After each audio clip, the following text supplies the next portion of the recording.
It's been 33 hours since the terrible and unprecedented attack on the United States. There is, as we've said, an enormous search and rescue operation and enormous and intense criminal investigation. And we're just beginning to understand the extent of the catastrophe. From ABC News World Headquarters in New York, this is World News Tonight with Peter Jennings. Well, of course, it is part of our continuing coverage, and we'll try to do, as I said, something of an ordered World News Tonight, which will last not for half an hour, but for an hour in many parts of the country. Today we have somewhat of a clearer sense of the scope of what is involved in recovering from this catastrophe, which occurred in the country yesterday. We have significant new details to report. Late this afternoon in Lower Manhattan, you heard just a few minutes ago, those of you who are on the full network, about the remaining portions of the South Tower at the World Trade Center coming down. This caused a serious measure of concern, one could add, panic in certain parts of southern New York, because people did not understand completely what was happening. But what you're looking at here is the evacuation of the rescue workers today, this afternoon, in that particular area. Now, the White House spokesman Ari Fleischer has said today that the White House and Air Force One were also targets. We'll investigate that. ABC News has learned that investigators believe they've identified all 12 of the people who hijacked the 4 planes. And several people in Florida and in the Boston area have been detained and certainly questioned in connection with the attacks. At the Pentagon today, this was a very moving scene this afternoon. Rescue workers unfurled a large American flag from the roof of the building, their way, in part, we think, of welcoming President Bush, who paid a visit to this afternoon. We'll have that. The President, in a meeting of his cabinet this morning, said the U.S. was committed to a monumental struggle of good versus evil, and it is not yet clear how the U.S. is going to respond or against whom. As you have seen repeatedly throughout the day, a cloud still hangs over Lower Manhattan tonight, and just south of our newsroom here. A few people have been pulled from the rubble that was the World Trade Center. The news from there, we have to tell you, you can look at it and understand, is very grim indeed. We went to the scene today, and with hope, one doctor told us, and he came out with a feeling of despair. Many people are believed dead. Nobody wants to put a number on it. We know how many people worked in the area. We do know that the numbers at the Pentagon are lower than certainly were estimated in the public arena yesterday, and that is as far as we got with those numbers, but we'll come back to them. Throughout the day, we have been getting the first reasonable clues as the result of the investigation as to who may have been responsible. So we're going to start this World News Tonight with a report from ABC's Brian Ross. Peter, the investigation is moving with great speed, with new developments even as we speak at this hour. FBI agents are dusting for prints at the Dulles airport. They've carried out a search warrant at a boarding house in Hollywood, Florida. And in Germany, police in Hamburg are active tonight.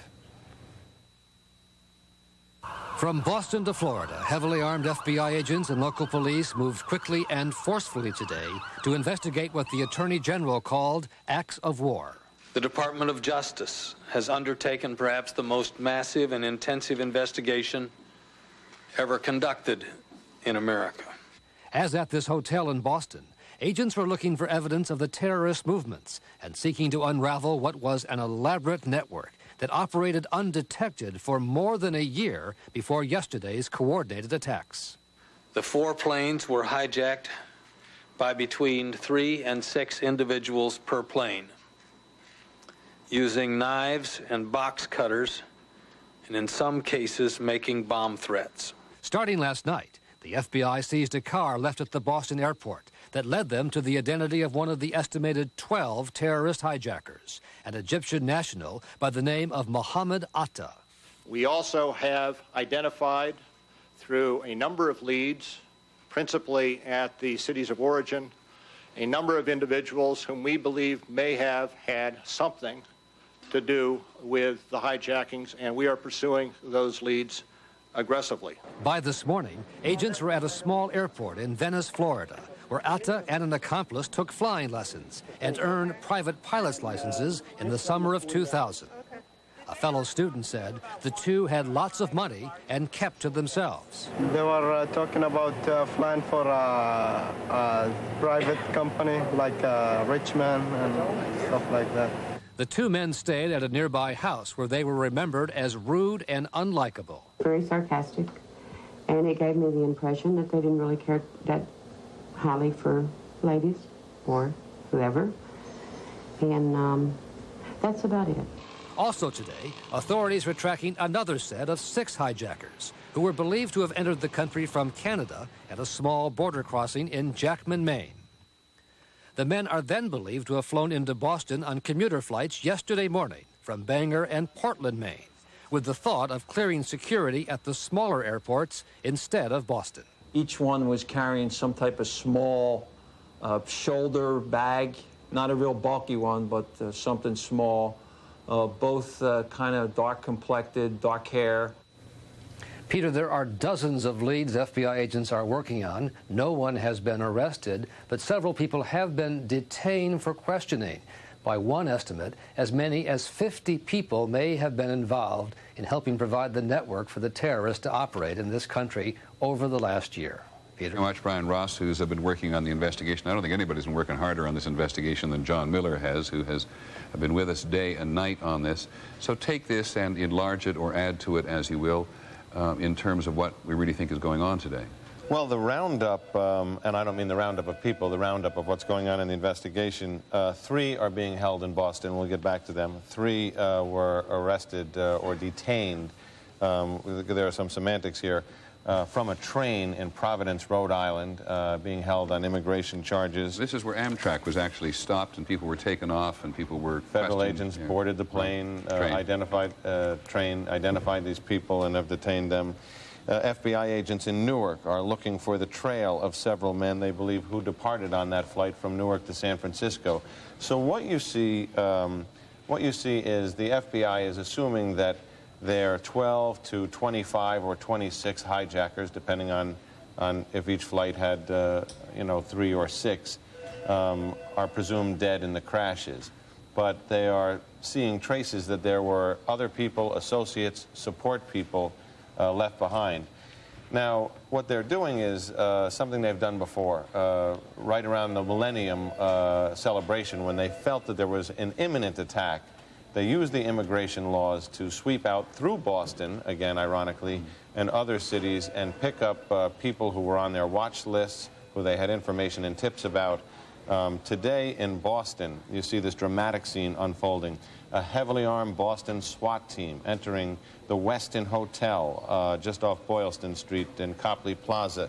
This came about when FBI agents followed the paper trail from that car at the airport, the car they believe the hijackers used, to a hotel. They were not expecting to find anyone in the hotel room.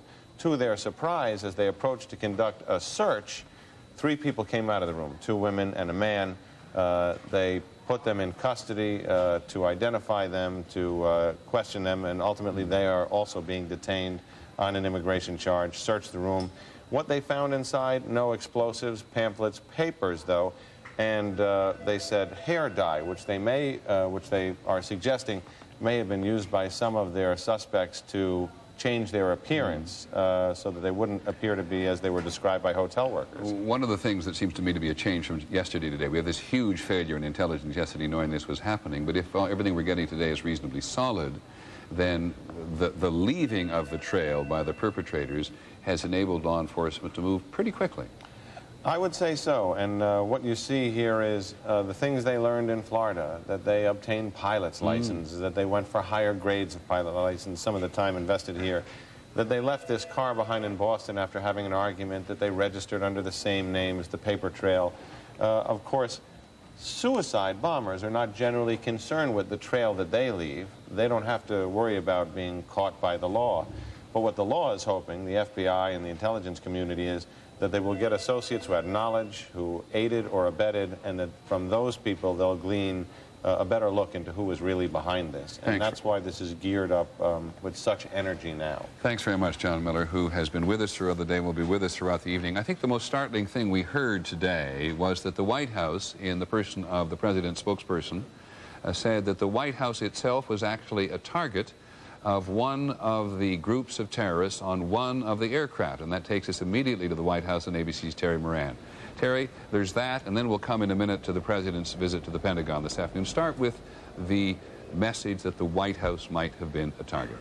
It was as clear as could be, Peter, because today Ari Fleischer at the briefing said that the White House in this investigation had developed what he called specific and credible information that the White House and Air Force One were intended targets. And then Ari Fleischer went on to say that this investigation had led them to believe that the plane that hit the Pentagon was actually originally intended to hit the White House. This opens a whole raft of questions, but let me take you back to those harrowing moments. About 34 hours ago, the White House was being evacuated. First, White House staffers told to leave the building in an orderly fashion, and then an agent coming in, we are told, and saying, no, just run, just get out. And you can see that people did exit the building very, very quickly. At this time, as the White House was being evacuated, the President of the United States was in Sarasota, Florida, and he took off from Sarasota, originally intending to come back to the Washington area, to Andrews Air Force Base. The plane was diverted to Barksdale Air Force Base outside of Shreveport in Louisiana. And the White House says Air Force One itself was a target. ABC's Ann Compton was on that flight. She said it flew at an unusually high altitude, 40,000 feet. When it landed in Shreveport, reporters on board were told not to let people know where they were. The president made a statement there and then took off for Nebraska. And while they were in the air, they were accompanied by fighter jets off of each wing. This dramatic evidence of the level of threat that the Secret Service and the military authorities believed that the president was under. Now, Terry, as we talked a little earlier today, you pointed out that there isn't much other business being done at the White House today, and there hasn't been much else done in the Congress as well. But the president did want to go over to the Pentagon to express his sentiments to the people there, and he did so just a short while ago. Yes, he did. In fact, he is still there, we are told. The president remains inside the building now. A little while ago, he went to the Pentagon and toured the damage and the destruction with Secretary Rumsfeld. He told the rescue workers who were assembled there that he was overwhelmed by the destruction that he saw. He told them that he was grateful to everybody who was working there heroically, as he said, to search and rescue if there was any rescue to be done. He also thanked Americans for giving blood in the numbers that they have. He said being there made him sad and made him angry. He said the United States will not be cowed by this act and that we will go on, echoing the kinds of comments he's made throughout. This was a visit that we are told he wanted to make in spite of what we are told are continuing concerns about the president's security. Thank you very much, Terry Moran at the White House. We'll be back to you throughout the evening. Now let us turn to the two crime scenes themselves, the Pentagon and New York itself, but particularly New York, where everybody continues to believe that there has been a huge loss of life and nobody really wants to or is in a position to say so. But ABC's Diane Sawyer has been monitoring this and covering this all day long. Diane, what's the current situation and what has the day really been like? Well, Peter, first let me tell you that I've come up here on this roof about 4 blocks from the World Trade Center because I want to talk first maybe about a purely symbolic casualty. I'm going to send you 2 postcards. Here is a postcard of the skyline of New York as everybody has known it up till 2 days ago. And here is a postcard of the skyline as it is now. I also heard down on the ground some worrying news. They are talking about 4 buildings now, 4 additional buildings in shaky condition. The one they're most worried about is the giant Millennium Hotel. We know that yesterday night the windows had all melted in it, and they're saying now it is in a worrying condition. If it should collapse, think of what it's going to add to the work of the rescue teams as they try to sift through all the debris. Earlier, I know you reported and you showed everybody what it was like here when the rest of World Trade Center Tower number 1 went down, that spiny metal cathedral that was standing and groaning last night when I went down there to see it. It collapsed. People were terrified. They were racing from the scene. And of course, as you said earlier, smoke is now just cascading over all of Manhattan, and there are health advisories about the asbestos, plastic, and smoke in the air. Now, the casualty figures that you have talked about, the grim ones, we have been calling, we have been searching. Here's all I can tell you at this point. 11,000 people reportedly at local hospitals. 2,000 of what they're calling the walking wounded ferried over to New Jersey for treatment there. We're talking about the 55 known dead in addition to the 266 who were on the planes. We keep calling and saying, do you have any sense at all how many people have been reported missing? No sense at all how many people have been reported missing, as now the 3,000 to 5,000 rescue workers, teams of dogs, metal detectors, sound detectors, people looking for just the sound of somebody scratching on metal are out there trying to find people still in the field. And in just a few minutes, I'm going to take you down on the field and show you some of these emotional stories from the rescue workers there. But I'll tell you, Peter, if you want another symbol, it was the police officer who was downstairs on the curb as I came up, head in his hands, tears in his eyes, and he just looked up and said, it's just too tough. Peter? Thanks very much, Diane Sawyer. And as Diane makes clear, we're going to go back to her before very long. Today at the Pentagon, the Secretary of Defense, Don Rumsfeld, said that earlier estimates, and these were estimates made by non-Pentagon officials, that up to 800 people had perished in the Pentagon, were too high. Let's try to get the Pentagon in perspective now. Here's ABC's John Yang. Thank everybody. When the sun rose this morning, the firefighters and rescue workers were still on the job, just as they had been for nearly 24 hours. There's a lot of steel, there's a lot of concrete, glass, wood, metal rebar that's protruding from the building. It's very warm outside. Those all added together with the destruction itself kind of heightens the situation inside. They worked 12-hour shifts, and the work is gruesome. It's worse than they thought it was going to be. Stepping over things that they assume are bodies that they don't know for a fact because it's so dark on the inside.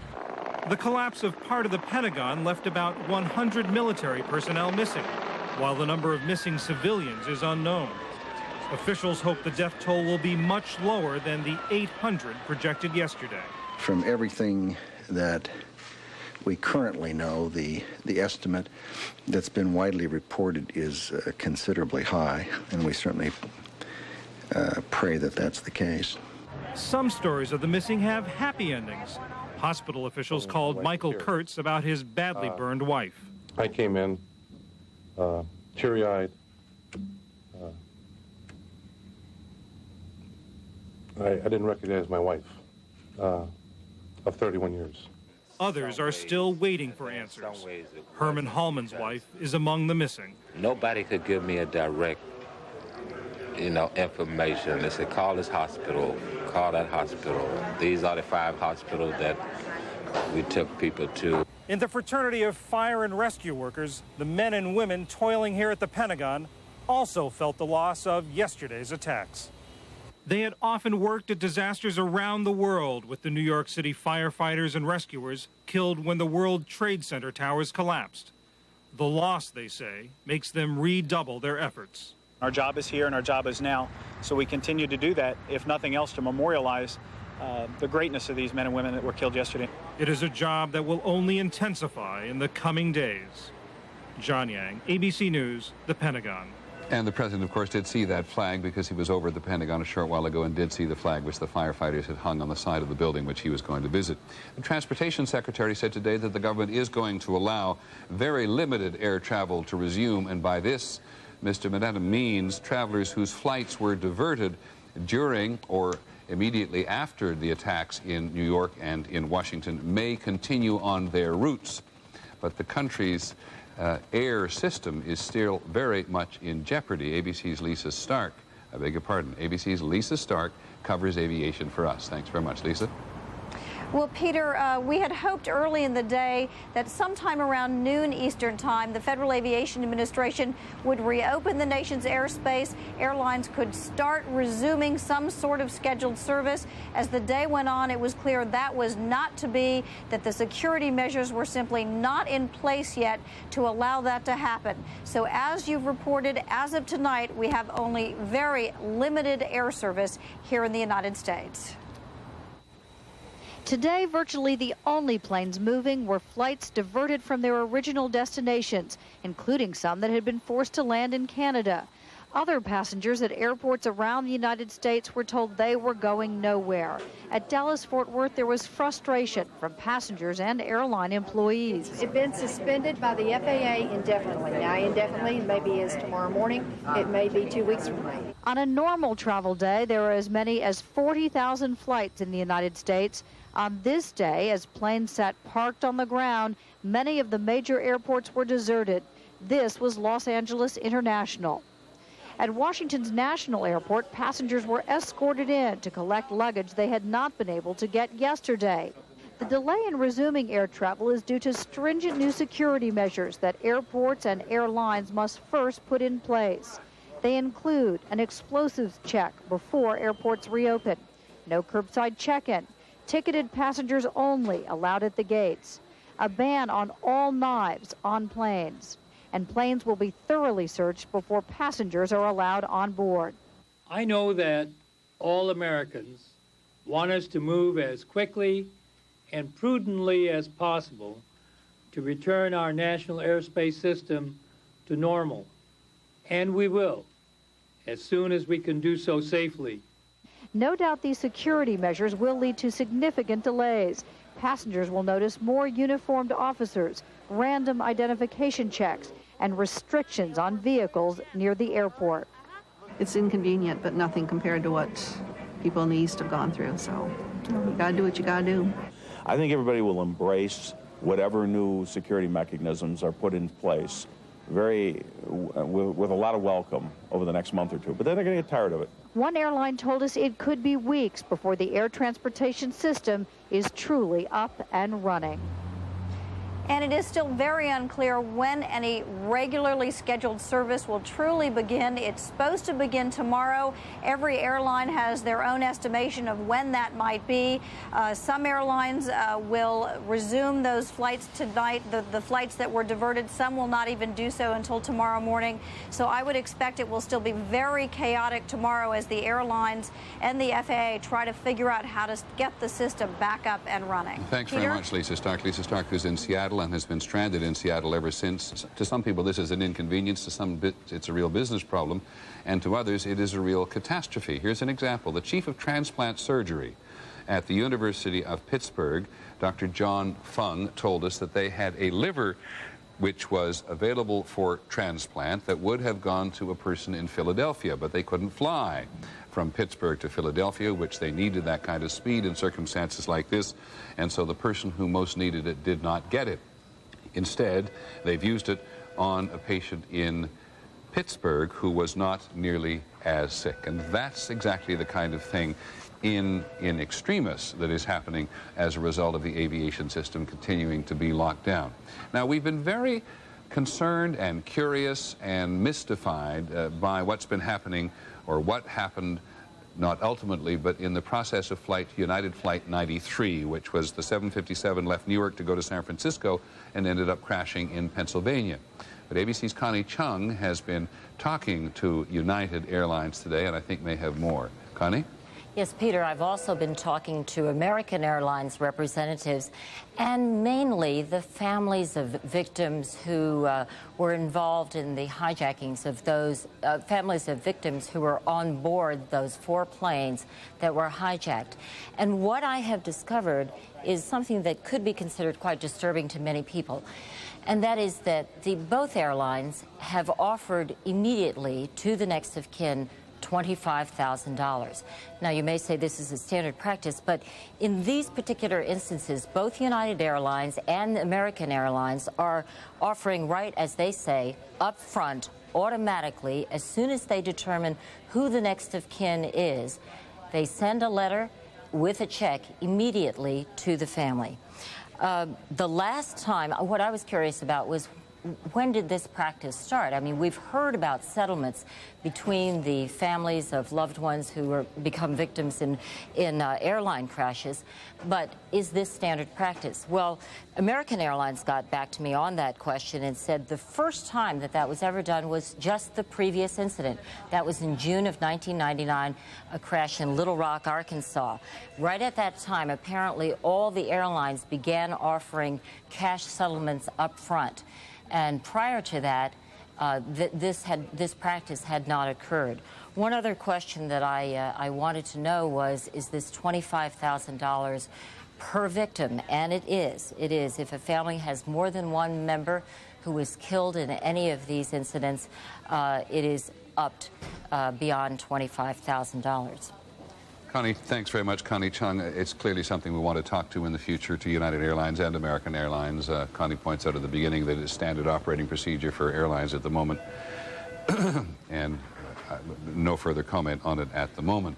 You can feel a measure of irritation in the air. There's no question about that, at the very least. But yesterday's attacks have generated an enormous and visceral anger at a lot of things around the country, most of all that the United States was vulnerable and that these terrorists managed to reach their objective. Here's ABC's Dean Reynolds in Chicago. Judging from conversations across the country today, many people are angry and unwilling to wait long for an American retaliation. Revenge. I want to get even. This woman near Miami spoke for many. Send out the F-15s, the F-16s, and go after them. From St. Louis, I think we should bomb them back. I really do. Where the Gateway Arch reopened, came a call for action. The people should be angry that these terrorists are protected by other countries around the world. It will be hard to pinpoint a culprit, but many Americans, like this immigrant from Lebanon, said that was no excuse for delay. They know who's behind all this. They know what countries supporting all these people. They give them money, they give them weapons, they give them everything. A stranded flyer in Wichita was not interested in a measured response. They need to find out whoever did this, and they need to clean their clock. I mean, into the Stone Age. This is ridiculous. This does not happen in the United States. In Columbus, Ohio, it was all about stature. They can't push us around like this. We're the #1 nation, and let's do something about it. And in Los Angeles, a woman said anything short of a violent response would be useless. No, I don't feel vengeance, but I think the enemy's got to be eradicated. And you cannot talk with the enemy. You can't rationalize when all they want to do is kill. For commuters in Chicago, there was no stomach for restraint. I feel that if we need to have a full-scale war, then we should go ahead and do it. We should at least let them know that the United States isn't going to tolerate this. I think these people, whoever did it, and I have no idea who did it, are a bunch of cowards. And I would love to face them face to face and tell them that they're a bunch of cowards. A Palestinian worshiper at a downtown mosque supported the president. President Bush should go after who's doing this and who's harboring them. But as she dropped her young children off at school this morning, one mother touched on the difficulty a tough response would face. Can we take out 1 or 2 people and be done with it? I'm not sure. I don't think so. I think it's a cultural thing, and you can't eradicate an entire culture. Elected officials across the country continue to call for calm, and some, including Illinois Governor George Ryan, are warning people not to take matters into their own hands. Ryan issued that warning in light of reports that several mosques in this area have received threatening phone calls. Dean Reynolds, ABC News, Chicago. Thank you, Dean. As the mayor of New York said, there's no accounting for prejudice and bigotry at a time like this, and people's passions have boiled over, and so has their prejudice and bigotry on occasion. And that mayor, the mayor of Chicago, local and state officials all across the country have quite sensibly reminded people that terrorism is not automatically associated with Islam. At any rate, the president went over to the Pentagon a short while ago. You heard Terry Moran talk about that, and here's a brief excerpt of what he had to say when he was overseeing people there. Coming here makes me sad on the one hand. It also makes me angry. And our country will, however, not be cowed by terrorists. Mr. Bush said earlier today, when he was having a cabinet meeting earlier, I just want to check precisely on my notes, he urged the country to be patient and to be resolved, and made it clear, as did the Secretary of State, that there was going to be any retaliation until they found out who it was that they intended to retaliate against. And it will be made particularly more complicated if, as many senior officials have said, it is discovered that a government is involved or complicit in this in any way. But the United States undoubtedly has the capacity to respond. And now we're going to go to the Pentagon, and our Pentagon correspondent, who's worked very long hours, John McWethy. John. Peter, it should come as no surprise that planners in this building and elsewhere within the military complex are hard at work drawing up an entire menu for a military response. The U.S. already has the firepower in the region to strike many targets simultaneously. Planes on land and aboard 2 aircraft carriers, long-range Tomahawk cruise missiles on other ships and submarines. And there are also ground troops that could be used in a more extreme response.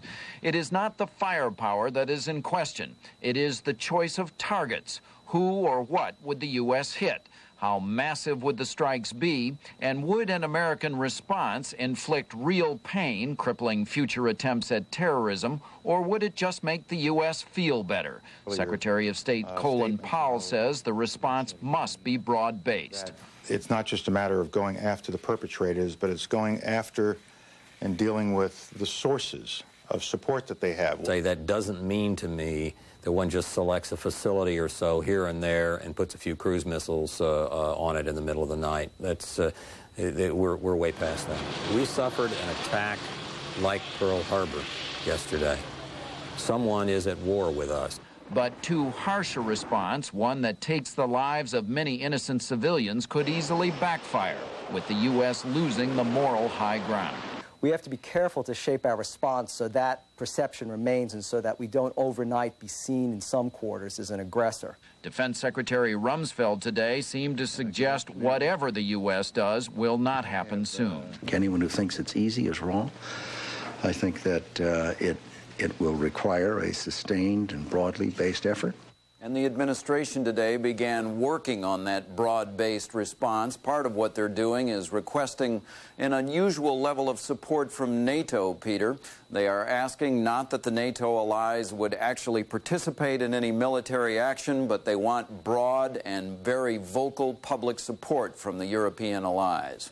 Jack, before I go on to talk about the U.S. and the rest of the world, the fire at the Pentagon today, which we talked about this morning, is it still burning? It is finally out, Peter, and they are finally in the process of sending in search and rescue people to remove what they expect are going to be only bodies. Okay, thank you very much, John McWethy at the Pentagon this evening.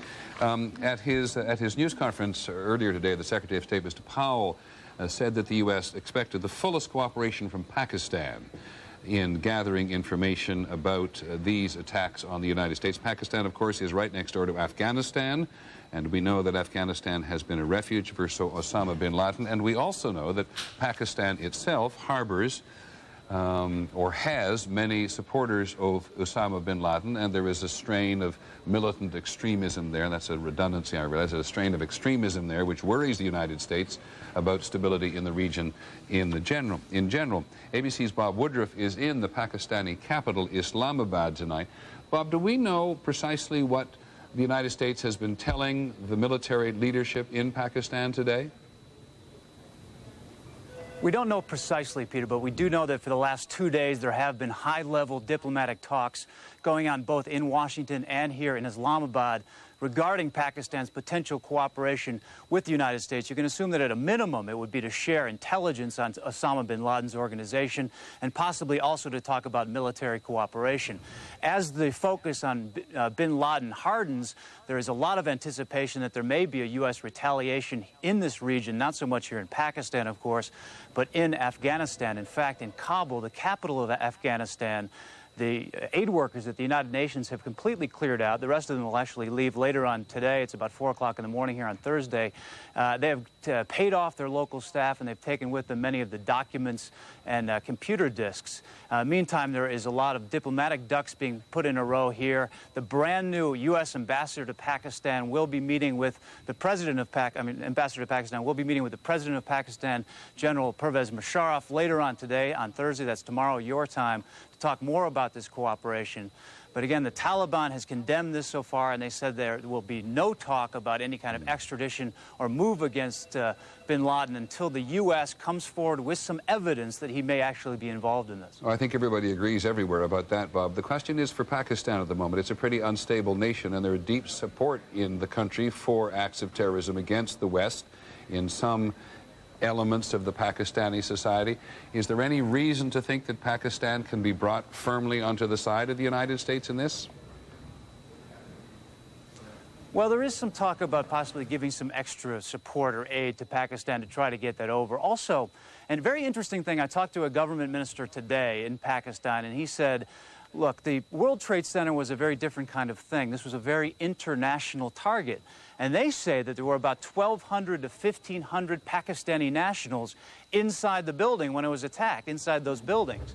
So again, there's reason now for the Pakistani government to be more sympathetic to the United States in this attack than other types of terrorist actions. So whether there are militants here in Pakistan that would support generally an attack against the United States is one question, but in this particular strike, would they support it or would they be more sympathetic to the United States? Okay, thanks very much, Bob Woodruff in Pakistan tonight. We're going to stay overseas. There's trauma and there is rage and there is anxiety in the region as a whole, just as there is in the United States tonight.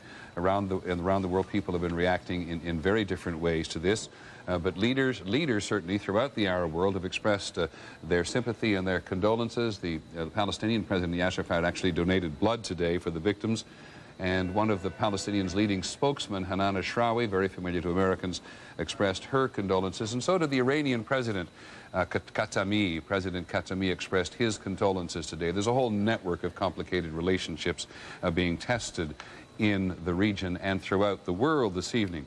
Now, there are several reasons, it can be argued, which may have contributed to this attack against the United States by extremists and terrorists on this occasion, and ABC's Jim Wooten picks up that dimension of the story. This is the president's explanation for what happened yesterday. America was targeted for attack because we're the brightest beacon for freedom and opportunity in the world. America may be exactly that, but that is not why a few Muslims would murder so many Americans or why others would applaud their crime. In fact, the U.S. is a target because many Arabs see the U.S. as an accomplice of Israel, a partner in what they believe is the ruthless repression of Palestinian aspirations for land and independence. Many in the Arab world regard the United States not as an honest broker, but protecting and shielding Israel over very important political as well as religious issues. The most provocative issues? Israel's control over Islamic holy sites in Jerusalem, the stationing of U.S. troops in Saudi Arabia near some of Islam's holiest sites, and economic sanctions against Iraq, which are seen to deprive children there of medicine and food. But perhaps nothing has been more infuriating to many Arabs as Israel's recent attacks on Palestinian militants, using American-built helicopters as gunships, prompting this kind of Arab response today. Of course, I'm sorry for the civilians, for everything, but that's the price for everything they did, the states. I mean, the states had to pay the price for the suffering of the whole world. That rationale may seem irrational, but it is an explanation for yesterday's madness shared by many Arabs in the Middle East and elsewhere. It explains nothing and everything. Jim Wooten, ABC News, London. Well, this is not an easy time to be an Arab American or to be an American who happens to be a Muslim. In Dallas overnight, shots were fired at a Texas Islamic center, and Muslims who attend the center fear that it was indeed a backlash after the attacks yesterday. Windows were shot out of the center, which includes a mosque and an Islamic school. And it's just inevitable. One supposes that at a time like this, many Arab Americans and many Muslims feel themselves very much on the defensive and in many cases threatened. ABC's John Donvan reports from Detroit, which has one of the largest Arab and one of the largest Muslim communities in the country.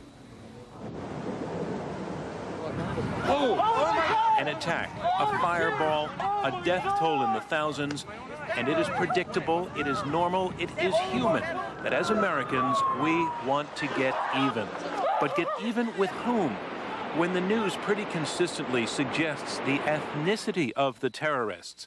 At least 5 suspects identified as Arab men. And when the pictures come in showing Arabs in the Middle East celebrating our sorrow, some Americans jump to conclusions and begin to make threats against fellow Americans. Detroit, the offices of the Arab American News, that's Arab American. The phone has been ringing there. I hope every Arab born son of a bitch dies. Washington State, a town called Shoreline, where apparently a number of people actually scoured the yellow pages for companies with the word Arabic in the name and found this, Arabic language and translation. It's time for you pigs to get out of the country. And who is Arabic language and translation? A woman who moved here from Lebanon, a Christian by the way, 32 years ago to become an American. I just got emails from my friend, and she is 2 or 3 saying that they're afraid their kids are at school and what's going to happen to their kids. And then there are some of the postings to our own ABC News message board. The Muslims are a bunch of savages that should be nuked off the face of the earth. The Islamic way of life, their nations, their culture must be eradicated. We should deport them and make it illegal for Arabs to live here until terrorism is completely eliminated. And if you're an American who is a Muslim, or say anyone else of Middle Eastern appearance, how are you supposed to feel? Osama Sablani edits that Detroit newspaper. We are part of America, and we are part of the victims, not of the perpetuators. But you could hear it yesterday when New York City's mayor spoke, concerned that Arab Americans could become targets of an unfocused anger.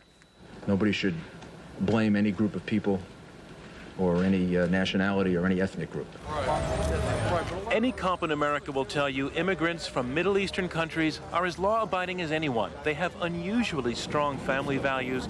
They mostly vote Republican. But Oklahoma City happened in 1995, and they all felt like suspects. Now the World Trade Center, and they feel like it's happening again. The principle at work is called guilt by association. Not everybody sitting there on their couch in the living room is very smart to distinguish between Osama bin Laden and Osama Sablani. And that is scaring the hell out of us in here. In fact, Muslims have been giving blood along with everyone else these last 2 days. Abroad, moderate Arab leaders have been expressing sympathy. Now you have to pick yourself up, as difficult as that is, dust yourself off and take the fight back to them again. And presumably, Americans who are Muslims will be burying family members who, side by side with fellow Americans, went to work yesterday and died, like everyone else, as victims of terrorism. John Donvan, ABC News, Washington. And now, for reasons we do not fully understand, the Attorney General, John Ashcroft, has decided to make a second appearance today at the Justice Department to talk to the news media and to the country, one presumes. He did appear earlier today and gave us an update on the investigation. Maybe that is just what he wants to do again. ABC's P.M.E.T. Has managed to get back to Washington today from New York. Not a great many people did that with great ease, Pierre, but do you have any sense of what Mr. Ashcroft has on his mind at the moment? Well, I think he wants to continue to assure the American people that the investigation is unfolding very quickly, that they have leads that they're following, that they are pursuing people who are associated with the people who carried out this particular attack. Peter, we're told that at least 3 people who are associated, friends and or family of those who carried out the attacks, are being held. They're being held on various immigration charges, also state charges. Again, no charges specific to these attacks, but they're being held in order to gather information. The hope is that some of these people will cooperate. As you get back there and talk to your sources at the FBI and elsewhere in the Justice Department, Are they content with the pace of the investigation today? Well, again, on one front, they're frustrated. For example, they cannot begin looking at the crime scenes, doing the forensic work that they want to do. However, the flight manifest yesterday gave them leads. They are actively pursuing these suspects. And again, the fact that they know most of the identities of the attackers, they think, is very critical and is allowing them to expand the investigation. Okay, thanks very much, Pierre. The Attorney General has joined us. Now, Mr. Ashcroft, I apologize. I thought you were going to come and make a public appearance at again, as you did earlier today. I had no idea that you and I were going to have an opportunity to talk, but I'm grateful for it. Thank you. I'm sorry to keep you while I'm talking to Pierre Thomas, asking him whether you're content with the pace of the investigation. Let me ask you directly. Are you content? That's not the right word. Are you okay with the pace of the investigation today and what you revealed so far? Well, we've been able to mobilize quite a group of investigators, about 4,000 special agents of the FBI, 3,000 support personnel. We have specially trained individuals, scientists, lab technicians, and the like, additional 1,000 that are available. We have all of the field offices of the FBI that are activated here, and we're pursuing about a couple thousand leads, some more promising than others, and obviously those are important. So we have gotten this up and running. We've developed crime scenes at each of the places where the airplanes impacted the ground. The FBI has been in charge of those scenes to put out grids so that we can collect the kind of forensic evidence that'll be appropriate to our investigation. So we've made a really good start, and we're going to keep working on this, and we're going to do everything possible. No more significant or substantial investigation has ever been launched in this country. Now, have you arrested people? Have you detained people? Have you simply questioned people? There's some confusion about that. Well, there are no arrests to my knowledge. There have been people who have been detained, and I wouldn't want to comment on specific incidents, but the fact of the matter is, if there's anything that supports arrests or detentions that are valuable to us in developing an understanding of who's responsible and who provided some of the ground support for this situation, then we'll take that action. Let me just focus on one of the pieces of information which you did share with the public earlier today. You said you discovered that some people, some of the individuals on board the aircraft, had been trained as pilots in the United States, which implies that they had some measure of control when those planes finally did what they did. Could you be more specific with what you actually mean in terms of that part of the investigation? Well, obviously, for an individual to target an airplane and to target it successfully on a building, or to land it as it was landed virtually in the side of the Pentagon, these are individuals who have skills. These are individuals who are not someone who decided they'd like to take over an airplane. And I believe that skill is from pilot training, and there's some significant evidence to that effect. Do you believe, sir, or do you have evidence to support Mr. Fleischer's statement of the White House today that the White House was specifically a target? Our government has information, credible information, that the White House and Air Force One were targeted. And do clarify this for us. Was the White House a target for the aircraft which ultimately crashed into the Pentagon? I'm not able to comment further on the nature of any evidence related to that. I would just say that we have evidence that the White House and Air Force One were targeted. But Mr. Fleischer did say that the aircraft which crashed into the Pentagon today was actually had as its original target the White House, or was it also a target? I think that's what's unclear to people. Well, I'm prepared to say that we have credible evidence in this government that indicates that the White House and Air Force One were targets, and to go further would not be appropriate. Okay, and finally, sir, do you have evidence which you have compiled in the wake of these attacks which links Osama bin Laden to these operations in any way, shape, or form? We're not in a position to make an attribution of specific responsibility at this time. We're still pursuing a number of leads, over 2,000 of them, and when we have an appropriate assemblage of evidence and and we feel like an announcement should be made, would make it then. Do you believe, sir, one more question, I apologize, do you believe that the discussion that's been held in the public arena today about your investigation in any way distracts from your investigation or has been anything other than realistic?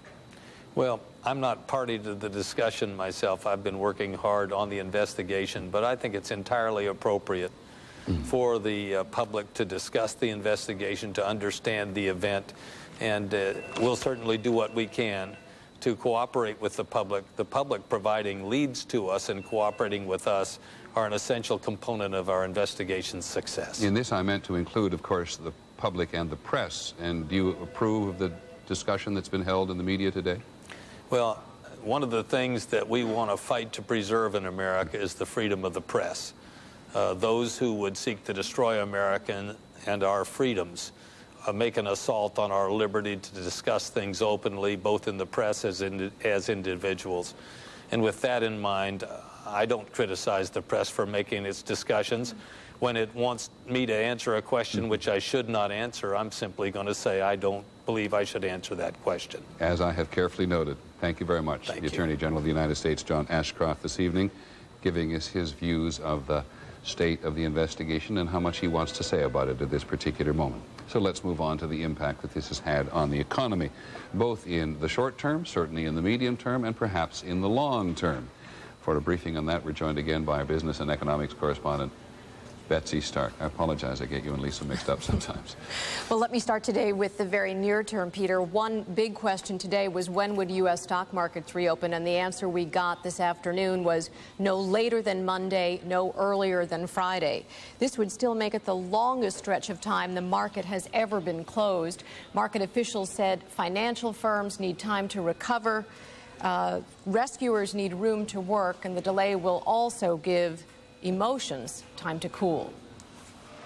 Businesses around the country were open today, but it was not business as usual. Some stores opened late. The Limited cited security precautions, and many retailers reported fewer customers than usual. It's not a regular Wednesday for us, and it's kind of a gloomy type of atmosphere right now. The manager of this bookstore in Chicago says customers are in no mood to shop. I think today people, the first day back after being at home all day yesterday watching television, everyone's sort of in a state of shock. In Los Angeles, Universal Studios reported fewer visitors to its theme park. Midway Airlines, already in deep financial trouble, said the slowdown in air traffic would put the company and its 1,700 workers out of business. Some economists believe Tuesday's attack will push a fragile economy into a full-blown recession. We have been performing a high wire act, and I think it has become even more perilous. Others believe the chilling effects of Tuesday's attack will be temporary, that as the rescue mission becomes a rebuilding effort, spending will pick up, and so will consumer sentiment. This event actually has some stimulative effects to it because this is a country that rebuilds. For businesses at Ground Zero, the focus is on the human toll. Among the tenants in the World Trade Center, Bank of America has accounted for most of its 400 workers, insurer Marsh & McLennan for several hundred of its 1,700 workers, and in a video message to employees this morning, the CEO of Morgan Stanley, the largest tenant in the Twin Towers, said most of its 3,500 workers got out safely. The reason they did is they started evacuating World Trade Center 2 immediately upon hearing about the terrorist attack on World Trade Center 1. The firm now wants customers to know that despite the devastation, their assets and records are safe. What the clients need is all of you calling the clients, talking to them, giving them reassurance. Morgan Stanley and other Wall Street firms developed sophisticated backup systems after the World Trade Center bombing of 1993. Most of these firms run what are called hot backup sites. That is a place that's running real-time somewhere else in the world, often across the river in New Jersey, where the systems are running in parallel with those main systems. Well, interesting to note that overseas markets in Europe and Latin America, which sold off sharply yesterday, traded higher today, and after losses yesterday, the dollar rebounded. The economy is showing some resilience. Investors are showing some faith after an understandably emotional reaction yesterday, Peter. I was slightly distracted, which I hope you'll understand. Did you mention travel and tourism as a percentage of the economy there today? Not as a percentage of the economy, but tourism was absolutely down today, whether you measure it by theme parks or by traveling about. There's some figures which suggest that travel and tourism account for about 3.5% of the economy. That's a $35 trillion business. So that contributes more bad news to the general state of the economy overall, particularly if the air travel ban continues. That's right. When the airlines aren't flying, that's a big blow, both in terms of business travelers and tourists. Okay, many thanks, Betsy Stark. And now we want to go back to Diane Sawyer, who is in lower Manhattan, or as low in Manhattan as you're allowed to get at this moment, and at least to the crime scene itself. And Diane, when we last left you... Lost my IFB. I lost my sound to you, yeah. Okay, if you can hear me, Peter, I'm going to go ahead and just tell you what is happening down here. Part of it may be the fact that we have all this activity down here. I want to show you the smoke behind me. We've got a billowing cloud coming toward us. I mentioned earlier that they were worried about some 4 buildings being wobbly. Well, it seems that one of them, which is One Liberty Plaza, which is the Merrill Lynch building, it is a 54-story building, is in the process of collapsing. It, of course, has been long since evacuated, but they were saying earlier that it was listing degree by degree by degree, and it seems quite clear now that that building is going down. And as we said, there may be several others that right now are having trouble and that they're watching every single minute. Needless to say, again, that this makes a huge, huge and even more complicating difficulty for the rescue teams out there. We were just saying around here, why does it take a devastating act of evil to remind you how powerful goodness really is? And if you want to see courage, you're going to see it now on the faces of those rescue workers going in the grime and the sweat. They are insisting that they be allowed to go back in, even though this can happen any minute, and there is danger absolutely everywhere. Someone said courage is just fear that has said its prayers. Like the courage of firefighters and search and rescue teams digging, shoveling, sifting through 200,000 tons of pulverized steel, trying to find bodies. I walked through the rubble looking for my buddies that I know were missing. I walked through the entire rubble and didn't find anybody. It was basically one big rubble, metal and concrete. You'd hear someone fall out. We're with the men of Engine 24 who have worked almost sleeplessly since yesterday. They are looking for their brothers, their friends from Company Ladder 5. Their pictures still smile down from the wall. Words can't describe how I feel about those guys. Really,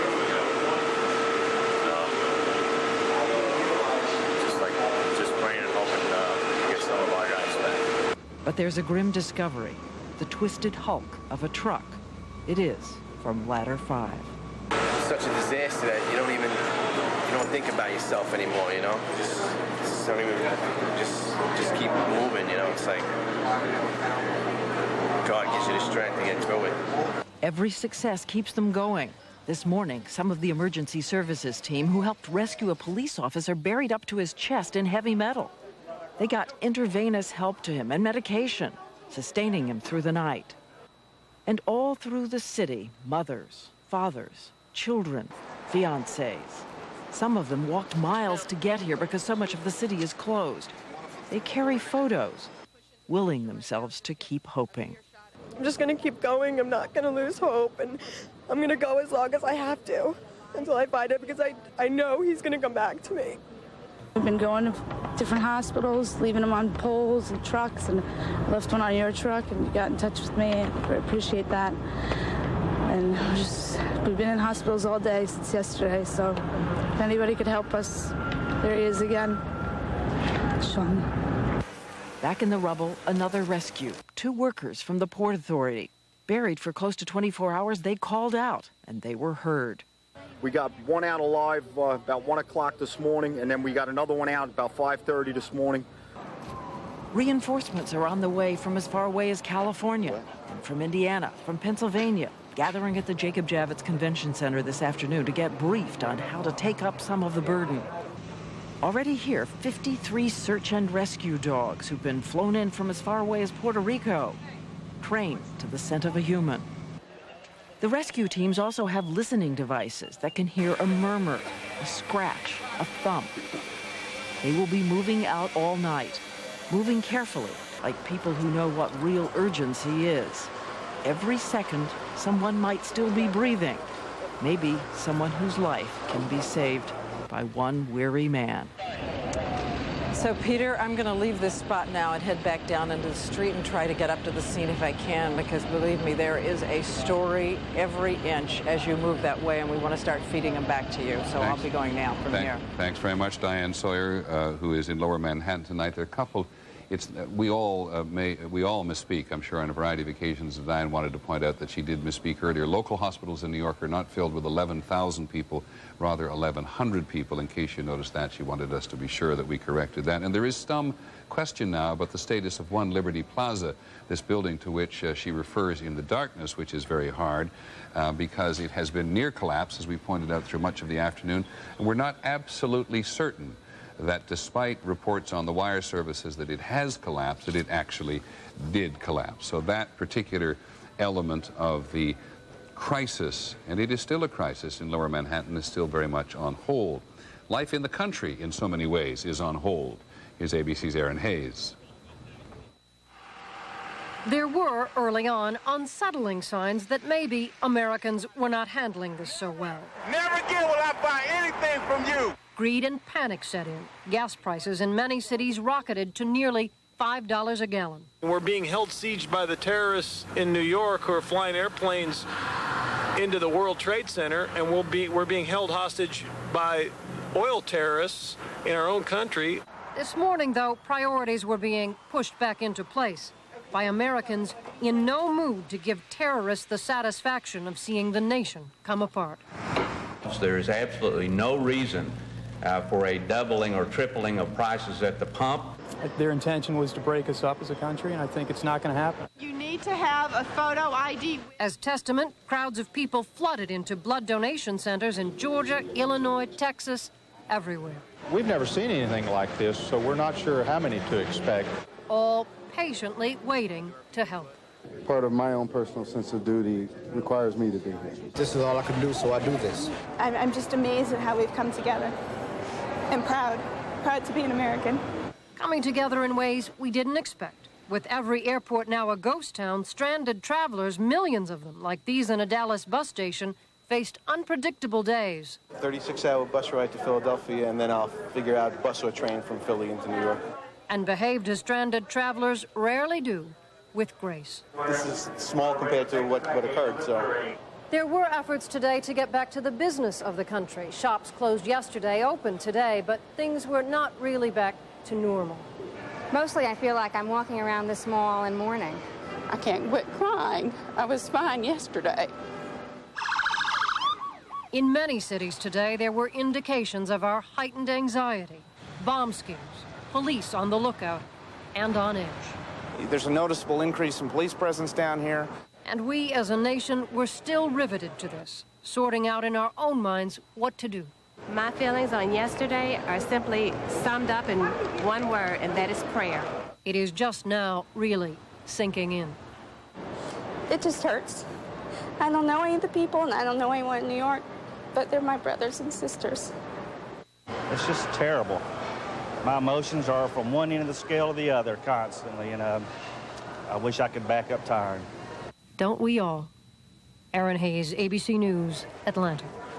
Just want to try to get some clarity into this business of Liberty Plaza. Liberty Plaza is an important building. It's 54 stories.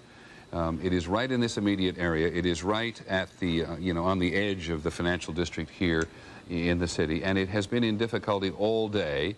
And there has been some obvious concern that it was going to collapse. It has been evacuated. That's the important thing, I think, to know.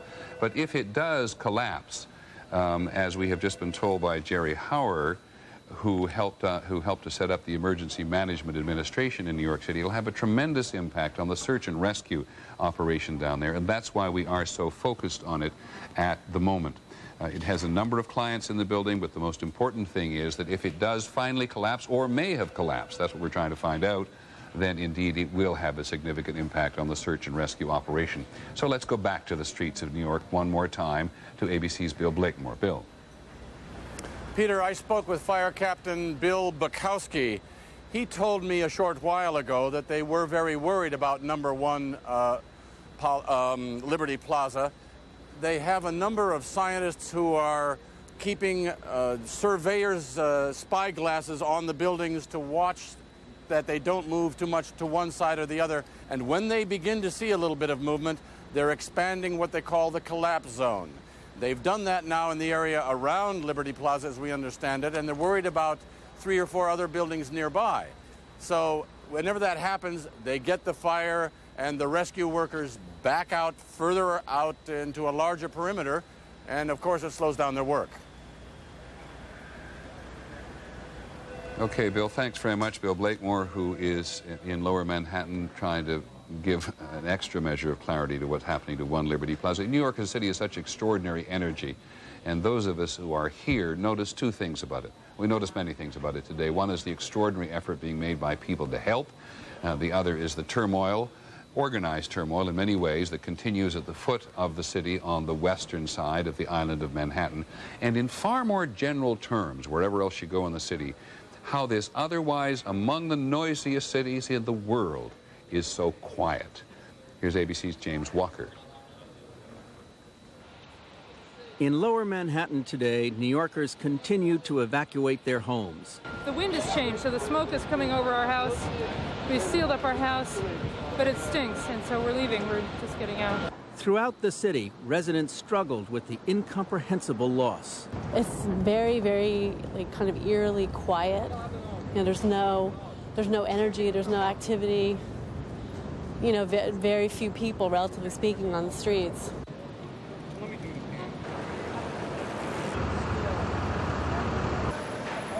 Times Square, which on any other day hosts 1.5 million visitors, today was virtually empty. I need to get a bus upstate New York. Okay, it's closed. This is 8th Avenue at the corner of 40th Street. Ordinarily, there'd be gridlock here. Nothing would be moving. Over there would be dozens of taxicabs waiting to pick up hundreds of thousands of commuters who use the Port Authority building every day to go back and forth from New Jersey. Today, it's closed. Manhattan, which is an island, was never more one today. It was cut off to the outside. Bridges, tunnels, and major highways were closed. The advice that I would give to people today, if they're home from work, is to go about a normal day. Take the day as an opportunity to go shopping, be with your children, do things, get out, don't feel locked in. That's a tall order right now. It's very serene. It's very quiet. You know, people are serious. This is a really serious thing that's happening. What can you say about it, really? Many businesses were shut. Broadway shows were canceled, and schools and colleges did not open. You can feel kind of like fear in the air. It's just like disbelief. And it's quiet, but people are more like reaching out to each other, you can tell. Reaching out for support, because everyone feels the loss. James Walker, ABC News, New York. And there is no doubt that night changes the psychology of the rescue operation here and the city itself. They've brought in lights from all of the adjacent sites, though there's no shortage of light, but they're enveloped not only in the darkness now, but in this increasing sense of desperation that the hope people had earlier for finding survivors has to some extent diminished, and that will be compounded if it turns out that another building has actually collapsed on top of the rubble. We've talked to any number of people today who've managed to get close, and this is particularly true of the emergency medical service people who went in full of hope that they were going to make a difference and have come out. In the case of one surgeon who went in there earlier today, has come out just deeply dispirited. And we are constantly reminded of the words of the mayor himself, Rudolph Giuliani, who has said, Many times when asked about the casualty count in this particular part of town, it is going to be more than we can bear. But one Liberty planner, Jerry Howard, thank you very much for joining us, who's here this evening, has not collapsed. All debris and removal and search operations have stopped around it at this moment. It is certainly in danger of collapse, as we have said earlier today. But as Jerry Howard, who helped to set up the emergency management office in this part of town, which is no more, and was no more after the attack yesterday, one of the cruel and strange ironies about this, that the preparations were among the place for the preparations, the place for organization, was one of the first places to be wiped out, is not anymore. But the search for survivors goes on, and we do indeed find them. Here's ABC's Juju Chang. This is a story of a young woman who lived through not one, but two of the nation's worst acts of terror. I said, "Mom, this is Jennifer. Something's happened in the World Trade Center. It just happened. You don't know about it yet, but I'm okay. I'm leaving the building now." Jennifer Ruth was at her desk early yesterday in the American Express building, just a few dozen feet from the North Tower. She didn't realize it at the time, but she had actually seen the first plane hit. At that point, it looked as though I saw the end of something going into the building, at which time I had no idea what it was. Nothing was logical. It didn't make sense what I was seeing. Slowly, almost casually, she and a handful of co-workers left the building. Once outside, she looked up and saw another jet overhead. We saw the plane flying through the air, and it didn't even strike me that that plane is going to hit the other building until it did. When that second plane approached, it looked like Independence Day, you know, where they explode the bottom of Manhattan. It was the exact same thing. Suddenly, she felt like a target. She started sprinting and didn't stop for 15 blocks. And I remember approaching or passing one woman who walks out of her building and walks immediately to the middle of the highway and looks up and says, "My husband's in there," and collapses immediately right there on the road. Then Oklahoma hit my mind, and are there trucks in the vicinity? The Oklahoma City bombing came to mind because in 1995, when she was just 17, Jennifer lived through the shockwaves of the Murrah building attack. When Timothy McVeigh's truck bomb exploded, people she knew were trapped and killed. And the infamous shot of him walking out of the courthouse in an orange jumper, it was one of the few times that people actually saw him in daylight. And I was standing there and I saw it, saw him come out. In situations like that, I think everyone grasps to make it real. They know it's real, but they can't get over that brink of it not being real. And so you grasp to be close to it so that you can go ahead and make it real. Two of our nation's worst terrorist acts hit close to Jennifer Ruth, and both times she's been lucky enough to walk away. Today I turned 24. Today? Yeah. Quite a birthday. Yeah, it's my birthday. Young woman with some reason to smile, though it's been hugely frustrating for people. It's hugely frustrating for people all over the country to try to find out more. And we want to be in a position to tell you more, and I think the various levels of government do as well. But what we find, among other things, is that the telephone lines are jammed very often. The cell phone interconnections were absolutely jammed yesterday, and people couldn't get through. We've had any number of frustrated, often desperate emails from people today who just simply can't get through even to answer a question. On the other hand, the cell phone technology has provided a window for several 911 calls from the crisis here and from the ill-fated airplanes. And that in itself is a dimension of technology we hadn't encountered before. Here's ABC's David Wright. 38-year-old Tom Burnett was headed home to the Bay Area from a business trip to New York on United Flight 93. Using his cell phone, he called his wife in California and told her that 3 men had taken control of the plane. His adrenaline was going. He was not whispering. He was talking quickly, and he was ready to do something. It was the first of 3 phone calls Dina Burnett would receive from the plane. Her husband, an executive at a Bay Area pharmaceutical company, described how the terrorists had stabbed to death one person on board and were threatening to detonate a bomb. She told him about the attack on the World Trade Center. He was fighting to come home. He had every intention of being here that night. United Flight 93 was headed from Newark to San Francisco, but the hijackers diverted it in the direction of Washington, D.C. The plane never reached its target. It crashed in western Pennsylvania, and Dina Burnett is convinced her husband is one reason why. I pleaded with him to please sit down and not draw attention to himself. And he said, no, if they're going to run this into the ground, we're going to have to do something. Last night at St. Isidore's Catholic Church in Danville, California, family and friends gathered in his memory. I draw comfort from the fact that I know he didn't go down by giving up. He certainly went down fighting.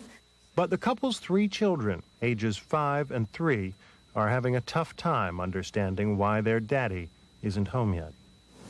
They asked if he was in heaven, and I said yes. And that they asked if he could talk to them on his cell phone. At least 45 people died aboard Flight 93, including Tom Burnett. But had that plane ever reached its intended target, the death toll could have been much higher. David Wright, ABC News, Los Angeles. Let's go to Washington very briefly at the moment, because we knew there was going to be a prayer vigil on Capitol Hill tonight, and indeed it has begun. Members of the House and the Senate, that's the Speaker of the House there on the left, and from the beginning of today, the chaplain in both the House and the Senate have made very powerful spiritual commitment to the members of the Congress and to the country as a whole. So let's just listen for a moment. And cuts the spear in 2. He burns the chariot with fire. Be still and know that I am God. I will be exalted among the nations. I will be exalted on the earth. The God of Jacob is our refuge.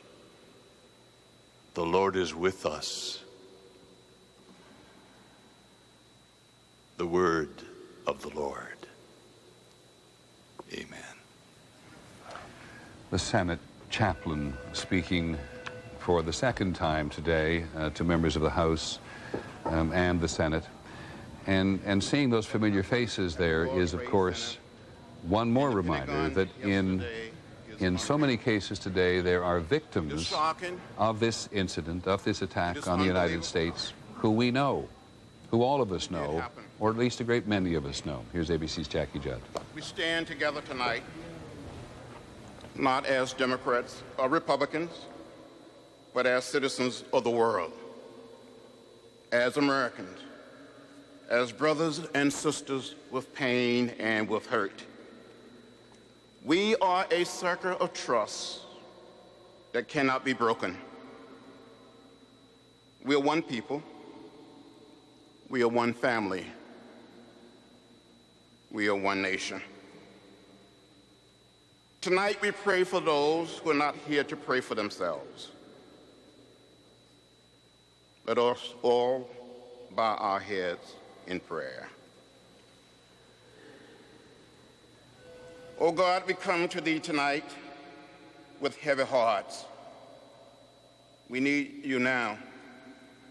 We call on you because we know that you are a powerful and mighty God. We need you in this hour. We need your healing power. We ask tonight for you to look down on us. Please, God, look down on America. Look down on New York. Look down on Washington. We ask your blessing be upon the President of the United States, the leaders of the Congress, and all of the members. God, if you will, bless all of our people. We ask, oh God, in a very special way for you to be with the families and the loved ones of the victims at the World Trade Center and the Pentagon, and with the families of those who perished in Pennsylvania. We pray tonight for the firefighters, the police officers, the doctors, the nurses, and all of the emergency medical personnel. We pray, O Lord, for our entire nation in this time of tremendous grief and despair. We call on you tonight, dear Lord, because there's no one else for us to call on. We turn to you tonight, for there's no one else for us to turn to in our hour of need.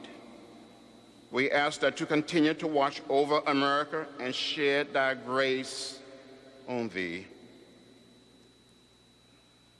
We need thy help, O God, now, right now, more than ever before. Hear our prayer. We stand in need of your presence, O God. We are your people. We are your children. We are hurting. Our people are hurting. Our nation is hurting. Help us, O God. See us through this storm and hold us in the palm of your powerful hands. Tonight, dear God, let there be peace in our world, peace in America, and peace in our hearts and soul. Oh God, we just want to do your will. Give us the strength. Give us the courage to be faithful to your calling. This is our quest. This is our plea. This is our hope. Oh God, this is our prayer. Amen.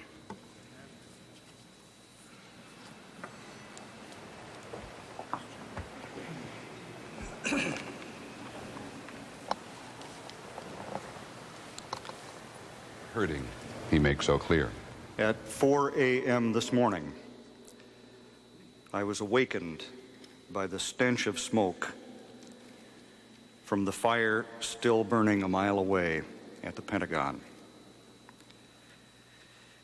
It made me feel sick and powerless, a feeling shared by many today.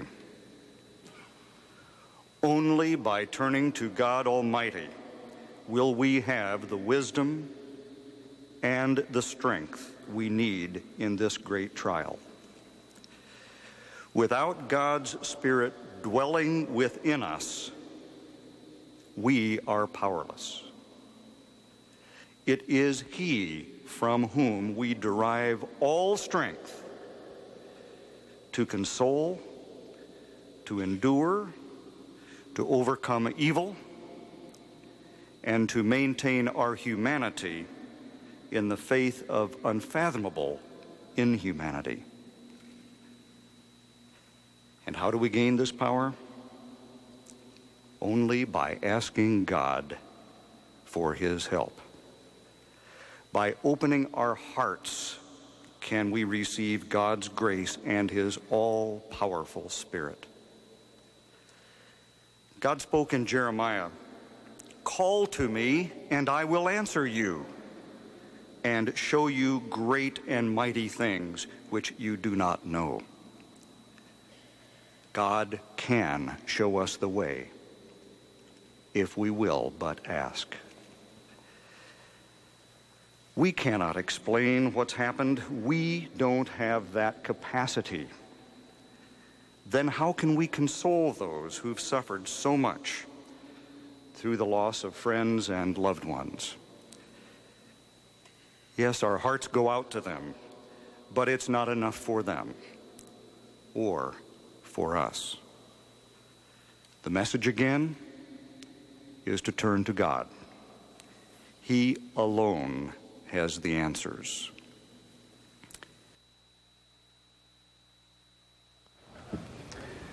That is Senator John Kyle of Arizona there at the prayer vigil in New York, and we've clearly lost the feed to the Capitol building, a prayer vigil which the House and the Senate agreed they would hold tonight, held in the rotunda, as you could probably see. And not the end of the day, by any means, for the members of the House and the members of the Senate, or for any of the members of the political leadership in the country, but certainly a fitting end to the formal day in the U.S. Capitol today, where not too long ago Senator Tom Daschle, the Democratic leader in the Senate, told us members still do in some ways feel vulnerable, as people do in many parts of the country. And our coverage of this is going to continue on ABC News throughout the night. But to end this rather unusually lengthy edition of World News Tonight, let us first and finally on this segment of the broadcast, provide you with some of the sights and the sounds of the day here and everywhere.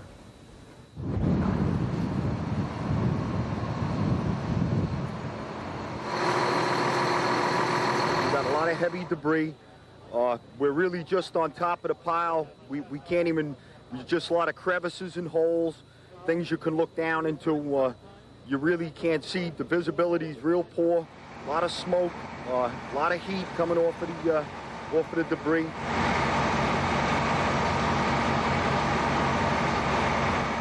Here's my son with my little granddaughter.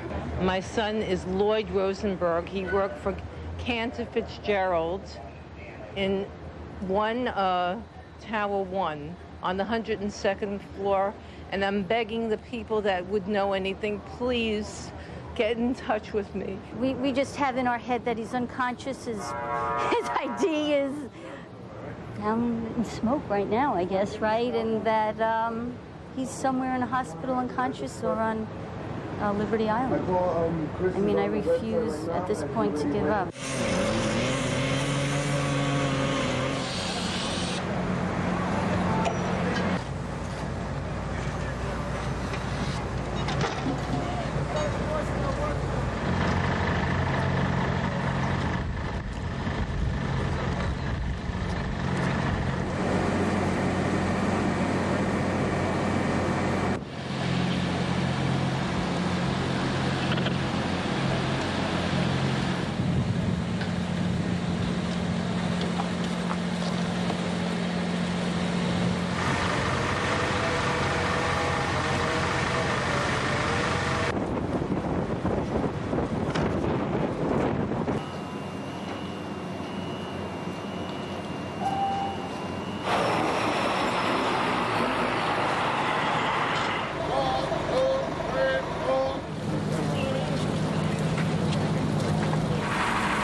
Found 2 Port Authority workers were trapped.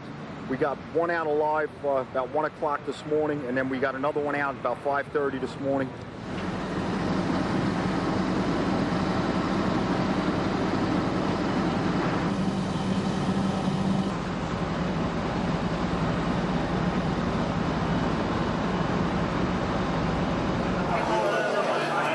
I need more regulators. We got any more regulators, non-rebreathers, and O2 tanks.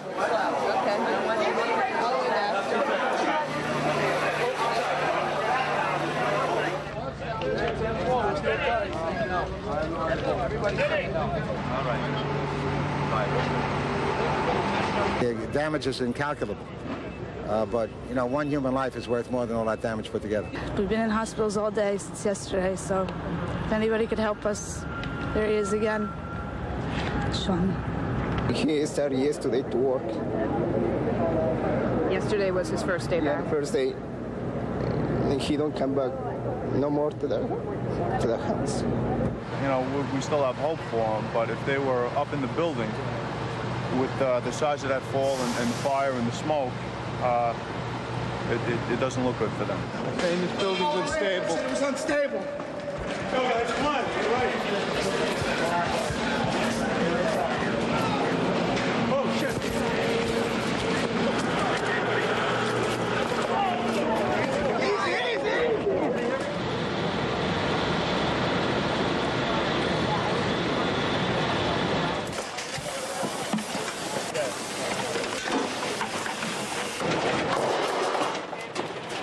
Need the dogs here.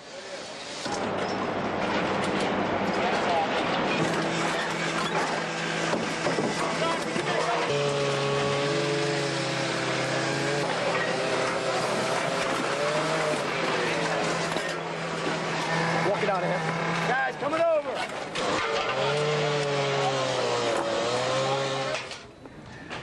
Well, I said that final collection of images from the day would be here, there, and everywhere. And of course, what I should have said was here in New York City and there at the Pentagon, outside Washington, and of course at the crash site in Pennsylvania. That is here for everybody in the United States today. I hope in the last hour of this special edition of World News Tonight we've been able to summarize the events of the day and bring you up to date with the investigation, with America's connections with the rest of the world, with the search which continues in New York and at the Pentagon as well, and at all three of those crime seats and in other places around the country.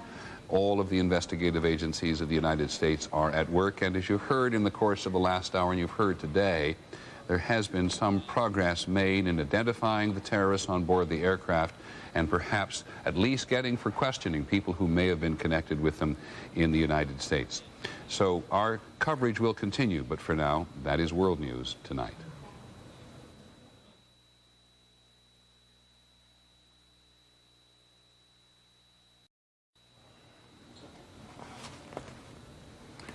Hello again, everybody. I'm Peter Jennings at ABC News headquarters in New York, and that is what it looks like by night. And our special report, which began just before 9 o'clock yesterday morning, continues, and our coverage of this crisis for the United States, and a crisis which has engulfed so many other people in so many other parts of the world in one way or the other, will continue.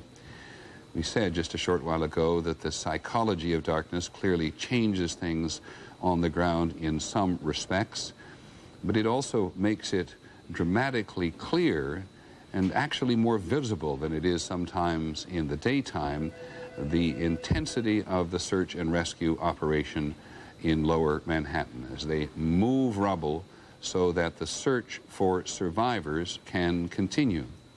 And we and other news agencies and all sorts of agencies of government at all levels today have in some respects been conveyor belts for queries and for information, and certainly, as we said more than 24 hours ago, for the American people at large to gather, stay close by their television sets and their radios, of course, and share in the continuing investigation of not what happened here, because we all know, but why it happened here and who did it and who is going to survive it.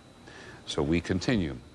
And first I want to go to my colleague ABC's Charles Gibson, who's also here at ABC News headquarters, to pick up on parts of the day we may have missed in the last couple of hours. Charlie? Well, Peter, you've spent the last hour and a half in a special edition of World News Tonight trying to sum up where we stand, and for those who couldn't watch all of it with some trepidation and a sense of inadequacy, I will try to sum it up in 2.5 minutes to try to get some sense of where we are. And there's a lot of places where you could start today. You could start with the investigation. You could start with the fact that there are some indications from Washington that the Pentagon was not the intended target of the plane that crashed there. But I think the proper place to start is right at the recovery zone around the World Trade Center, because, as you have been pointing out in the last few minutes, there is the threat that another building could go down. There are actually two that they're worried about. One, Liberty Plaza. Somebody said there's a buckle in the building. It could go down. Others are saying they're really most worried about the Millennium Hotel. But we are in a situation where another building could go down in the World Trade Center site. So let's start there. Late this afternoon, there were the frightening indications that yet a fourth building might be near collapse in downtown Manhattan, another building structurally weakened by the collapse of the World Trade Towers. Touring the devastated site today, New York Mayor Rudolph Giuliani echoed the thoughts of every stunned American. When you look up there and you don't see the World Trade Center, it's unbelievable.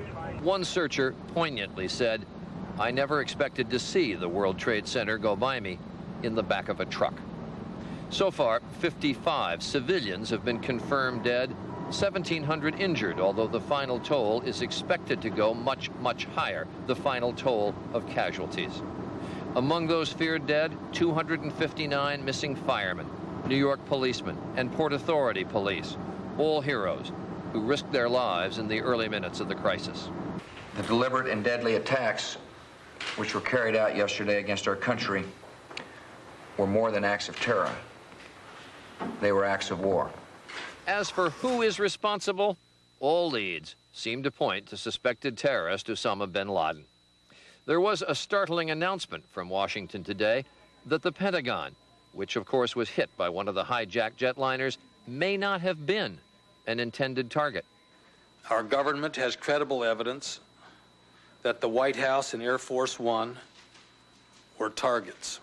Each of the 4 planes hijacked, says Ashcroft, was taken over by between 3 and 6 hijackers armed with knives and box cutters. So far, there have been no suspects arrested, but many people have been detained, held as part of a spreading investigation. Police in riot gear searched a hotel in downtown Boston. Other police served search warrants on homes in Florida looking for information. Sadly, today, people gathered outside hospitals. Without a lot of hope, they were simply holding up pictures of missing loved ones on the slim, very slim chance someone had seen them. She has 2 daughters, and we haven't heard no response from her, nothing. Amazingly, earlier today, several people were pulled out of the rubble of the World Trade Center alive. An inspiring sight also came today. People on the periphery of the World Trade Center site were applauding, cheering the rescuers.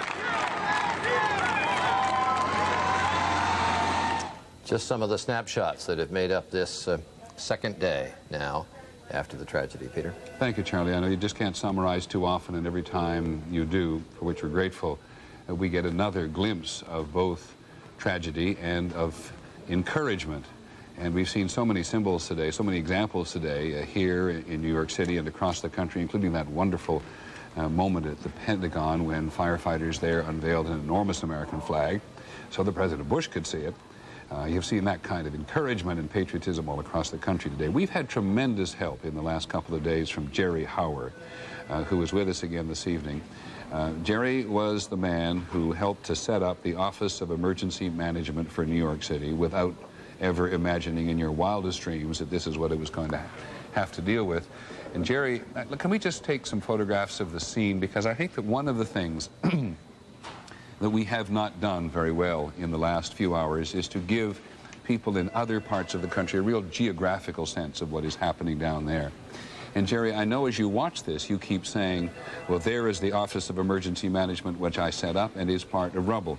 So as we look down at this staging zone north of the World Trade Towers, where, for example, was the Office of Emergency Management, and where is One Liberty Plaza, which we're so concerned about collapsing at the moment? Well, there, Peter, at both ends of the operation, the Office of Emergency Management, or 7 World Trade Center, was on the north side. The World Trade Center, the 2 towers sat in the middle, and the Millennium Hotel is to the east of the World Trade Center, and the tower that they're concerned about now, One Liberty Plaza, is just south. Here's, as you can see on that map, the 7 World Trade is the northern part looking up. As you look across to Jersey, One Liberty Plaza is to the south there. The concern now is for One Liberty Plaza. You've got to set the stage by recognizing there's a very aggressive effort going on to try and find people at the site. They had the good fortune this morning of finding some people alive. These people are looking very aggressively for any signs of life, using cameras, using search dogs, listening devices. So they are going to be as aggressive as possible. And you again have to recognize that it's an extremely dangerous operation. They're picking through a lot of steel, a lot of twisted rubble. And now, to compound it, you have the potential danger of an additional collapse. Can you tell exactly what what we're looking at right now? Do you know this particular structure? I won't blame you if you don't. I do not. That looks actually like the bridge across the way. Across West Street. I think that is the bridge across West Street. And I know from talking to folks today that the goal is to try and clear West Street and to try and clear a path. Because it's very difficult to operate in this part of town. There is only one really main road, is there not? And that's the West Side Highway, which goes right past between the trade towers and the river. Yeah, you either have to move debris either going north up the West Side Highway, or you have to move it going south down through the Battery Tunnel or around the tip of Manhattan.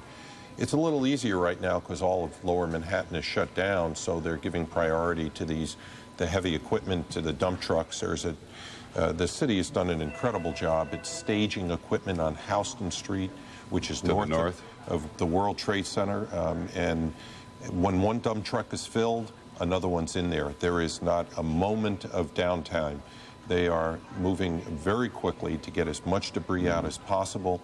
And at the same time, these rescue teams are operating in this dangerous environment trying to find people. Now, just for people in other parts of the country, remind them how close this is actually to Wall Street. Well, this is literally the Millennium Hotel. If it were to fall to the east or fall away from the Trade Center, could in fact hit Wall Street. The debris could hit Wall Street, depending on which way it's leaning. And my understanding is it's leaning in towards the Trade Center. Again, it's about a 25-story building.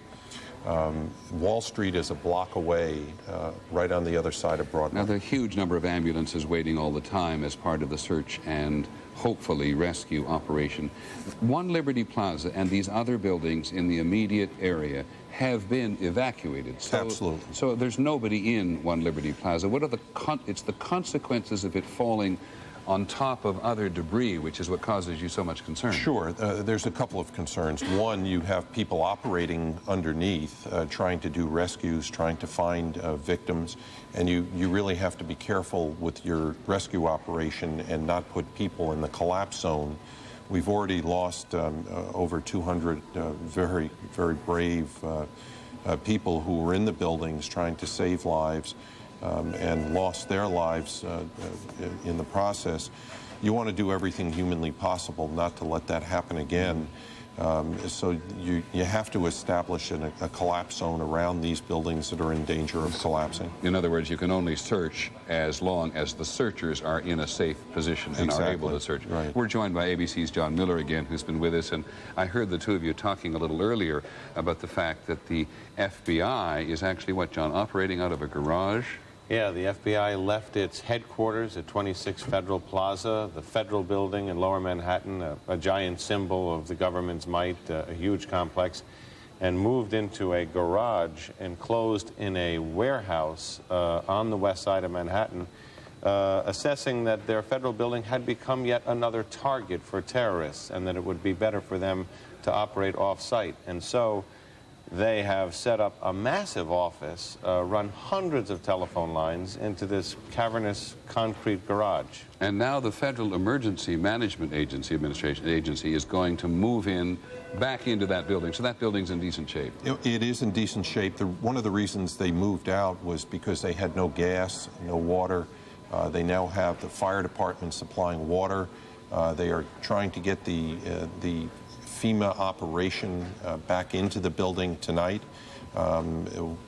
Last I talked with them, it looked like they would move some of the resources from New Jersey back into the building tonight. And they'll coordinate this operation from a federal level out of the federal building. Okay, thanks, Jerry. If you have time to stay with us, I'd be very grateful. Absolutely. as you watch them work on a site in which your office has been wiped out and for which you never actually could possibly plan. George Stephanopoulos is down in that part of town. George? Yes, Peter, I'm here at Duane and Church Street, which is a little farther up than we were before from the World Trade Center. But if you look over my left shoulder, you can see One Liberty Plaza with 2 floors lit up quite high up. I'm not sure if the lights are preventing you from seeing it, but it's right over my left shoulder there. We've been told by 2 firefighters who just left the scene that search and rescue operations have resumed around the World Trade Center area. I'm not certain that they're right up at the One Liberty Plaza, but they have said that they are working away right now. I can add, when I was there earlier this afternoon, Peter, it was very clear that that building had taken some severe hits, but it didn't seem as severely damaged, say, as some of the buildings on the south side of the plaza. Finally, Peter, we have some additional information from 2 FBI agents who have confirmed that there's a gas leak near City Hall, which is also in this lower tip of Manhattan, a little further east, and then they're evacuating that neighborhood and moving people up to the north. Okay, George Stephanopoulos, thank you very much. So people downtown just simply continue to be moved about. And you saw a vigil there with people holding candles. That's outside St. Vincent's Hospital, one of the hospitals that has been deeply involved in either treating people or waiting to treat people. There are 170 hospitals in New York City. And I think that Cynthia McFadden is down there at that candlelight vigil this evening. Cynthia? Peter, we are here. This is a vigil that has started across the street from St. Vincent's Hospital. You'll see some of the people have, I don't see them now. In fact, the air is clearer right now, but for the last half hour or so, there has been an acrid electrical fire smoke in the air here. People are grabbing surgical masks, like the one I'm holding in my hand, to help them breathe. Some people are making makeshift masks. It has been extremely difficult to breathe. The fire department and rescue workers tell us that this is an electrical fire. They believe, although we hear confirmation of a gas leak as well. We're about a mile north of the Twin Towers here, but the wind has shifted in the last couple of hours. And so they have moved the rescue operation, the triage operation here inside. You'll see that while there were people out on the sidewalk all day, the bulk of the medical personnel have now moved inside. That is because of this acrid smoke and because of concerns about these health issues. I can confirm a new number, Peter. St. Vincent's Hospital has processed 604 patients through their emergency rooms, 449 here behind me, and then at other St. Vincent's hospitals around the city, the rest of the bulk of the patients. We have seen a stream of dump trucks, cranes, lights, generators heading behind me downtown. You'll see a couple coming down now, I think, as well as military personnel.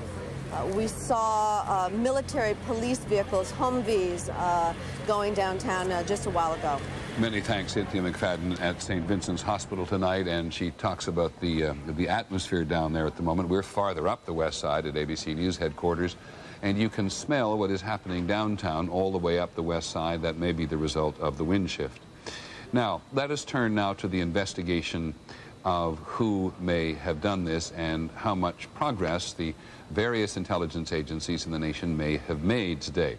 ABC's Pierre Thomas is with us in Washington. Pierre, bring us up to date, would you? Well, Peter, I just had a very interesting conversation with a very senior government official who tells me that they're learning more information about the people who may have flown those planes into the World Trade Center and also the Pentagon. At least 2 of these people had been certified at that school, at this flight school in Vero Beach, Florida. And we're told by this particular source that they had been getting training there for more than a year. So this operation may have been developing for quite some time. Also, I'm being told that they're trying to find out when these men might have been recruited. Again, the operative figure in this may be Osama bin Laden. Okay, thank you very much, Pierre. We'll come back to you in the course of the evening. Naturally, ABC's John Miller is with us. John, I know we've done it before, but give us an overall handle on the investigation as of, what, 8:20, 5:20 in the West. Federal authorities now believe that there were between 3 and 6 hijackers on each plane. Right. They now believe they know the names of all of them, or at least the names or identities they were using. They have traced some of them backwards to rented cars, to hotels, to other states, and ultimately to Canada, possibly as a port of entry. 3 people, 2 men, 2 women, and a man are being held in Boston, not charged in any way in connection with this case, but being held for investigation of their immigration status. They were located coming out of the hotel room rented by one of the alleged hijackers. 2 more are being held in New Jersey. They were picked up last night. Federal authorities are now indicating while their immigration status is continuing to be examined, they are not panning out, in all likelihood, as suspects in this case.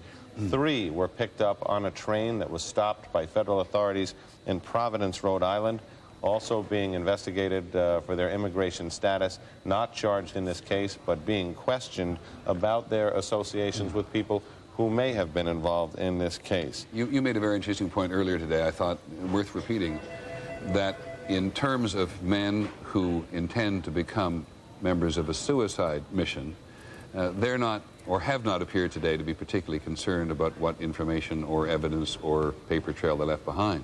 No, they did leave a trail behind. I mean, if you look at the Logan Airport leads, they had an argument with another motorist, which attracted attention. That led police to the car, which led the FBI to the hotel, which led them to the 3 people they're looking at now. One of the interesting things they found in that hotel room was a lot of luggage, more than it seemed to be appropriate for the 3 people they found, and hair dye, which now they're wondering if the people who were leaving were going to use to change their appearance so that they wouldn't look to other witnesses later how they looked to the witnesses who could identify them. Was there talk about a training video in the trunk of the car? Is any confirmation of that? Yes, in the automobile found at Logan Airport, a training video on how to fly a commercial aircraft. In luggage found at the airport, Arabic language training manuals for flying planes. This, the white... Thanks to our affiliate in Boston, WCVB, we actually have a picture of the car which they were taking away to search. White Mitsubishi Mirage that they were keyed into by a witness who said he had an argument with them in the airport, apparently over parking space. Thought nothing of it at the time, got to his destination, heard about the explosion, that one of the flights emanated from Boston, put some things together in his head, used his cell phone, and called the Massachusetts State Police and the FBI. And I'm sorry, but I've forgotten precisely how many leads the Attorney General said they were following tonight, but I think he said a couple of thousand leads they were following, and there is a site on the web, at least, which the FBI has set up so that they can basically troll for information from any corner of the globe, which people may want to contribute to this. They've set up what they call a massive lead bucket. They're using hotline numbers. They're using a website. They have 4,000 FBI agents assigned to the case, unprecedented number, backed up by 3,000 support people, non-agents in the analyst end, the scientific end, the intelligence end, and they are looking at the rented cars, the telephone bills from the residences that they've traced these people to. Who did they call? Who are those people? What are their connections?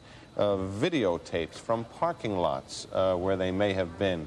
Videotapes that are around their homes and stores they might have been to from receipts that they're looking at as a result of search warrants. They're really trying to retrace their last steps. ABC's Brian Ross is also with us tonight, as he has been on various occasions during the day. I think, Brian, you can just add to this investigation knowledge, can you? Yes, Peter. A very sharp focus is on the various flight schools around the country, from Florida to Minneapolis, where they believe some of these terrorists may have obtained their knowledge of how to fly a plane, may have trained in simulators for advanced jets like the 757 or the 767. Any number of flight schools now have had visits from the FBI. There are connections to Minneapolis that are being explored tonight by the FBI, and throughout Florida, particularly around the Vero Beach area, as Pierre had reported earlier. That seems to be an intriguing focus for the FBI, the extent to which these men set out more than a year ago to obtain knowledge of how to fly a plane. I talked earlier today to the CEO of Huffman Aviation, and he did point out that they learned how to fly small airplanes there and then moved on to schools, which I think people were probably fairly surprised to hear actually could give you training in 757s and 767s, the aircrafts involved in yesterday's crisis. If you have enough money, you can rent the simulators for up to $2,000 an hour and actually learn. One school has a 16-day course to learn how to fly or to handle a 757 or a 767 if you have some sort of stated reason for doing that. That has been, from the very beginning, a very sharp focus that the list of suspects would include people specifically trained in how to fly a jetliner. Okay. We went on to the Sorry, John, go ahead. FAA's Airman site, which tracks and lists pilots' license, and found that 2 of the people that they were looking at as possible hijackers who had residences in Vero Beach around that school, who had been students there, went on to other schools. They were licensed pilots, rated for turbojets, and rated for instrument flying. So they had come a fairly long way. And remember the type of flying that they had to do. The most difficult part, we were told, is taking off and landing, most difficult and dangerous. Right. They didn't have to take off, and they didn't have to consider landing. They had to master steering the aircraft, controlling the speed and altitude, and aiming. Thanks, John Miller, and Brian Ross as well. We'll come back to this subject repeatedly. Let's go to Washington now, though, to see how this city has ended its day, and it has been a very busy day on, Claire Shipman is there at the White House now, on a single subject. I don't think any other business has been done today, do you? No, absolutely not, Peter, although as a footnote, of course, the White House did reopen for public tours today, which shows that there might be some people thinking about something else, but certainly not very many.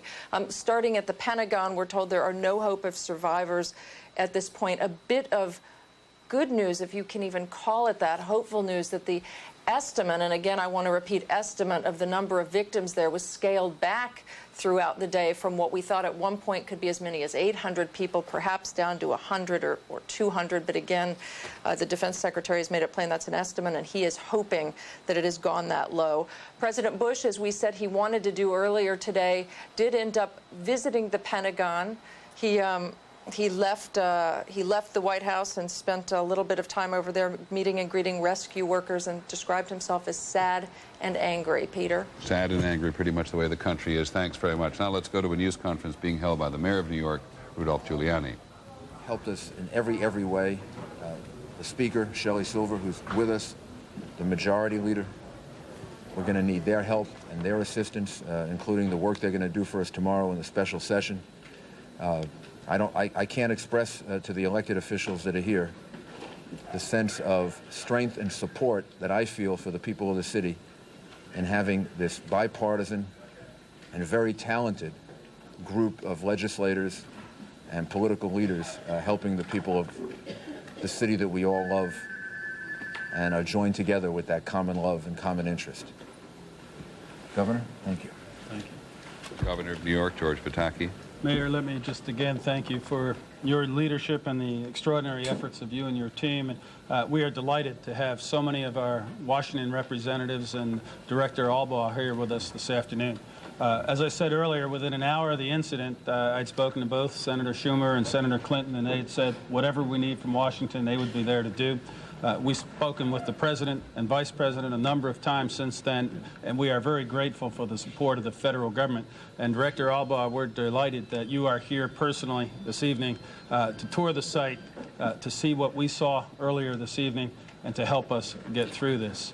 One of the things that the mayor and I learned under very tragic circumstances with TWA Flight 800 is that it's not just dealing with the victims, with the immediate crisis, with the health and safety concerns of those at the site.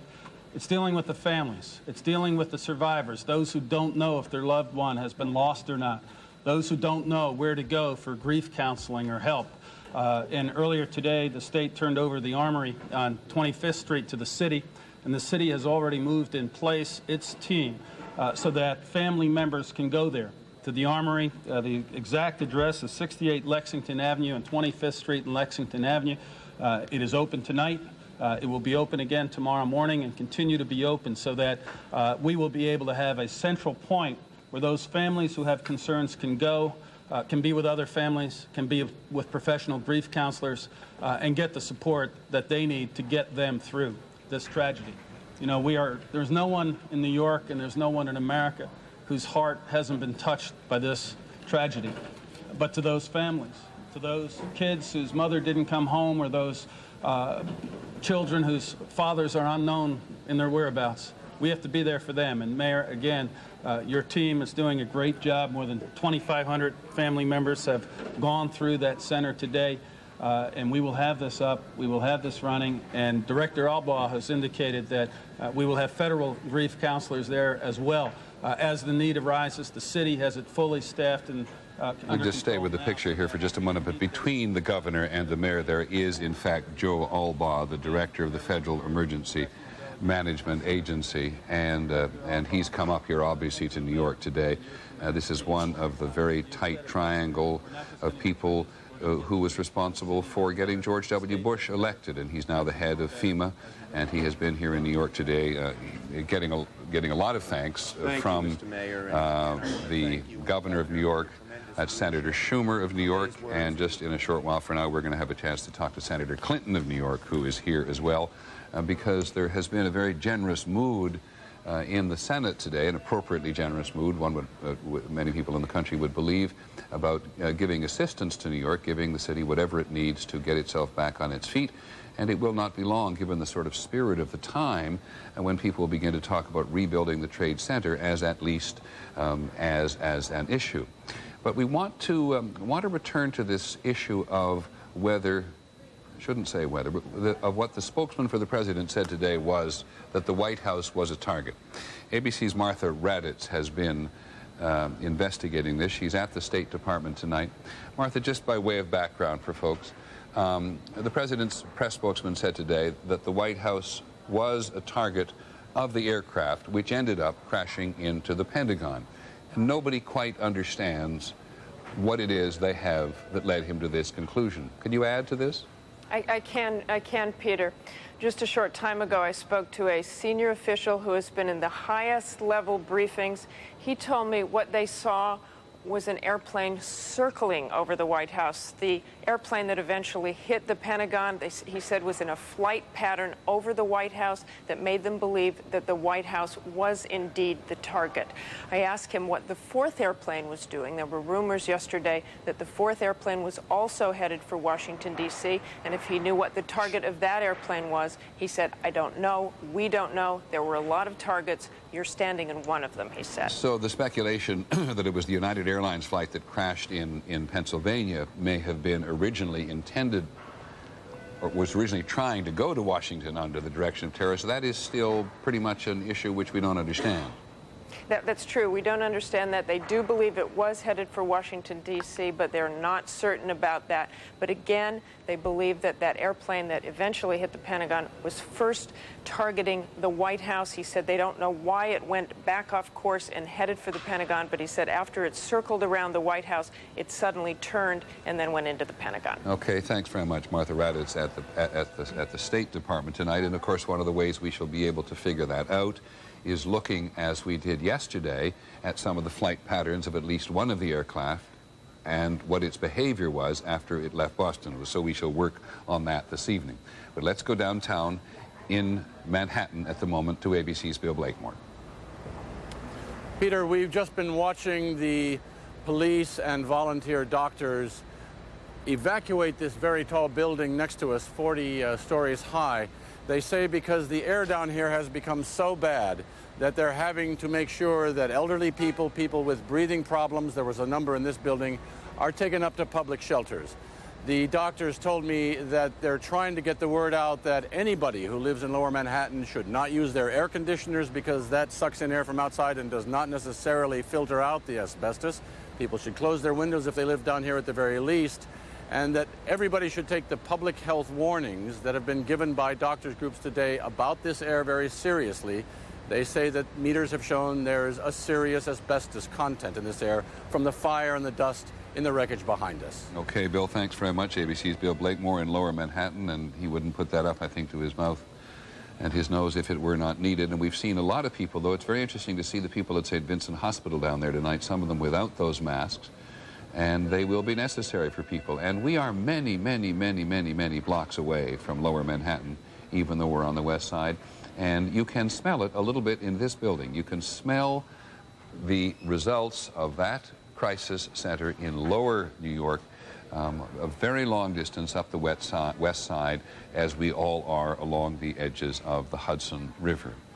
We've talked many times today about the search for the victims. You've seen pictures tonight of people coming with simple photographs of their relatives and just stood outside St. Vincent's Hospital in one case, holding up the pictures in the hope, and sometimes we believe it may be the faint hope, that somebody will have seen a member of their family. And we saw any number of incidents yesterday. We followed a young girl and her sister yesterday as they went in search of their father and ultimately found him. And so in that sort of visible desperation tonight, you get some sense of the anxiety that people feel. Now, some people who have lost their lives in this attack on the United States, either on the aircraft or in the Pentagon or in the trade towers here in New York City, are known to all Americans. Everything is a personal story, everything is a meaningful story. But some of the victims of this are known to a wider audience. Here's ABC's Jackie Judd. Minutes before the United plane went down in Pennsylvania, Fort Myers, Florida police officer Lauren Lyle's phone rang. It was his wife, Cece, an attendant on Flight 93. To hear my wife tell me she loved me through all the chaos that probably was going on that plane, to call me to tell me she loved me, well, is embedded in my heart. Cece Lyles also had two sons. The plane that slammed into the Pentagon yesterday carried heartbreak for families all around Washington. 3 children and their teachers, selected to take part in a National Geographic ecology conference, were on board. Hilda Taylor taught elementary school. She was the best 6th grade teacher ever. Also on board, a family of 4 beginning a journey to Australia, where Leslie Whittington, a Georgetown University professor, was going to teach. She sure as hell touched me. She was an energetic, powerful, dynamic, strong-willed, passionate, caring lady with a dynamite sense of humor and love of life. And God, she is a loss to humanity. A flight attendant on board, Michelle Heidenberger, died, her family said, a hero, putting her passengers and crew first. Michelle is or was a very sweet woman and has 2 children. At the Pentagon, an office now in ruins was where Rosemary Chapa worked as an intelligence analyst. Minutes before impact, she had called her daughter and left a message. She just said, "Hi, darling, give me a call." That was it. Rosemary Chapa has not been heard from since. The Archbishop of Washington said today his family has not heard from Michael Lynch, a New York City firefighter. And he apparently went in early, one of those companies that went in early, and I guess he must have been in the building when it collapsed. Archbishop McCarrick says he was supposed to preside at his cousin's wedding later this year. Also in New York, the victim's number, John Oganowski, a father of 3, the pilot of Flight 11. It's hard to explain losing your big brother. There are, of course, many, many more victims. Today, the airlines released the flight manifests with the names of the passengers, the pilots, the flight attendants on all 4 doomed airplanes. Jackie Judd, ABC News, Washington. As ABC, beg your pardon, as people try to make these connections, as people continue to search for their families, we know and have said before how hard it is on the children. We've talked to several people today who emphasize how important it is to talk to children about this, but to keep children removed from the violence if you can, if they're particularly young. Here's a report on the state of the children from ABC's Michelle Norris. For America's youngest citizens, yesterday's events were particularly horrifying. For students, their sense of security shattered by terror striking so close to home. All these hijackings, missing planes, it's scary. It's scary. I don't know what can happen. I'm angry at the nation. I think somebody isn't doing their job. With Washington still reeling from yesterday's attack on the Pentagon, all area schools made a collective decision. Children should stay home from class and spend the day with loved ones instead. I feel a little better because I'm with my family and I feel that I'm protected.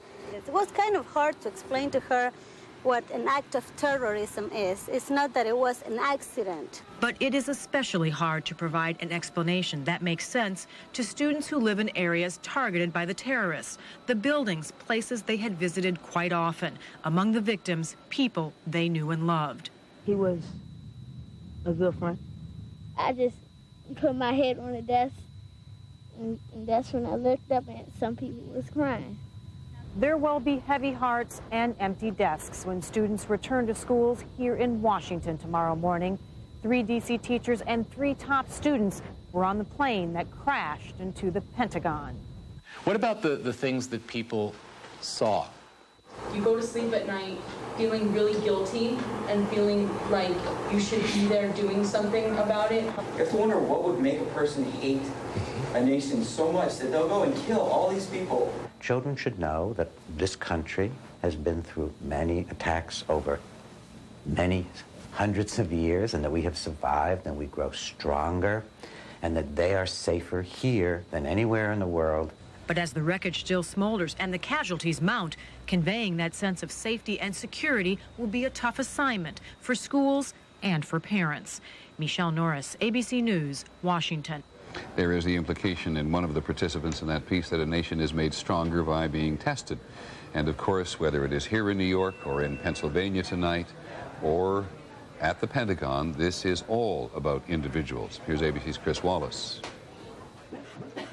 On this day after Navy Petty Officer Charles Lewis was being treated in a Virginia hospital for smoke inhalation and lacerations, but he knew it could have been much worse. At 9:30 yesterday morning, he was in the Navy Command Center in the Pentagon, watching pictures of the attack on the World Trade Center. There were a lot of people standing around watching the news footage and watching the live broadcast, and just thinking, if that happened there, I mean, there's no telling, you know, what's next. 10 minutes later, Lewis says he was in a meeting on the first floor deep inside the building, in Corridor 4 between the B and C rings. The next thing you heard behind us was an explosion, and it sounded like a big gust of wind, and it just slammed straight in the back of us. It was just pitch black, and all you heard was people screaming for help. All you heard was walls falling, just the whole room, everything just coming down on top of us. And what was the smoke like? What was? It was black, almost like tar. It's like the fumes were just heavy, and they just lingered there in your chest, just like your chest and your throat. Felt like it was just burning. Lewis says he was trapped for 15 to 20 minutes before emergency teams rescued him. He knows one of the other people in the room was also saved, but he still doesn't know what happened to the third person. When you were sitting there in that room, trapped, thick, black, acrid smoke, did you think this might be it? For a minute, yeah. I thought that was it. I thought about my kids. I thought about my family. I wanted to see my kids and my family again. Lewis has been in the Navy for 12 years and saw combat in the Gulf War. But he says this is the most danger he's ever been in. Do you feel that what you experienced yesterday was combat? Yeah, I do. I feel it. I mean, it was a deliberate act, and a deliberate act of terrorism. Another individual story, and of course everybody believes it was a deliberate act of terrorism, and the president said today that the country is clearly, this is an act of war, and the implications of that are extraordinarily serious for the United States, and everybody knows that throughout the United States today, everybody is hoping and praying that the person or persons and government or governments responsible for this, complicit in any way, will be identified very quickly. And as you heard from the Attorney General, there's a huge investigation going on tonight. I realize as we continue our coverage on a full-time basis like this that we repeat much of the information that you will have heard before if you've been around for the entire time. We also recognize that people get on with their lives and come and go, and so we keep revisiting our key correspondents and our key locations to simply bring us and you hopefully up to date, which takes us back to the Pentagon.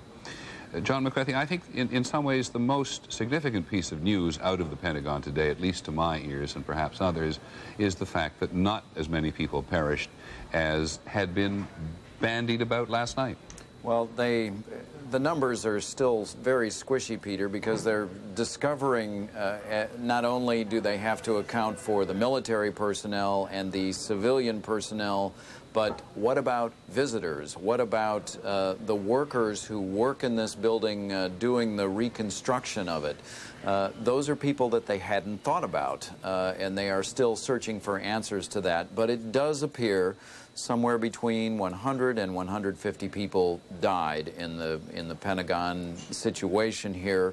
That is the number that the range of number that they are now focusing on. Now, We've done it before, I know, but review for us, if you would, the President's visit to the Pentagon today in two respects. One, we have some videotape of him because we were allowed to accompany him over to the Pentagon, and also the impact it had on the people who worked there. Well, I think quite clearly when the Commander-in-Chief comes to the Pentagon, it is always a very special time. This was especially emotional. The President has been expressing a desire not only to visit this site, but to go to New York, and to go to New York is much more complex, and he might very well get in the way of things. But he was able to come and offer encouraging words to the firemen, to the workers, to the people who had been doing some of the more grisly work of beginning to remove the remains from the building. Today, that process really did begin. They've been tagging bodies, putting them in body bags, and moving them away. Now, the President's been walking around in the pictures we're looking at with the Secretary of Defense, Don Rumsfeld. Can you put into perspective for us today what Mr. Rumsfeld was trying to say? And that, by the way, is the President's National Security Advisor, Condoleezza Rice. And I think that's the first time we have seen her since this crisis began. She and Vice President Cheney were in the White House throughout, while the President was first in Florida and then on his cross-country trip. Let's listen. We're here to say thanks to not only the workers on this site, but the workers who are doing the same work in New York City. Coming here makes me sad on the one hand. It also makes me angry. And our country will, however, not be cowed by terrorists.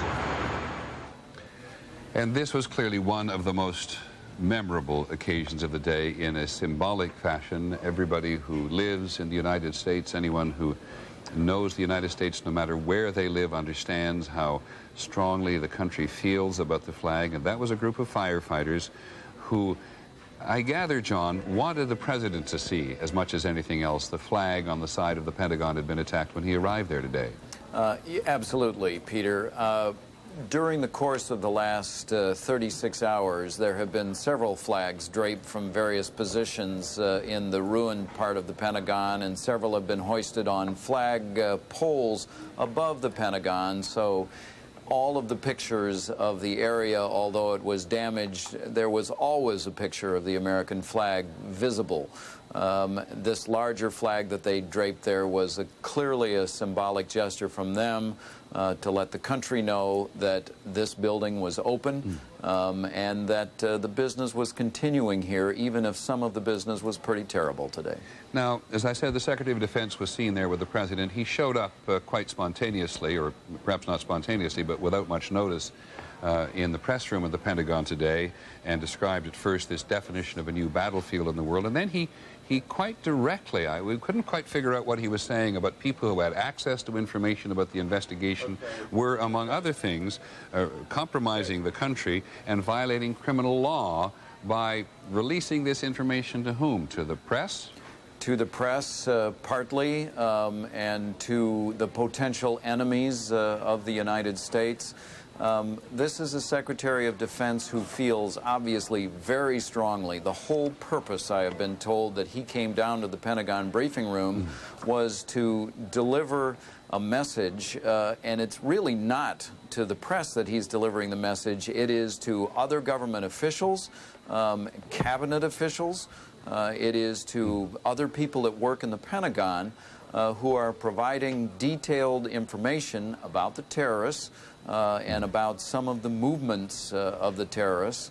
And he refused to comment, for example, on the thing that the White House press secretary revealed today, that in fact the terrorists may have been wanting to target Air Force One and the White House. When he was asked that question, he said, "I'm not going to talk about intelligence matters." So he clearly, in some respects, I believe, was trying to chastise many government officials. I wonder if this goes back in part to a couple of politicians on Capitol Hill yesterday, with whom we had a conversation, to put it politely, who appeared to have knowledge from intelligence briefings and were talking about it, at least in a limited way, in the public arena.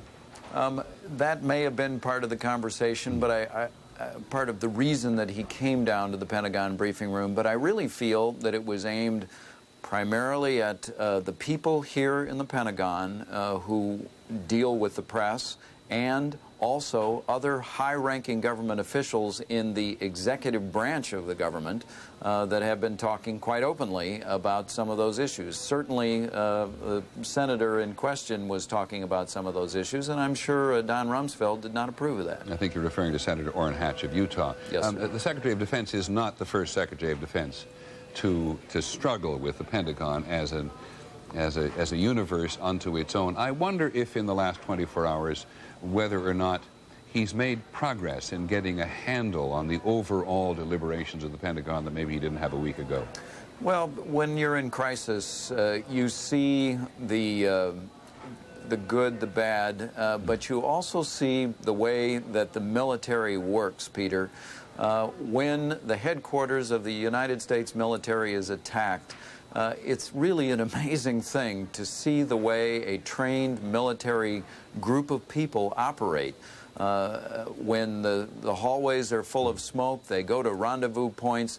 It's totally different in the civilian world than it is in the military world. There are preparations, there are plans, and people do amazing things. There have been a number of acts of heroism in the Pentagon during those first few crucial hours.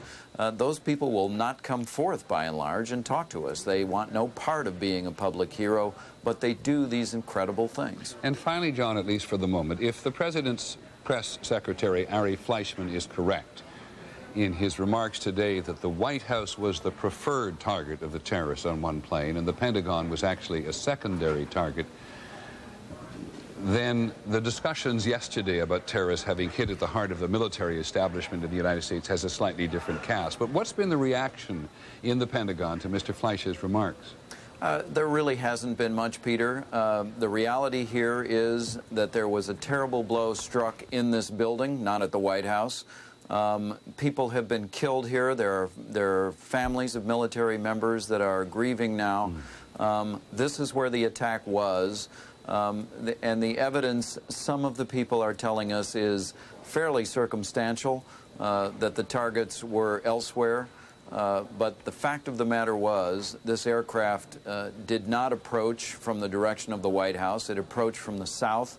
It had been apparently moving along the major highway 395, which is a north-south highway, and it came from exactly the opposite side of approach than the White House is. So if it had been circling, they were awfully wide circles before it hit the Pentagon. Well, thanks, John. I actually think you've added to the context of this story either deliberately or inadvertently, but I think you're finally saying that from the point of view of the Pentagon universe, that collection of military families as represented by the services, that is its universe today, and that's what it profoundly most cares about. And I think the President probably feels exactly the same way. Thanks, John McCarthy. We'll come back to you a little later in the evening. We're joined now here at ABC News headquarters by a person we last saw on the streets. This is Dr. Andrew Feldman, who has, I have to look carefully again, because to be perfectly honest, I've forgotten your hospital. Orthopedic surgery at St. Vincent's Hospital. At St. Vincent's Hospital, and we've yanked you away from your immediate duties to have a conversation here, and we're very grateful. Thank you. I think what we heard you say on the streets, I don't know how long ago it was, perfectly honest, that you went into this site with a sense of optimism and you came out with a sense of despair has rested very heavily on people's shoulders. You want to think about what you said then and give us some context for that? Sure. Basically, anytime you're dealing with any type of injury, you're always hoping for the best. Obviously, at St. Vincent's, we're a level 1 trauma center, so we're used to seeing almost every possible type of devastating injury, whether it be motor vehicle or gunshot wound or jumpers or whatever it might be. But obviously, the magnitude is not there. When we went down to the site today, I was part of a team of a couple of doctors. There had been several doctors obviously there beforehand, and we were going there to lend a hand. And the most problematic thing is that there wasn't that much of a hand to lend because most of the people were buried. And does that appear to continue to be the situation tonight? Yeah, I think yesterday as the casualties started coming into the hospital, there was pretty much a steady flow at the early part of the day, around noon, 1, 2, 3 o'clock, and then it started to tail off. So we had the unenviable position of having too many doctors. There were too many doctors and not enough patients, and we knew then and there that it was going to be problematic. And that seems to be the situation at St. Vincent's tonight. I don't know how many people you've actually admitted overall, several hundred, I think. I think there's over 400, and I know I personally brought several of them to the operating room. There were certainly other teams operating all through the night, but it wasn't the volume that we would expect. And we cannot see, of course, the work that you're doing inside the hospital, you and other hospitals in the city as well, but the limbo in which you appear to be publicly at the moment seems to bode ill for the search and rescue operation. Well, that and the fact that I was down there and I actually saw what was going on. I mean, we at home see what the television shows us in 3 or 4 burnt-out buildings, but the devastation is really almost a 5 to 10 block radius of just twisted rubble and, you know, rescue cars that are burnt out and fire engines that are basically crumpled like little tinker toys. It's quite devastating. Tell us, if you would, then, while we look at the pictures, as you point out, that the rest of us in the country use to get as close as we can to the crisis itself. Tell us, just looking at these television pictures tonight, you can use daytime or nighttime, whichever you prefer. What are we missing? I think you're missing a couple of things. I think you're missing the amount of individuals that are there really doing their job and much more than their job. I also think you're seeing a lot of rescue workers on TV. But, I mean, one of the most interesting things was I was walking down the street and my car mechanic was there hauling cars out of the way. Now, this is a guy, he's not hired by the city. He was volunteering to help clear some of the rubble. So there's a lot of normal citizens there who are going above and beyond the call of duty, so to speak, to help with the rescue team as well. And I think it's probably true that as we look at this on television, we don't have any appreciation for the depth of the rubble, or as you said, within a 5 or 10 block area, the compacting of the rubble as these buildings fell in on themselves. I think the way that you can really visualize it is if you think of a disaster movie from the summer. I mean, that's really what it is. You go there. My office is actually across the street in Battery Park City, or what was my office, because I saw it and it's pretty much blown out. Really? But it basically is an area that you know very well, that is no longer an area you know very well. It looks as if an atom bomb had dropped there. And I wonder also at the moment whether, as a result of the many buildings that fell and the fires that go on and this acrid smoke, I don't know if you smell it up here many blocks away, or perhaps we may just be smelling you. You're smelling it on my coat. And we may indeed be smelling you. We've had that experience before. Does New York now have a public health problem? Well, I don't know specifically because that's not my field of endeavor, but at the same time, I know a lot of these buildings had asbestos in them, so I'm sure that's probably floating around somewhere. The sheer volume of smoke is obviously not good for people. I was wearing a mask down there, and it was definitely, even through the mask, irritating, and I still feel it a little bit now. So I can't tell you it's a public health crisis, but I can tell you it's certainly not good to have that kind of stuff in the air. And what is the current, dare I say it, state of play in terms of the rescue and treatment operation as far as you're concerned? Well, obviously, anybody who's injured is going to be triaged to the appropriate place. Anybody who has devastating injuries will go to a level 1 trauma center. My problem is that there's not a whole heck of a lot of them. And I basically went to the site to help, and there wasn't that much to do because they can't get to the people yet. Even though they have trucks and bulldozers, etc., there's still a lot of smoke. Some of the areas are still on fire. There's a lot of fumes. There's soot that's 6-8 feet deep, 6-8 inches deep that you have to wade through to get to places. And I think it's going to be, at least as a layperson just looking at it, a number of days before they can really get to some people. And as you wander through the area again today, are you concerned, or were you told to be concerned about the possibilities of leaking gas and a gas explosion? We were told that when we were prepped originally from the day before. Again, when there's a disaster that hits, there are certain protocols that a hospital or the city will follow. And everybody followed that to the letter. And I just might add, I was so proud to be a part of the team at St. Vincent's because they did such an exemplary job of bringing people in, triaging them, and treating them appropriately. And I feel we really did save lives. We have mentioned we lay people triage on any number of occasions, which is a process of selection by which you, in the medical profession, choose people to treat. How does it work, and how tough is it? Well, I mean, if you've watched a war movie or you've ever seen MASH on TV, it's not unlike that. Basically, there are trained people who can understand the amount or the severity of an injury. They will try to keep the serious injuries in hospitals that are not only close, but that also can deal with those type of problems. And some of the other less serious injuries that might clog the system will go other places. But your anticipation that you were going to need a major center for triage, and in fact you set up one in the old piers on New York City now called Chelsea Piers on the edge of the Hudson River, has in fact either declined or been eliminated.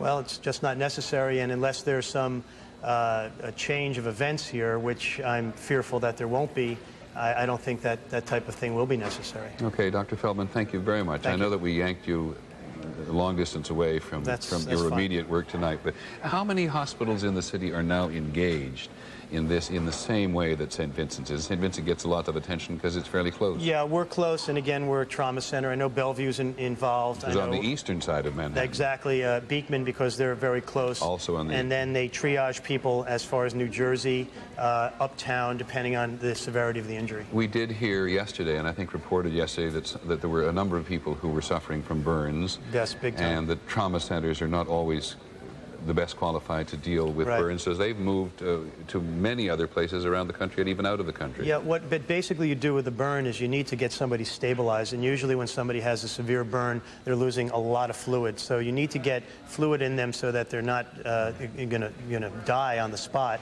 Once you get them stabilized, then you want to get them to the tertiary centers like Cornell and some of the other places in the city that can really deal more efficiently with those problems. How many of the people you dealt with who had survived this did you have a chance to talk to? I talked to quite a number because firstly we were seeing them in the emergency room, and again I'm an orthopedic surgeon. I'm a sawbones, so I was seeing most of those type of injuries, but nonetheless you lend a hand if there's something more problematic. And I think that there were all sorts of people who some of whom understood what was going on. I dealt with a gentleman who basically had no conception. He was the supervisor of the building. Really? And he said to me, the last thing I remember was floor 40. So he obviously fell somehow from the 40th floor on down. And I don't know how or where or how he survived. He had multiple injuries and is actually doing well. But he didn't remember anything. And I basically had to tell him because he couldn't quite understand the severity of the situation, that he was saying that he was the supervisor of the World Trade Center, and I had to say there was no more World Trade Center. In the briefings you've had from emergency officials, and in this, I'm going to go and talk to Bill Blakemore downstairs. We've compared it often to an earthquake because we've seen situations where buildings have collapsed before and people have survived. In your briefings, were you told that you must continue to stand by because people survive often for lengthy periods of time? Yes, we're basically on a state of I don't know exactly what the term would be, but we're ready and able should there be a problem. And again, we not only have the doctors who are on staff and the nurses who are on staff at St. Vincent's, but there have also been a lot of other doctors who have pitched in. I saw people there from Delaware and Philadelphia who came in just because they heard there was a call. And, you know, again, unfortunately, we couldn't use their services, but the outpouring has been amazing. Dr. Feldman, thank you very much. Dr. Feldman, an orthopedic surgeon from St. Vincent's Hospital. Very grateful to hear you earlier, and again today you help us understand. But as you look at that last picture on the screen, bearing very much in mind, as Dr. Feldman says, that we don't get a full appreciation of what is happening by looking at it on television. We are simply reminded what a painstaking effort this is.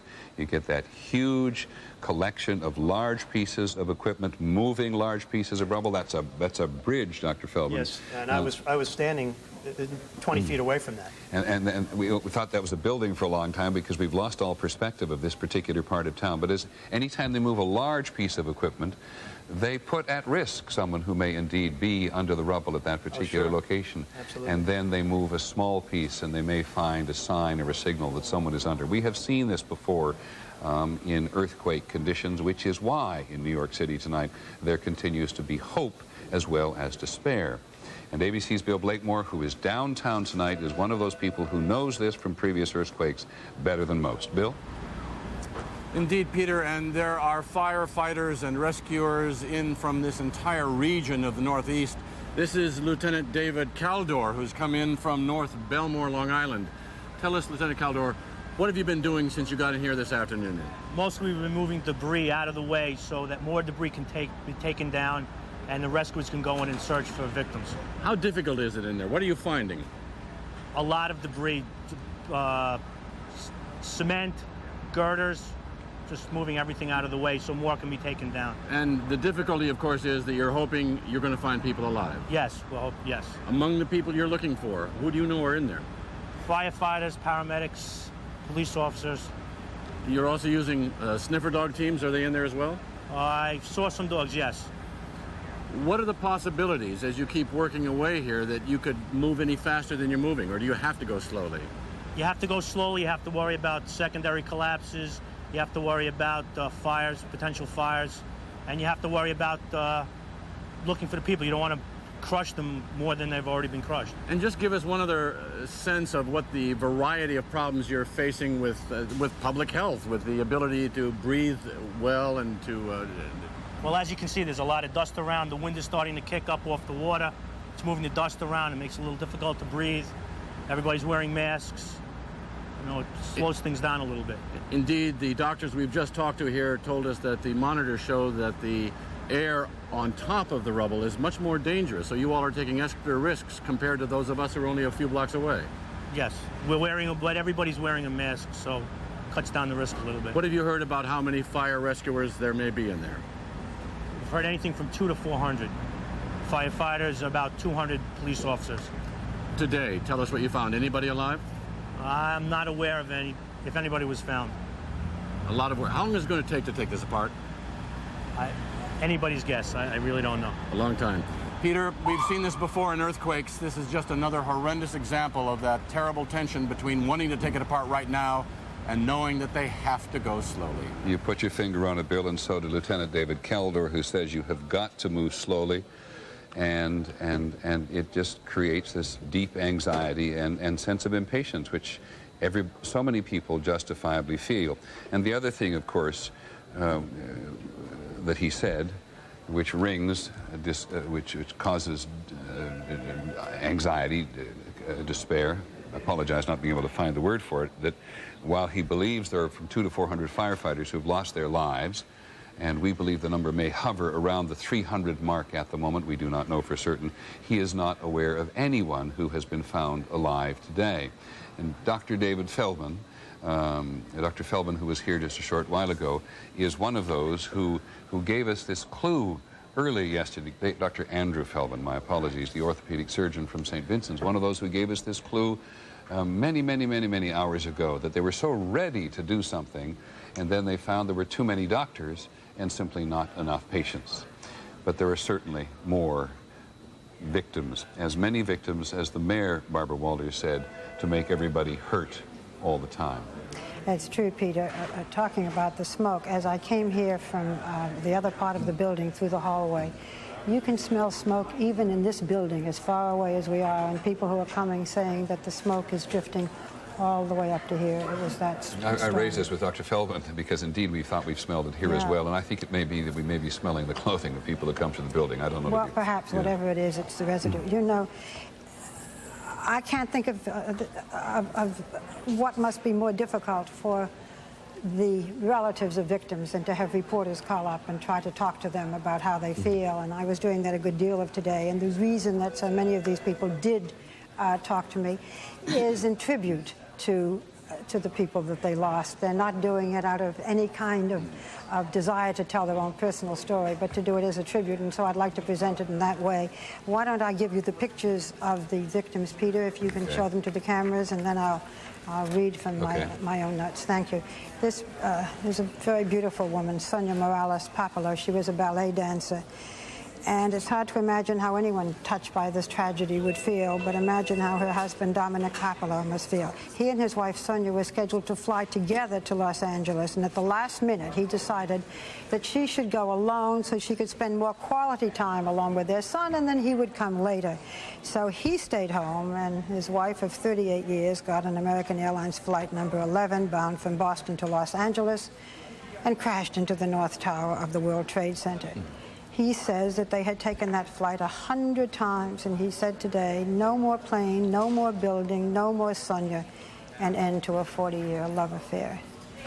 Now we go to a young man who has lost his father. This is the victim, Doug Stone.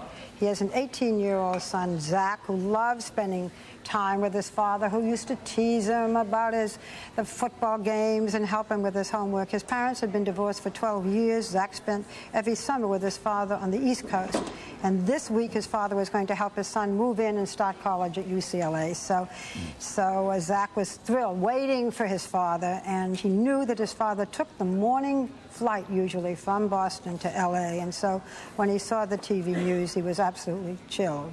His father had been in the American Airlines Flight 11, which was the first flight to crash into the World Trade Center.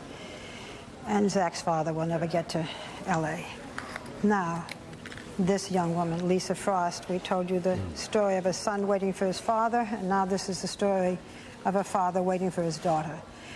This is 22-year-old Lisa Frost. She graduated #1 in her class at Boston University. You can imagine how thrilled and excited her parents were. They live in California, and they were planning to meet her. She was coming from Boston, and she was going to start her very first job. And they were riveted by the images of the attacks in the World Trade Center. But then they thought, all right, it wasn't her plane, because that first flight was not the plane that she was on. She was on the United flight, and she crashed into the tower as well.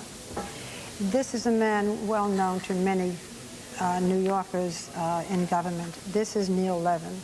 And Neil Levin is the executive, we hope still is, the executive director of the Port Authority.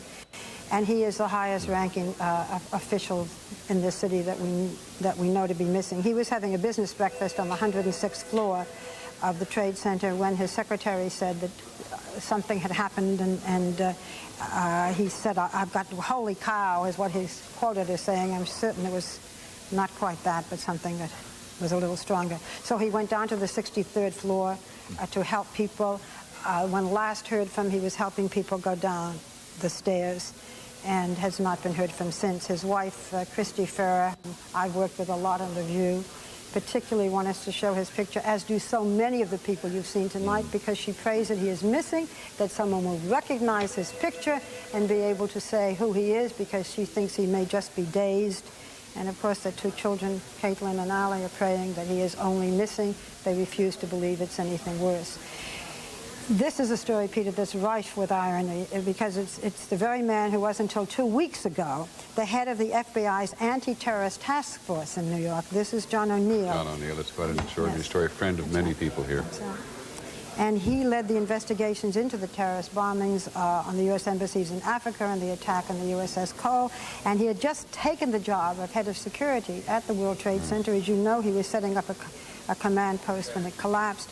And he had warned officials about terrorism earlier. He'd said a lot of these groups now have the capability and the support infrastructure in the United States to attack us here if they choose to. He has 2 young children. He has spent his life in a race with terrorism and investigating Osama bin Laden, and instead he fell victim to them. He has not been seen since, and we all pray that he is missing. And Peter, finally, earlier today when I was on talking with you, I talked to you about a man named Christopher Newton, who died on American flight 77 from Washington to Los Angeles, and he was going to Los Angeles, as you remember, to pick up his dog, to pick up a yellow lab. There we are. And he was killed. And many people have called offering to adopt the pet. This is a young man who had 1 million travel miles and could have and was going to bring up his dog and come back to the East Coast. But we believe the family plans to keep it. But, you know, everyone's heart goes out from the victims to a yellow lab, Peter. Yeah.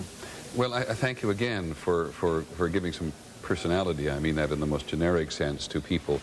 And look, Barbara, here at our monitor, because this is, in downtown New York, just a car on the side of the street where people have come and have left just scores of pictures of people who they believe, who are missing.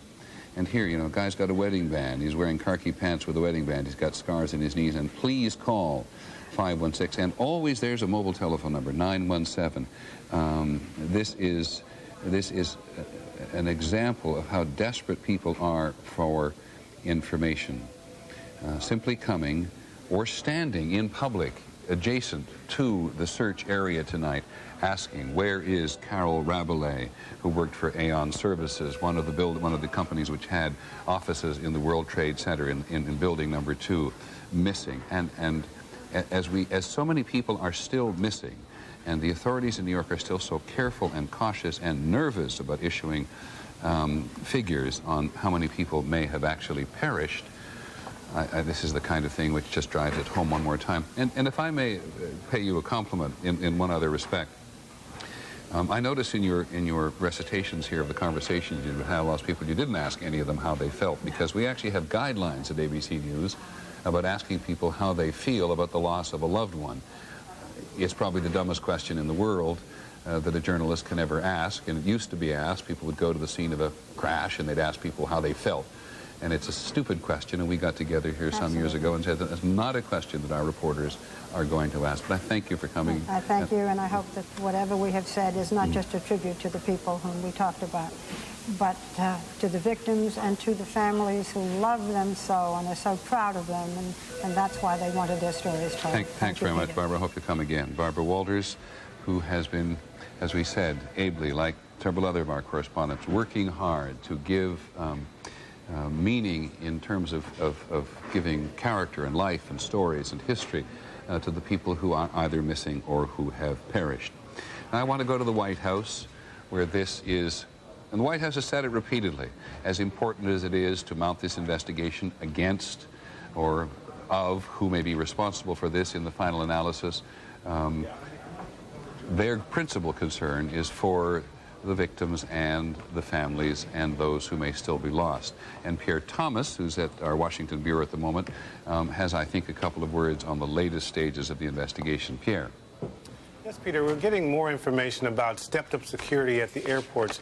We're now being told that the Justice Department and the Treasury Department tomorrow will announce that U.S. Marshals, the Border Patrol, and also the U.S. Customs Service will be very visible working checkpoints at airports. So this is stepped-up symbolism and also a signal that the U.S. government is going to take security much more seriously at the airports. Another point I would add about the investigation, the roughly 4,000 FBI agents that Ashcroft mentioned today are nearly half of the 11,000 FBI agents who are sworn to investigate crimes in the U.S. So this investigation is one of the largest, if not the largest, ever. Pierre Thomas at the Washington bureau of ABC News. Is Terry Moran at the White House at the moment? Terry, we're just about to talk to the director of the Federal Emergency Management Agency, Joe Albaugh, close friend of the president, among other things. But tell us what's happening at the White House at the moment. Well, Peter, the White House is still at work. Obviously, the president, after his visit to the Pentagon, came back. He had dinner with his wife, the First Lady, in the residence, and he remains there. He is still at work at this hour. But since this is an international incident and other countries are now beginning their day or in the middle of their day, the White House is still at work, and there's something very significant to watch as it develops over the next couple of days. We've heard the president and other administration officials say today that the president wants to rally a coalition of nations against terrorism. And we're being told now by White House officials, by administration officials, that that's not just a rhetorical expression of the solidarity that other nations are showing with the United States in this time of its attack. This is beginning to be, it seems, through intense discussions, a kind of framework for a potential response. Now, I hasten to add that every administration official I'm talking to is very hesitant to get into the details of any response that they are considering, even whatever might be on the table. But they are saying that all of the offers of assistance, including military assistance, that they are receiving from other countries are being taken in and digested, and that this may be another kind of coalition developing, just as President Bush's father developed a coalition during the Gulf War. Permit me, Terry, to be just a little bit skeptical about this. I think it's pretty natural for a great many nations in the world today to say to the President that we're behind you and we admire you and we deeply sympathize with the American people. But for one thing, the United States is currently so far away from finding out who actually did this. We know this. Every public official admits they're just beginning this long investigation. So that the United States is probably a very long way, despite NATO's comments today that an attack on one is an attack on all, a long, long way from the challenge of ever having to put together a military coalition to go after anybody. No question about it, Peter. And it's not just military response that is being discussed here. We're being told specifically to look for the full panoply of responses: military, political isolation, economic sanctions, perhaps. Those words aren't being used, but that the discussions that are ongoing right now are being called creative and intense, and that these are efforts to develop out of what, as you point out, a very natural expression of solidarity and condolence around the world, to use that moment, to seize it, and to try to build some kind of framework of a response, some kind of formal framework. Very good point, and thanks very much, Terry. And if this is, as Senator Daschle said to us from Capitol Hill tonight, that the world has truly changed, I think a lot of people will be skeptical about that observation as well, but that the world has indeed changed with this attack on the United States and these symbols of the United States in such a profound way that maybe things will change. But I think anybody in this administration or others before it, including the man who is sitting beside me, Joe Albaugh, currently heading the Federal Emergency Management Agency, will acknowledge that the world is a pretty complicated and cynical place when it comes to fighting international terrorism. Do you agree? It's a tough issue, very tough issue. We've asked you here tonight, you've been good enough to come to talk about your current role. The last time I think you and I talked on the telephone was about the Mississippi River. That's exactly right. And as tough as it seemed at the time, man, it just seems tiny now compared to what you've had to deal with today and yesterday. Give me first your reaction to what you saw yesterday and today.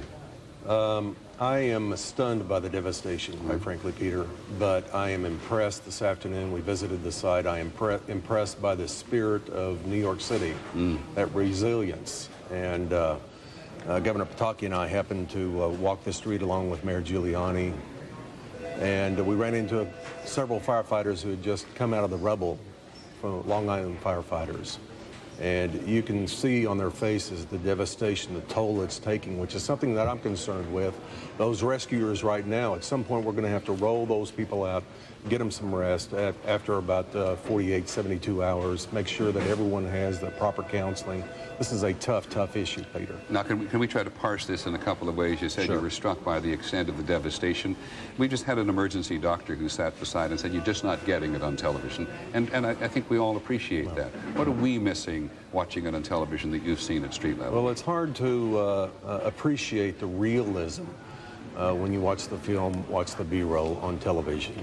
When you visit the site in person, it rains down on you. The whole weight of the world almost rests on your shoulders when you see that. And just looking at the task down the road, it is almost insurmountable.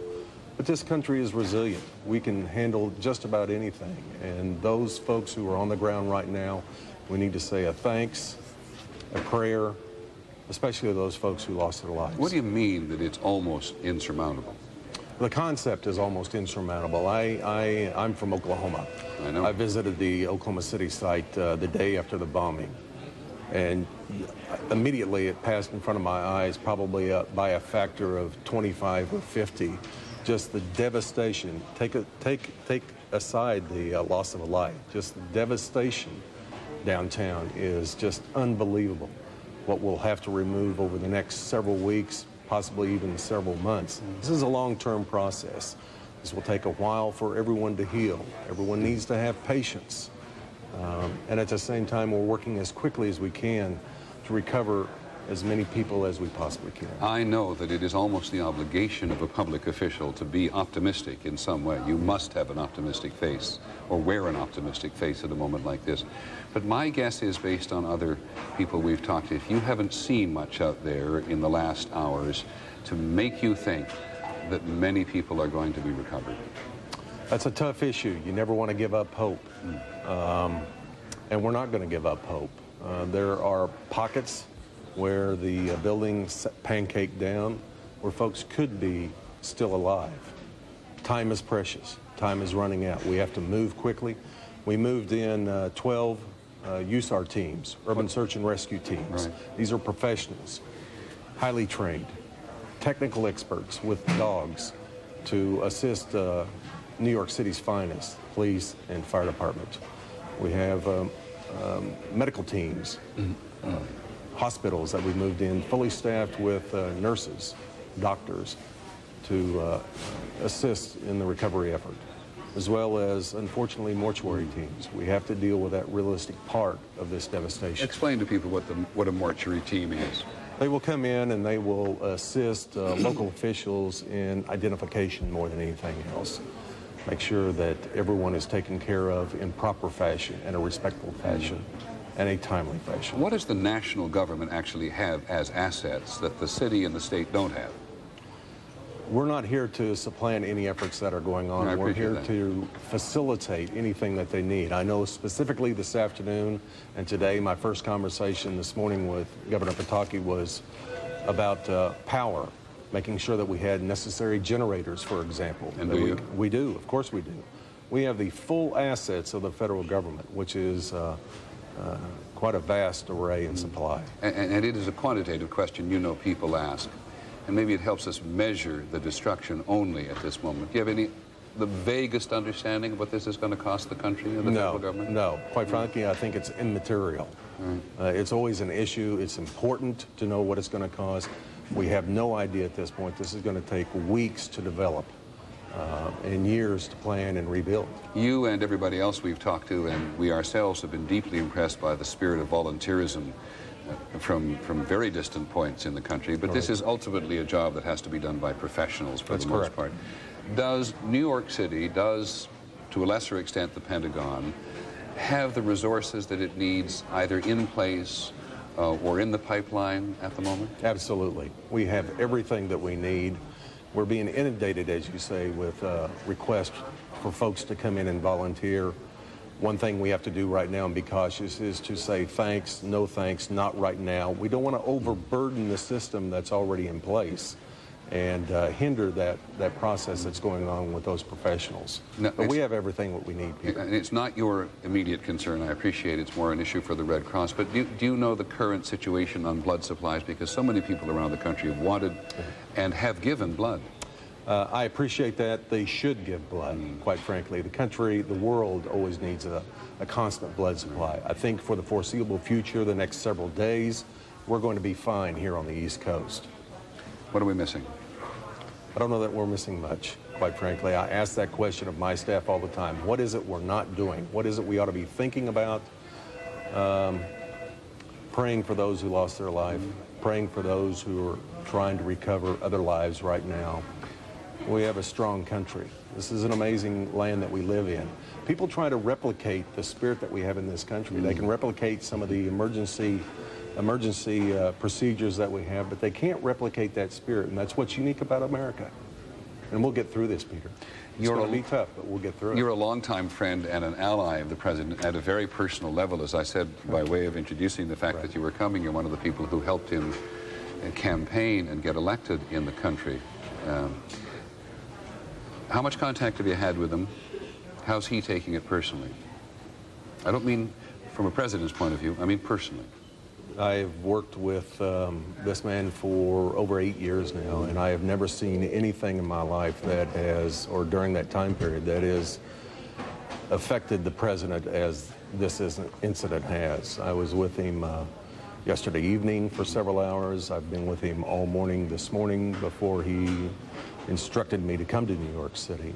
And I'll report back what I've learned today, and we'll make the necessary decisions based upon that. But this has had a profound effect on the president, just like it has on every American, as it should.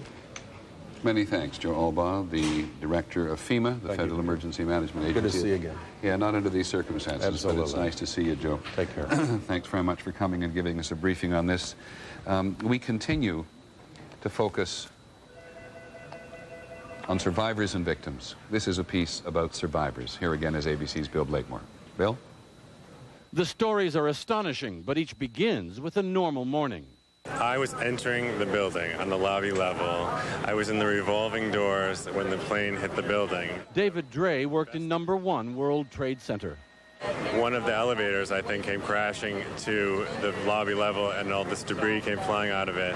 And a fireball emerged from the elevator lobby and was coming toward me. The first thing I saw when I ran into the street was a woman who was laying on her back in a fetal position on fire. She wasn't moving. I think that she must have come from the sky. I don't know how she could have come from the lobby.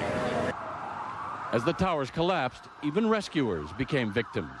When we got into the atrium, which is the glass roof, that all started to collapse. So we turned back to run back into the corridor we came out of to try and get out that way. And there was a big ball of black smoke coming towards us from there. So this deputy fire chief will have a story with which to impress his grandchildren. We had a whole bunch of people in there screaming, and there was mass hysteria. We couldn't see. There was no lights. The smoke was black as could be in front of our face, and at that point we really thought we were dead. The whole building to the left of us was all collapsed. The whole building to the right of us was all collapsed. But that little corridor, for whatever reason, didn't collapse, and that's what saved our lives. Our first thought was earthquake when the building started shaking and rattling. Susan Doyle worked on the 35th floor of Tower 1. All 150 employees at her insurance company made it to safety. In fact, we know today that at a number of companies in the towers, every employee made it down the steps and into the clear before the buildings collapsed. It was very crowded. It was kind of like leaving a sporting event, wall-to-wall people. It was very smoky, and there were fumes. At the time, we didn't understand. I kept thinking kerosene, but in retrospect, it was probably jet fuel. Many in this neighborhood right next to the trade towers wreckage are also survivors. Kids trying to make sense out of a world suddenly coated with ash and dust. People shopping in grocery stores that have no electricity and no fresh produce or supplies. We know that thousands of people rushed from the disaster moments after the buildings collapsed. So there are thousands of survivor stories out there to be told and retold. And there is hope, however slim, that there are plenty of survivor stories still to be discovered as search and rescue continues. Bill Blakemore, ABC News on Greenwich Street in Lower Manhattan. Thanks, Bill. Our reporters have been everywhere in town as best they can be. And I must confess, this is a next little item is sort of credit where credit is due. We've just been looking at a vehicle in downtown Manhattan with a lot of pictures pasted on it of people who are missing. And their relatives have come to try to find out if anybody knows their whereabouts whatsoever. And I've just had an email which tells me, and I'm really pleased to tell particularly people in New York, this is the result of Stacy Sager from WABC and her remote crew. So many people have come up to her, or come up to our various crews and asked if they can somehow publicize the information about someone who is missing. And so they have put it on one of the WABC, Channel 7 in New York, on one of the vehicles. And on every time they do a local insert on this broadcast or in their own coverage, they go to a separate person and they publicize it. And here's an example of a colleague of ours who has got someone missing in the World Trade Center. And that's really local television doing a public service at its best, which makes us all very proud. And indeed, you can smell real smoke here on 66th Street on the west side of Manhattan, and I only raise that because we are so very far from the disaster itself on the west side of New York City. And that just simply gives you a measurement of how far the impact of that crisis has moved up the west side of Manhattan and assumedly on the east side as well. It's all about connections, as I think we've said before today, and here's an example of connections. When the World Trade Towers were built in the 1960s, the iron workers who worked on the building, you remember that we've told you before that the people who worked on the building, architects and engineers, have told us that the reason this building crashed was not at all having to do with the, well, not directly having to do with the aircraft which hit it. They actually withstood that. It was not because their very low understructures collapsed as a result of the concussion, but ultimately collapsed because the steel on the top, which was exposed to such intense heat, largely the result of the aviation gasoline which went into that building along with the aircraft. The heat was so intense that the steel melted and the building began to collapse down unto itself from on top. That gave our reporter Bob Brown the idea of going back and trying to find the sons of the iron workers who built the World Trade Center in the 1960s and went in today to help dismantle its remains. Bob. I need one for my partner. I got one. We just need people to work, that's all. Ordinary people came from all walks of life to a staging area for volunteers, hoping they would somehow be useful. This man is a cave explorer.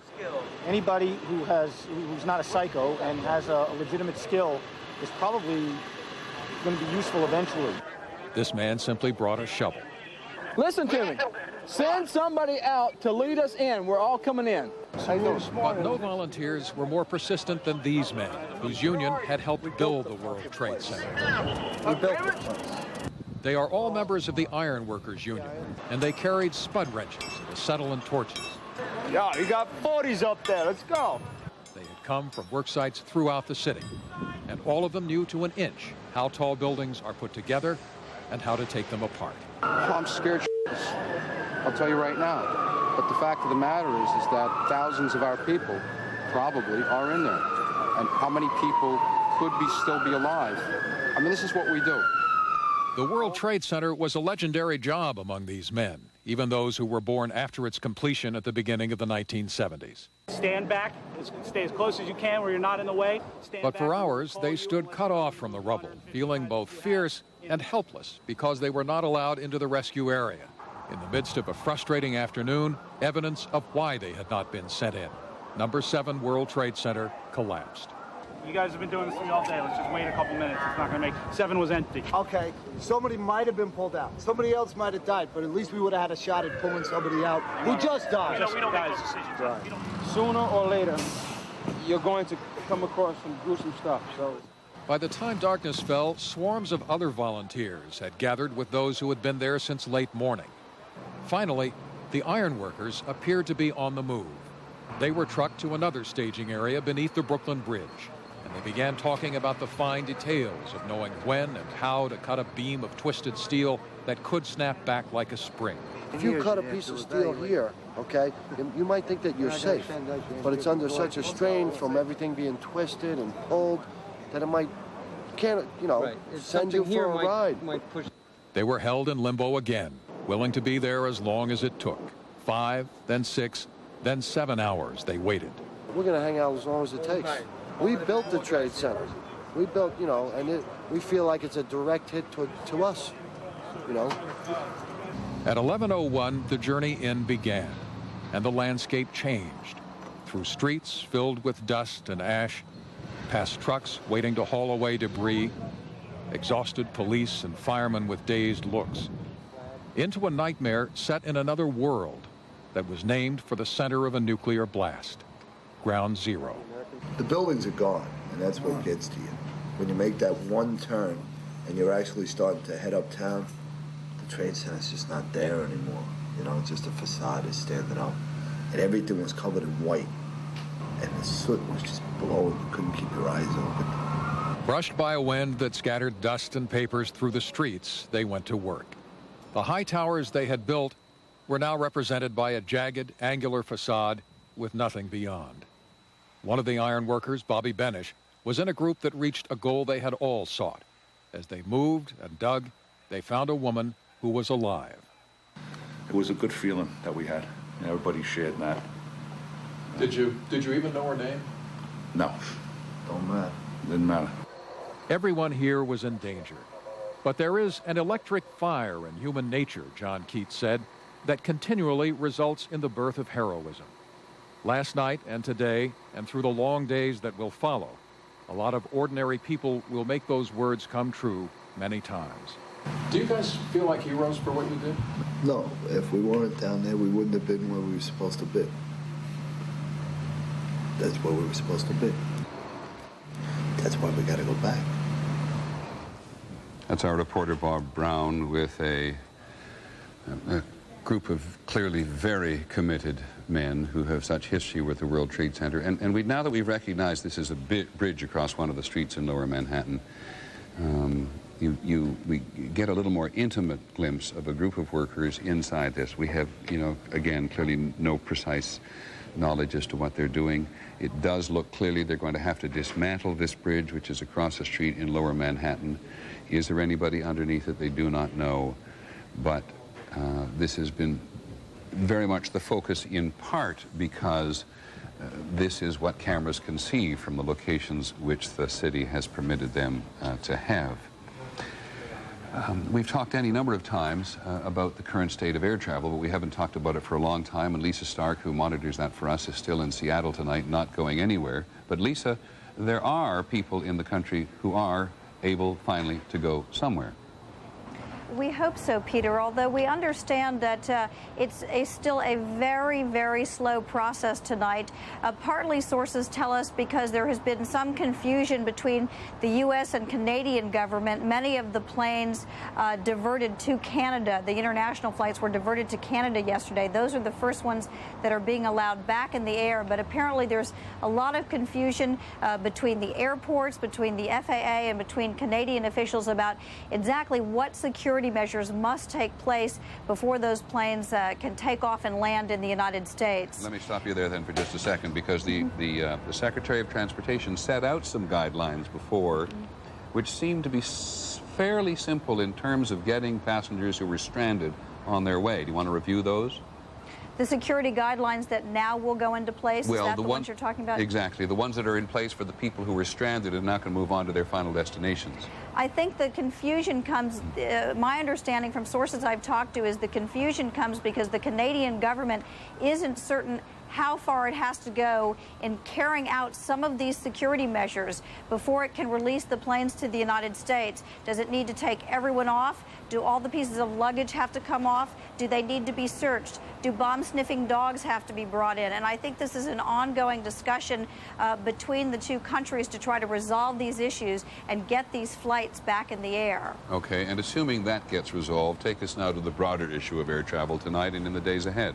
Let me give you some context. I'm learning some context about what has been happening over the last 24 hours. I've talked to both industry and government sources tonight, and apparently there have been a number of very heated discussions over the last 24 hours about how much security is needed, how much is too much, and what exactly are the security measures that need to be implemented to ensure safe travel. Some in the industry feel that the measures that are being implemented, while they might go far enough, or while they might be good measures, perhaps don't go far enough and may not even address some of the issues that were raised in the hijackings that we saw yesterday. For example, one industry source said to me, curbside check-in, was that an issue? Is that really necessary to suspend curbside check-in? So these have been very heated discussions, I'm told. There is still a lot of confusion, apparently, about what will actually play out in the days ahead. I apologize for interrupting you. Just stop for a second. On this question of curbside check-in and the fact that you're not allowed to check your bags at the hotel anymore. You say the industry thinks this doesn't go far enough, and yet if this were eliminated, it would pose a greater burden to the airline companies, actually. So why do they think it doesn't go far enough? Well, one industry source was just raising the issue with me that that was not an issue for example, in the incidents yesterday, no one was worried about curbside check-in of baggage, obviously, in these incidents. That was not the problem here. The industry itself is calling for more stringent measures, such as a significant ramping up of the Sky Marshal program, also many more uniformed officers, armed officers at airports, and also, as we mentioned last night, they are pushing the idea of this federalization, if you will, of the security system, having the government, not the airlines, not the airport, really responsible for security at an airport. And that would be a significant departure, obviously, from the system that has developed here in the United States. Well, it would also do one very significant thing for an airline industry which is going to struggle in the wake of this and is already struggling. I assume it would shift the balance of the financial burden to the government and not to the airlines. Absolutely, and perhaps some of the legal burden, if you will, as well. There is this issue of cost. These security measures will no doubt be very costly. The airline industry, as we have reported, is not doing well financially right now, and no doubt this will be a factor. Although I have to tell you that I am being told by both the industry and the government that the issue of cost hasn't come up in these discussions at this point, which you can well imagine. I'm sorry, go ahead. I just want to deal with one thing at a time. I apologize. That's and okay. It may not be spoken at the moment, but while you're on a question of finance, yes. ABC's Connie Chung reported some hours ago that she'd been talking to American Airlines and United Airlines, and in each case the airline had offered to the families of people who died on those airplanes in the last couple of days $25,000 per victim. Right. And that was taken by some people, at least in this immediate area, as being cynical. Can you give us the context of this offer? Well, my understanding is this is not an offer to settle a case, if you will. Right. Certainly there will be lawsuits. This is an offer from the airlines to cover immediate expenses, which there could be many. Okay. You know, getting somewhere, a funeral expense perhaps. And it is routinely done these days in the industry just to give them some immediate cash to try to cover immediate expenses. It's not any kind of a deal with the people that you won't sue us, this is what your compensation will be, because clearly there will be legal action down the road. I think that's precisely what many people actually did think at the time, that this was for immediate, this was in a way to assist the families rather than make the airlines not liable if the families do ultimately decide Absolutely. to sue. Okay, next subject, go ahead. Peter, I do want to add one other thing on this issue of cost. Although we understand that in these very heated discussions, the issue of cost wasn't specifically brought up. Clearly, it's in the back of the mind of those in the industry. And we understand from, again, sources on both sides of the table that it is very clear that once these security measures are implemented, they will be fairly stringent. Once they are implemented, that the airlines will likely have to cut back on their schedules because they simply will not be able to do business as they are now without significant delays if they are going to implement these security measures. And one airline I spoke with tonight said there's even discussion about whether there needs to be as much as a 20% reduction in schedules at some of the major airlines to ensure that they can get flights out in some reasonable fashion and stick to a schedule and still implement all of these security measures. Again, forgive me for being skeptical about this, but I wonder if this does not contribute to helping solve a problem which the government has had, which is getting airlines to reduce their schedules, particularly at peak periods, and we've had tremendous crowds at airports and in the country as a whole.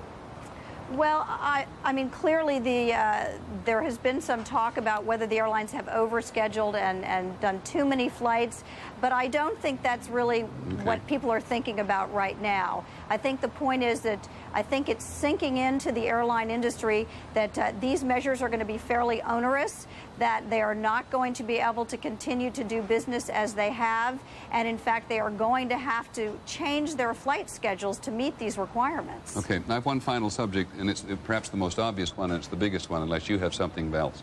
There are 40,000 flights go back and forth across the United States every day, and the airline industry at the moment, under the orders of government, is paralyzed. I keep thinking of, on top of everything else, our colleague Ted Koppel in London, like thousands of people trying to get to the United States. So give us some sense of the timeline, if you know it, how this paralysis is going to end. I am less optimistic that it is going to end anytime soon. I think it's been very slow, already much slower than anyone predicted to even get flights back in the air. There's still a lot of confusion about what's required to certify, for example, that an airport has met the FAA security guidelines and can reopen. I think it's going to take weeks, is what one industry person was telling me. And in fact, one airline official was also saying that they're not certain that there really will be any commercial flights tomorrow. Everything is still very, very confused at this time. Okay, how about the day after tomorrow?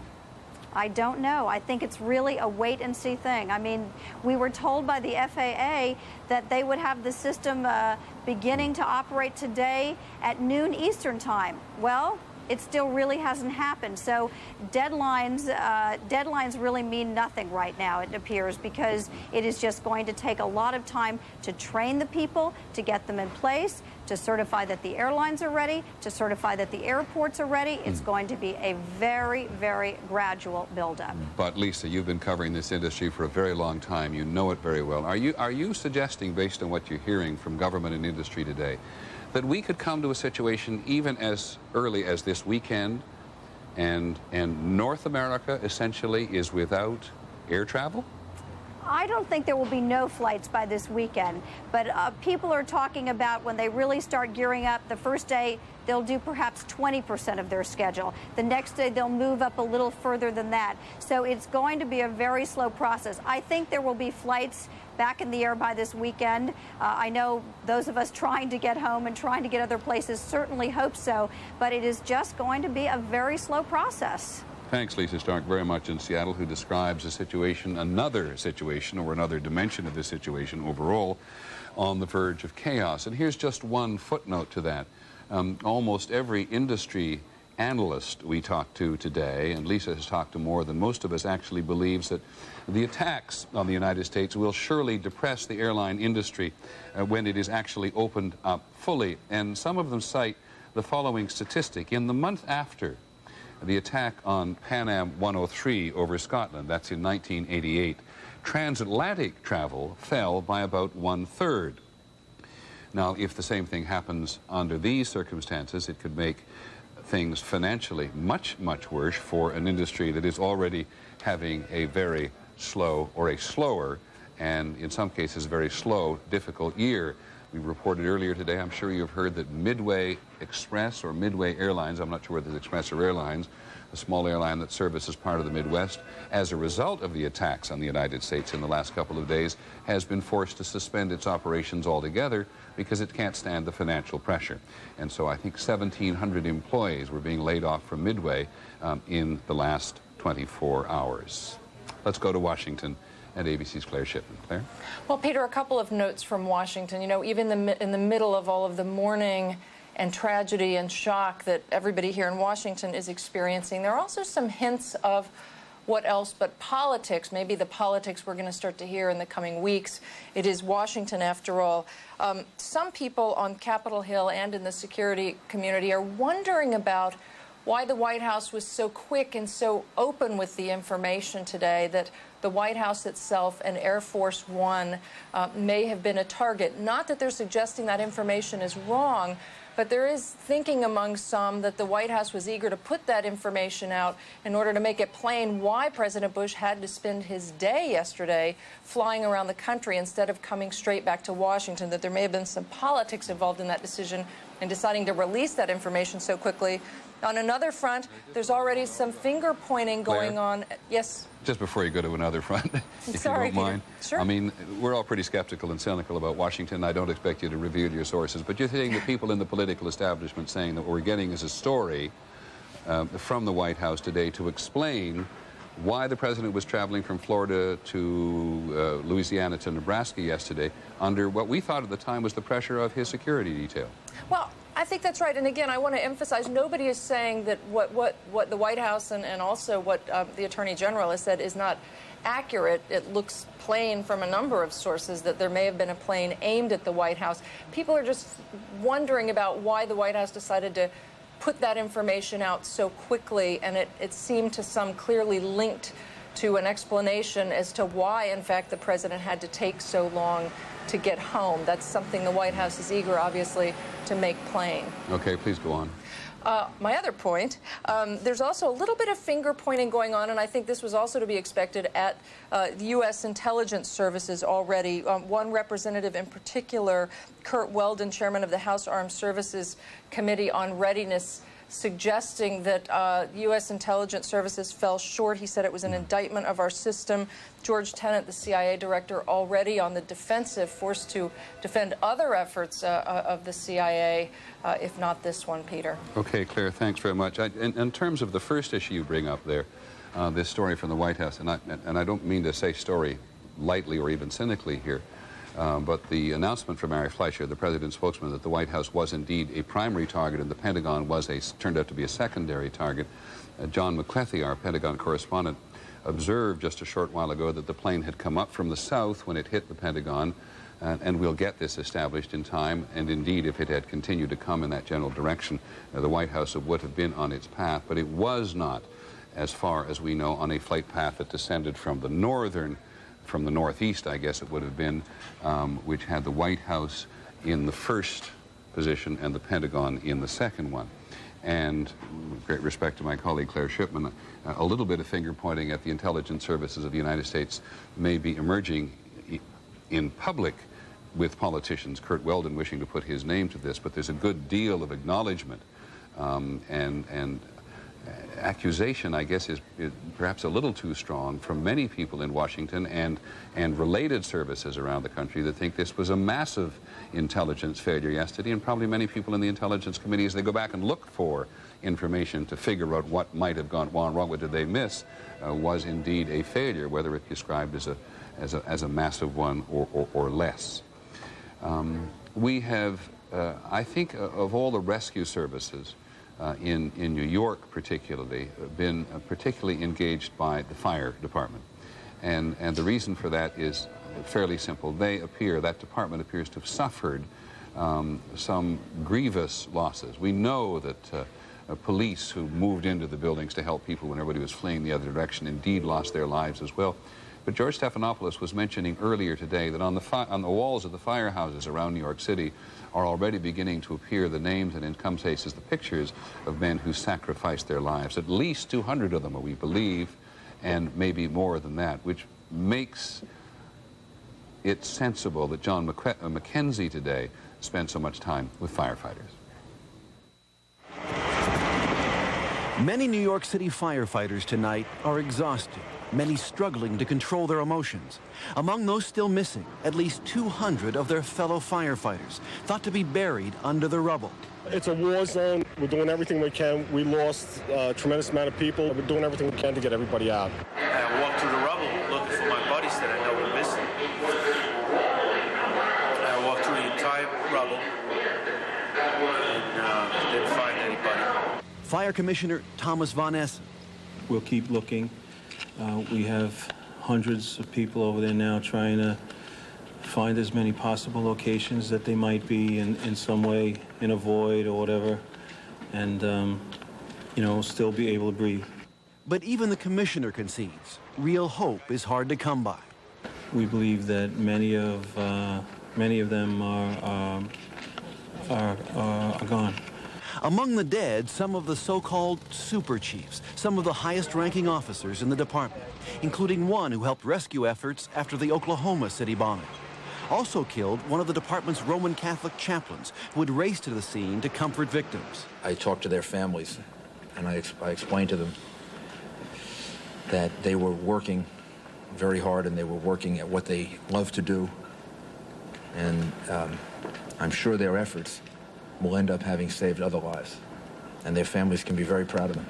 Some of the firefighters who responded quickly yesterday were not even scheduled to be working. For some, it was a day off. Others had just finished their shift. But when the alarm sounded, they volunteered to rush to this scene.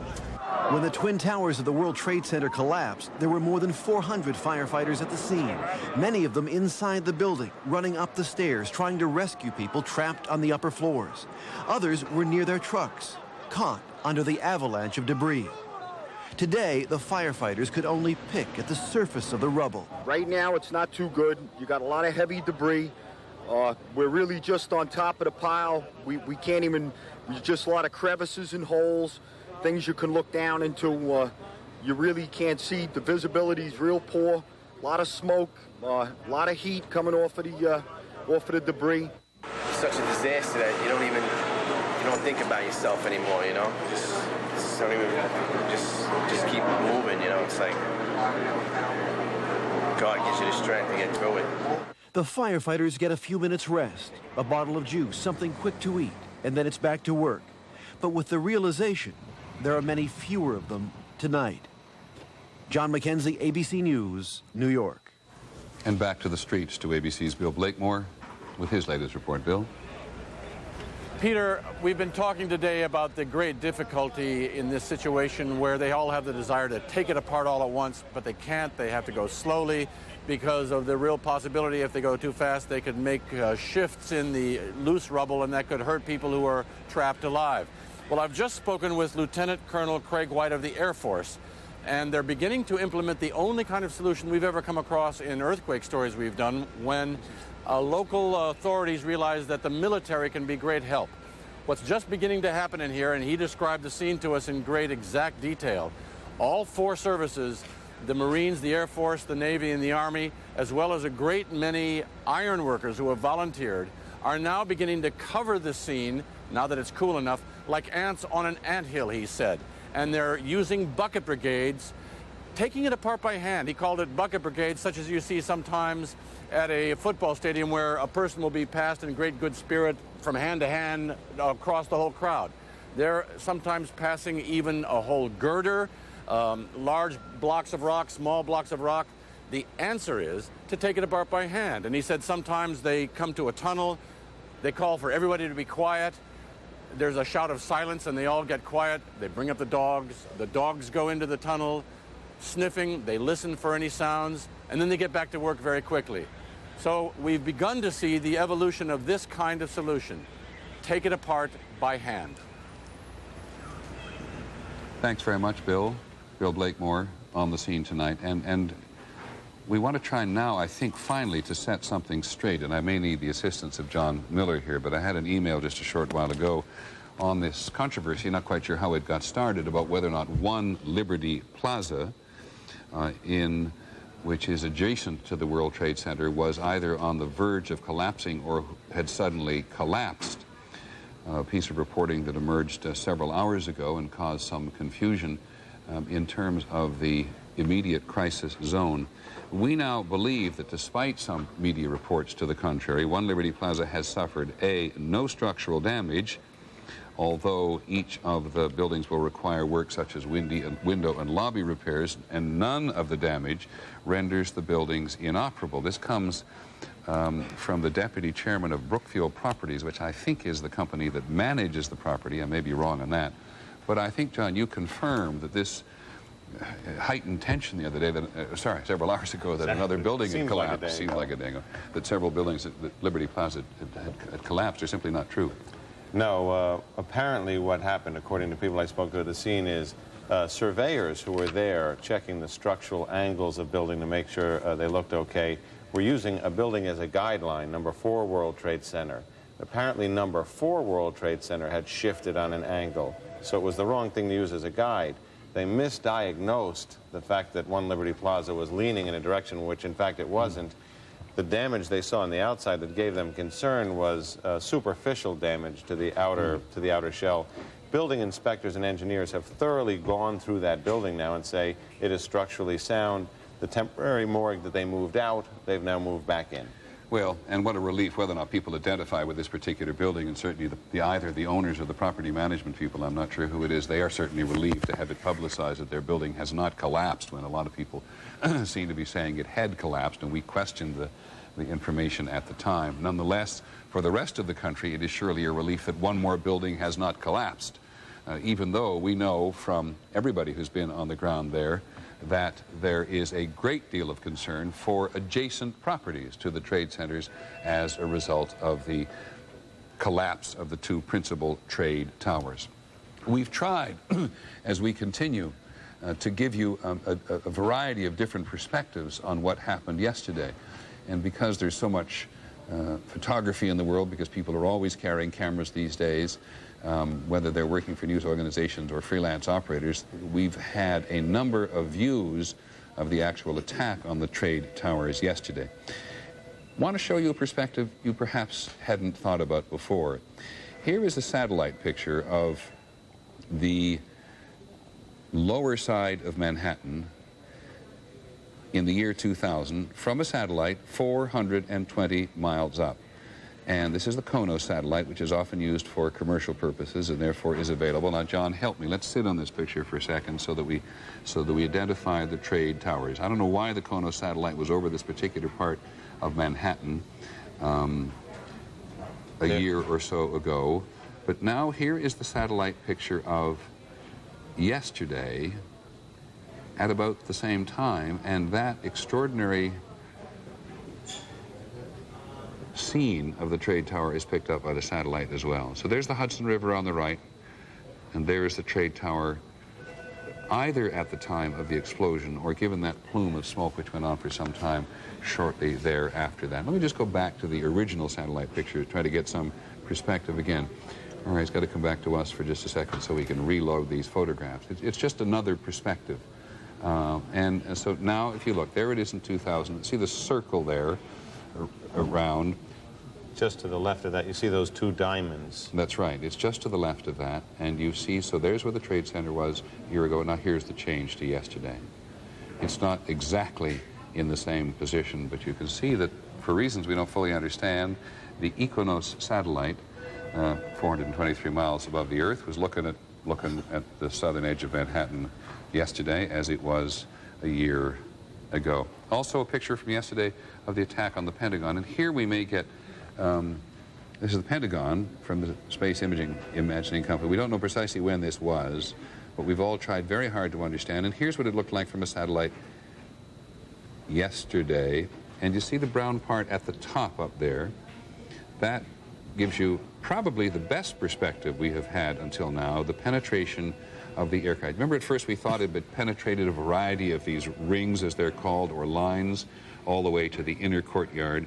Well, as John McCarthy has reported several times to us throughout the day, it did not penetrate that far, but very serious damage to the outer ring or two on the Pentagon. But that is the advantage we get at having a look at things from 400 miles up in the air. Now, we have another guest with us at the moment, and we have again the benefit of talking to somebody who's been on the ground, in this case as a volunteer. He's a cardiologist and emergency room doctor. His name is Alan Fedida, and he's with us here at ABC News headquarters. Good evening, Mr. Fedida, or Dr. Fedida, I should say.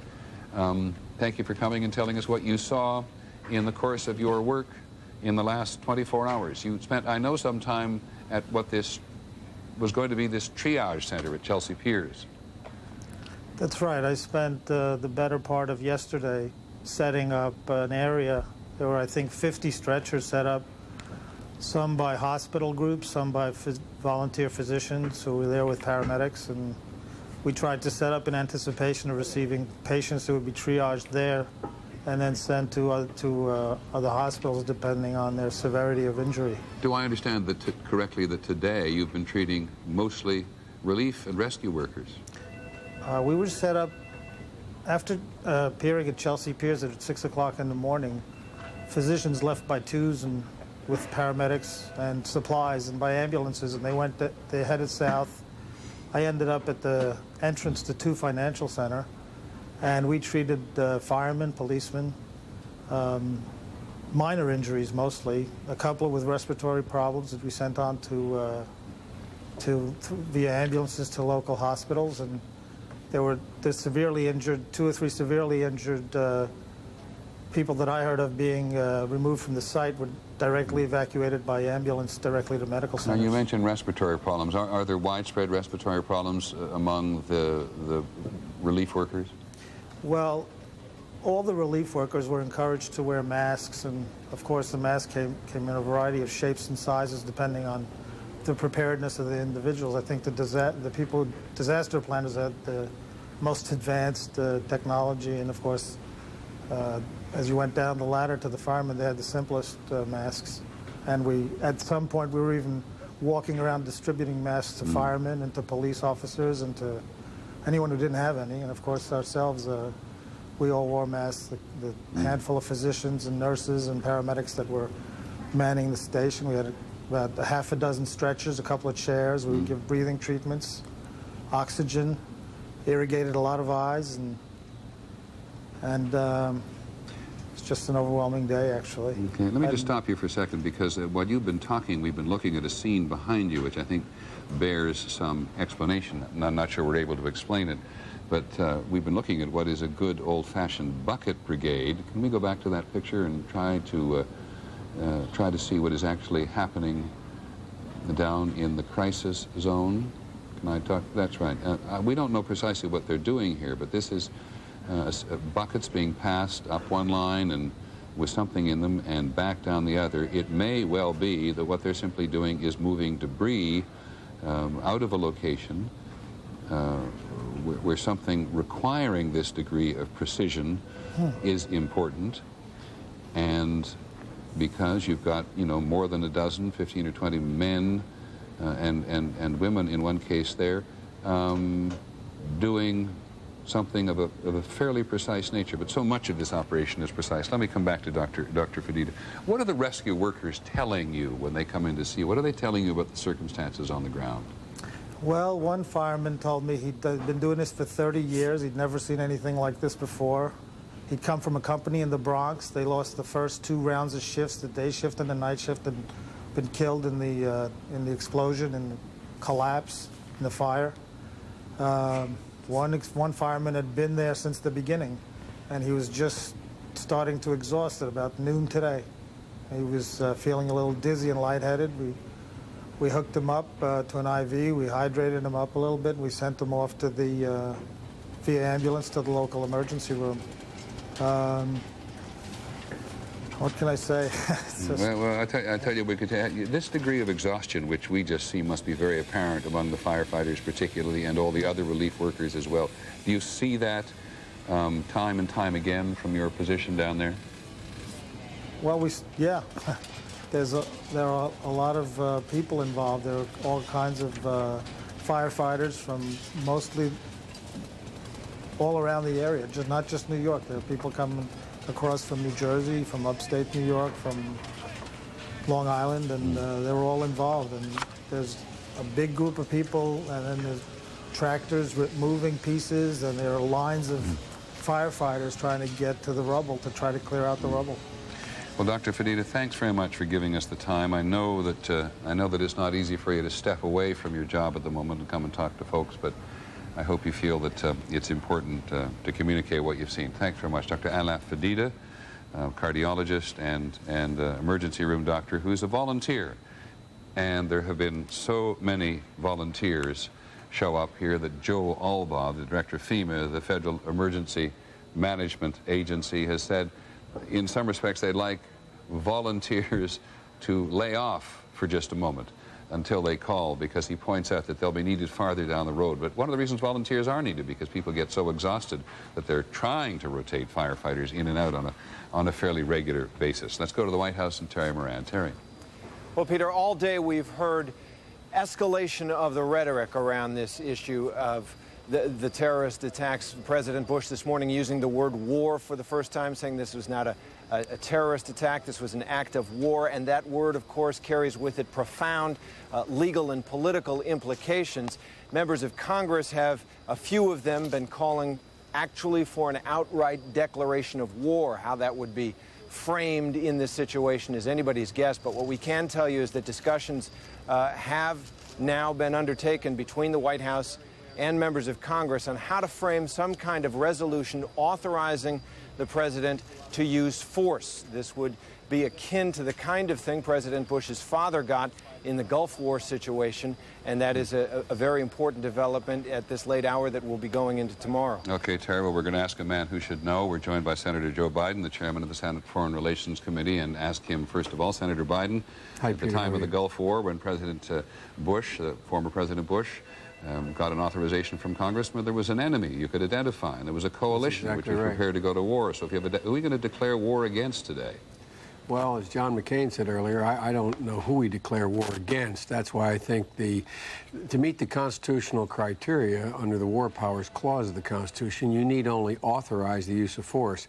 I think the declaration of war is a bit over the top, not in terms of the damage done to us, but in terms of how who we are declaring war against. It's usually a nation state you declare war against. But is there a movement in Congress, in the Senate, or in the House tonight to have a declaration of war? Is it a significant movement? No, I really don't think so. I'm part of that so-called leadership that is actually our staffs are meeting right now to provide the president with the full authority he needs to respond once we identify who is responsible for this act and those who are complicitous. As you know, Peter, because I know you know the UN pretty well, under the UN Charter, under one of the articles, we're allowed to act in self-defense against a nation state if, in fact, they're, in this case, harboring and/or were part or complicitous in this act. But one of the most significant things, if I can say, that's happened, and Secretary Powell deserves a great deal of credit, for the first time in history, the NATO organization voted today to treat this attack on the United States as an Article 5 attack, which that means is Article 5 says an attack on one is an attack on all. And if we determine that they, in fact, those who perpetrated the attack were from abroad, then, in fact, we will have the full support of all of our NATO allies in hunting them down and responding to whatever military action is needed. And that is a gigantic development. Well, again, I apologize for being skeptical on an occasion like this, because I know the country and somebody get you a drink of water, too. I think we all need it, too. Somebody please give Senator Biden a drink of water. Maybe I could get a drink of water. Yeah, and we all need it today. But let me just add a note of professional skepticism here, too, in terms of coming to allies and getting an invocation under Article 5 of the NATO resolution that an attack at one is an attack. I'll remind you of Bosnia and how difficult it was to get the NATO alliance to go and do something. But, Peter, that was a very different thing. We never got an Article 5 there because it was not viewed as an attack on any of the nation states. The argument there was Bosnia and the Balkans are not part of NATO. Therefore, Article 5 does not pertain. This is a very different deal. Well, I take your point in a technical sense, Senator, but I wonder whether or not what we're seeing today, for obvious reasons, from the country's allies and certainly from the country itself, is part of this gut reaction to do something, and at least for the moment, let's all hang in here together. You know what I think we're seeing, and I hope I'm right about this. Obviously, only time will tell. People in the Senate today and around the country were talking about the end of life as the way we know it. I refuse to view it that way. I believe this may be the beginning of the end of the ability of terrorist organizations to have widespread networks and the support of client states. And the reason I say that is this. I believe every world leader from Jiang Zemin to Putin could picture that jet slamming into them, slamming into their country. They're all of a sudden beginning to realize that their support of these organizations may come back to bite them in a big way. You take a look at Russia now beginning to look at Iran in a way that's very different, where they're concerned about fundamental Muslim states in the stands. You look at China's concern about what happens with Pakistan. And I just think we may be, if we do this properly, if we lead properly, we may be able to turn this into a very, very positive way in which to ultimately deal with terrorism. Because as you've pointed out, the ability to deal with terrorism on our own long term is very difficult to do without the cooperation of other nations. And I appreciate, Senator, this is a very long discussion, even a debate that will be held in the country and with other countries. But you use the example of Russia. Russia has... do you envision the United States following a path similar to that of the Russians, who have endured in the capital, Moscow, horrendous violence as a result of the war in Chechnya? And look what the Russians have done to Chechnya. Can you imagine the United States getting itself into that kind of a situation? No, but I can imagine I think there would be a very different circumstance if, in fact, for example, it's very much in Russia's interest. Let's just assume for the sake of discussion, and I'm not saying this is the case, Assume for the sake of discussion that this is a bin Laden operation. Assume for the sake of discussion that the Taliban gave aid and comfort and is presently dealing with hiding him and others.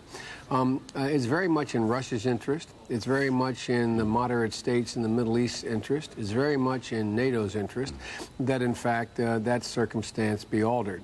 It's a very different circumstance when the entire world is decided to make Afghanistan a pariah state and to respond, even with military force. But again, let me interrupt you again. as you point out, this is all premature. I want to interrupt you again because, again, That's all right. you want to just make this a part of discussion, and I think it's almost academic at the moment. Indeed, Afghanistan is already a pariah state. And the Taliban, it is a pariah state, but no one's willing to act against what would you do? state. What would you do against Afghanistan? There's a lot of things you could do. First of all, the Pakistani government's going to have to make a decision about whether it continues to cozy up with the Taliban. That's an issue for Pakistan. Pardon me? That's an issue between the United States and Pakistan, it seems. Oh, it darn right is. But if, in fact, I am correct about the response that the world is potentially willing to take, including NATO, Pakistan has nowhere to look if China, Russia, and the United States, along with the European nations, make it clear that this is a condition upon which they have to essentially choose sides. The ability of the Taliban to be able to maintain itself in the present posture it is dependent in part upon the ability to deal with Pakistan. But as you point out, this is a bit of a moot point. Right. What is not moot at the moment is that I believe there is absolute resolve on the part of you. For example, I was asked in an earlier program, would the American people support the use of ground forces if we determined exactly what the target was? Classic question. My answer is absolutely yes. Absolutely yes. This is an unprecedented attack upon the American people. They weren't willing to go. The entire British Army was floating in the English Channel, and we did not react. But once Pearl Harbor was hit, we reacted. There's a fundamental difference you guys don't get. This is, in fact, an attack upon the United States. American citizens are dead. This is not Bosnia. This is not anything else. Okay, Senator, I take your point. Let me move on to something else because it's a much more immediate, but certainly an immediate issue. There's been discussions in Congress today as to how much money might be appropriated or set aside to fight or to intensify this campaign against terrorism. I think the figures are about somewhere in the neighborhood of $10 billion a year going to this fight already. How much money has been discussed today setting aside to escalate the war? Well, there hasn't been much discussion about detail money, but those of us who have been dealing this a lot can give you some numbers. For example, there was a recent commission that has proposed a $30 billion 10-year program to deal with just corralling chemical weapons. There is a proposal that we need now for the intelligence community to be able to be beefed up before this happened, about $3 billion. We're going to have to make a very difficult decision, and it's easy for me, from my perspective. What is our priority in this nation in terms of our defense needs? Is it really to spend $500 billion, up to $500 billion on a national missile defense, or is it to now spend an additional $30 or $40 billion to deal with homeland threats that relate to pathogens, relate to chemical weapons, relate to beefing up our intelligence capacity? I hear you trying to change the parameters of the debate that is currently going on between your party and the president about the validity of having a national missile defense program. So I hear politics... It's not about the validity, it's about the priority. Okay, I take the priority. The president very much wants a national missile defense program. You and your party are resisting him, or certainly resisting the dollars he wants for it. Do I hear the debate changing? Well, I think the debate has changed. Okay. I think it has changed. Okay. Well, I very much appreciate your time, Senator Biden. I appreciate you having me on. Thank you. Always, sir. Joe Biden, the chairman of the Senate Foreign Relations Committee, making the point that it is now an issue about priorities, and there has been indeed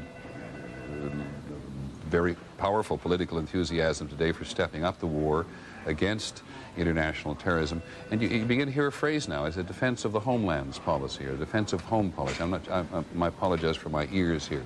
But this issue about how the country spends its defense dollars is going to change, and has, as Senator Biden points out, has been maybe changed quite dramatically by this attack on the United States in a conventional way within the last couple of days.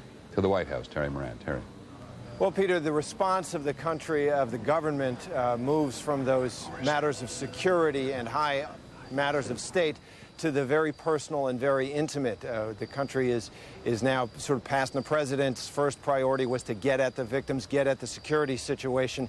And administration officials are now saying that the president is looking toward the next step, trying to gather the country in a kind of day of prayer and reflection. They're looking to that to happen towards the end of the week. And as if to dramatize the need for that, or the ground is well laid for that, all of a sudden now, hundreds of people have appeared silently in front of the White House, holding candles and flags within sight of the president's windows. And within sight of you, Terry, could we turn the camera around? Is that possible? We're going to try to turn the camera here. I'm not quite sure what kind of shot we're going to get.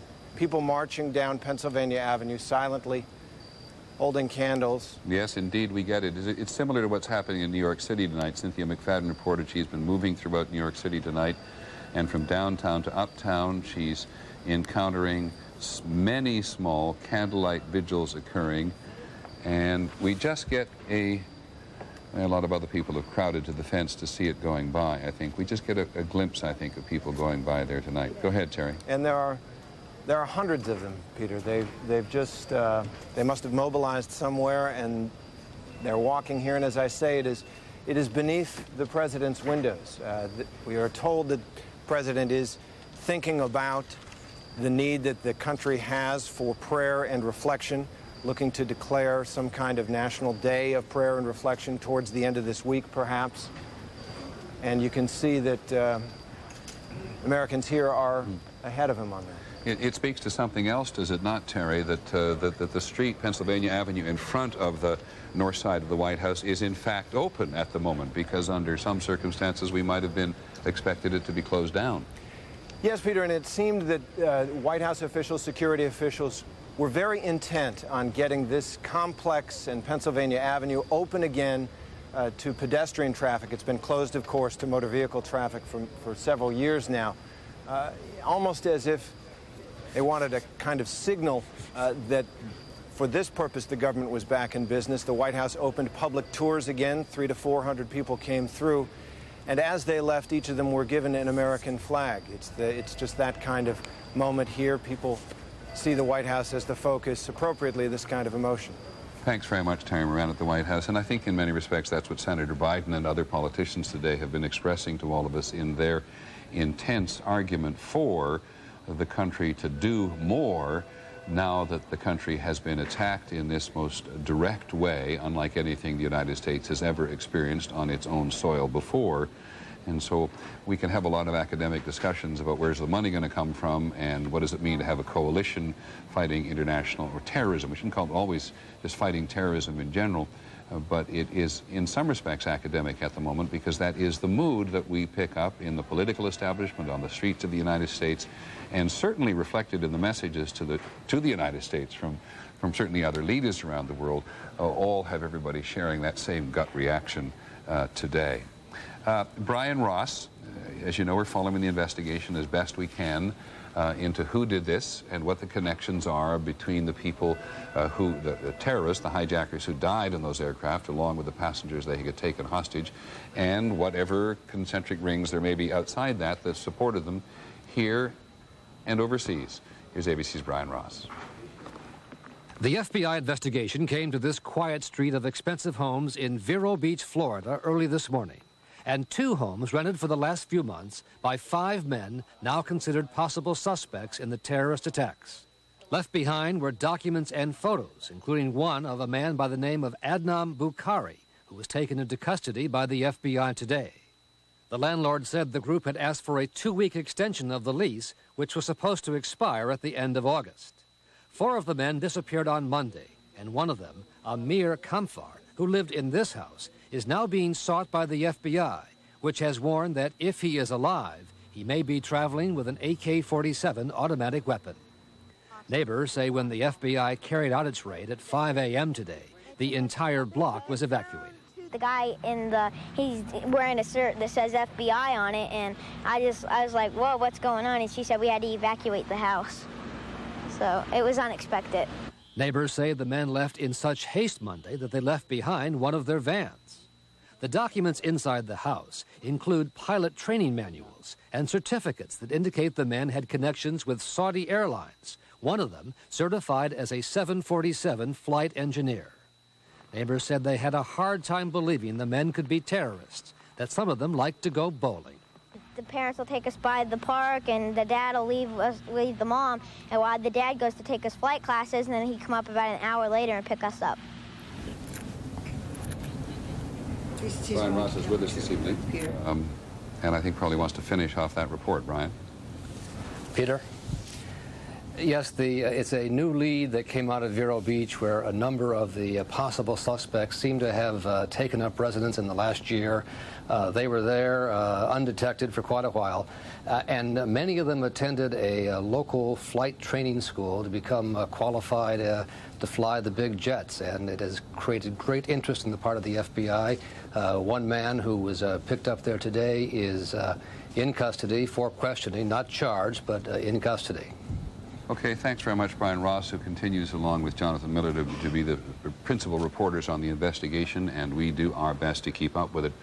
And we keep turning to check on the email every so often. In the wake of that conversation with Senator Biden, a couple of quick emails popped up speaking to the subject of what the writer seems to regard as a somewhat of a naive approach, even in these disastrous moments, to the war against terrorism. And one says just a moment ago, is it not rather naive, whoever it is, the president or anybody else, to find the enemy and go to war with them rather than understanding the systemic issues that lead to terrorism? And he raises this particular writer, I think it's a man, raises these issue of security and missile defense shield. We talked to Senator Biden about how the debate may shift on the financial priorities there. But here's one of a number of people we've heard from today who asked that we rethink the policy towards buying ex-Soviet nuclear warheads, towards nuclear testing, towards the risk in Kashmir, which is a struggle in a piece of territory between India and Pakistan. But the essential message here, what are the systemic causes of the vehemence and the anger and the hatred of the United States in some parts of the world, which the United States will have to deal with? In other words, going to have to be more of than just a simple military answer to any of the problems that have been made so stark in the last couple of days. Stephanie Brown, nice to meet you.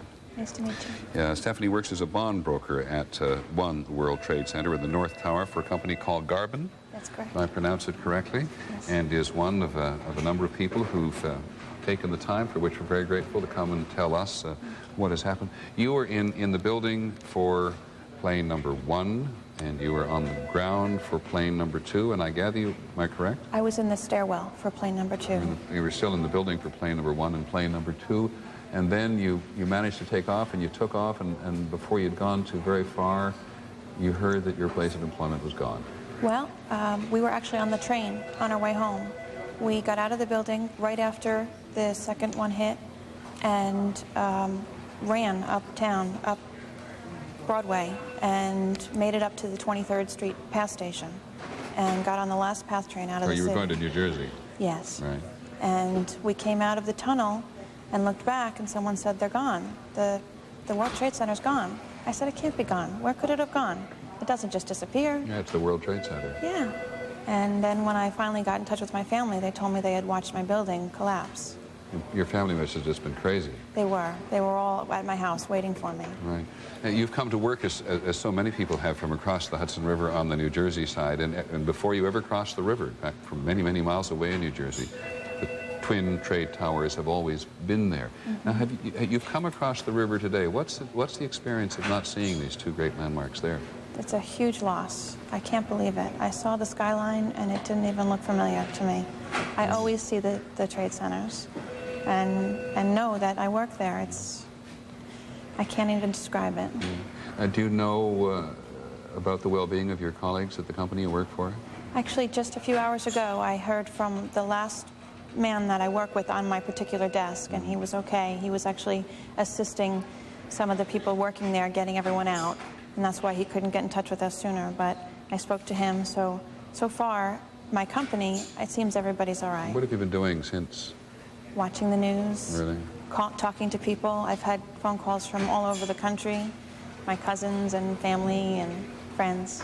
It must make an enormous difference in terms of rebonding with your family. It does. Not only my family, but all my coworkers. I feel I can't wait to see them all because we've been through so much together. And the gentleman that I left the building with, Dan Lavalier, was the reason that I was able to get out of the city. Without him, I would have been stuck there. Now, as you watch the news coverage over the day and a bit since this actually happened to you, and you see what we're talking about, and you see it on television, what are we missing in terms of your experiences? The trip down the staircase was terrible. We saw people coming down that had been injured and burnt and were bleeding. They were walking 100 stairs down, and they were very stoic. And the firefighters that I saw going up, I saw probably 100 firefighters in the building. Who were passing you going up as you were coming down? On the same staircase and carrying all their equipment. They had a long way to go, and I know that they were just walking up stairs into a disaster. What floor were you actually on? I was on 25. So you had a pretty good distance to come down, not as far as some, farther than others. Yeah.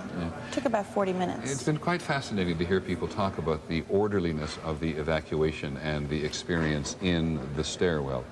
In your case, it was all reasonably calm? Reasonably calm. There was water the last three staircases. The sprinkler system had come on? Right. And we got down to the bottom, walked across the concourse level, and just as we were getting towards 7 World Trade, they started to yell and scream that we needed to get out of the building immediately. And there was a sense of panic at that point because everybody had been very calm up until that point. We heard the second plane hit in the staircase, and the firefighters had walkie-talkies, so we heard what was going on. So we knew that it had not been an accident, as we had thought, but an attack. So on the way down, you could hear the walkie-talkies of the firemen as they were going up. Has it made it better to talk about it since? Yes, I would think so. To talk to other people that I work with and see how they got out and what their experience was, it has. Every time I see my building exploding, it's going down into nothing. I can't believe it, that I've been there for so long. There it is. Yeah, it's interesting. I don't think we realize, those of us who didn't work there or don't have an intimate association with it in terms of friends or colleagues, I don't think we appreciate seeing these pictures over and over and over again in anything like the way that you must. No, it's... I can see the planes go in because I saw it when I was there. I saw it on the news. We knew it was a plane, but we never thought it was an attack.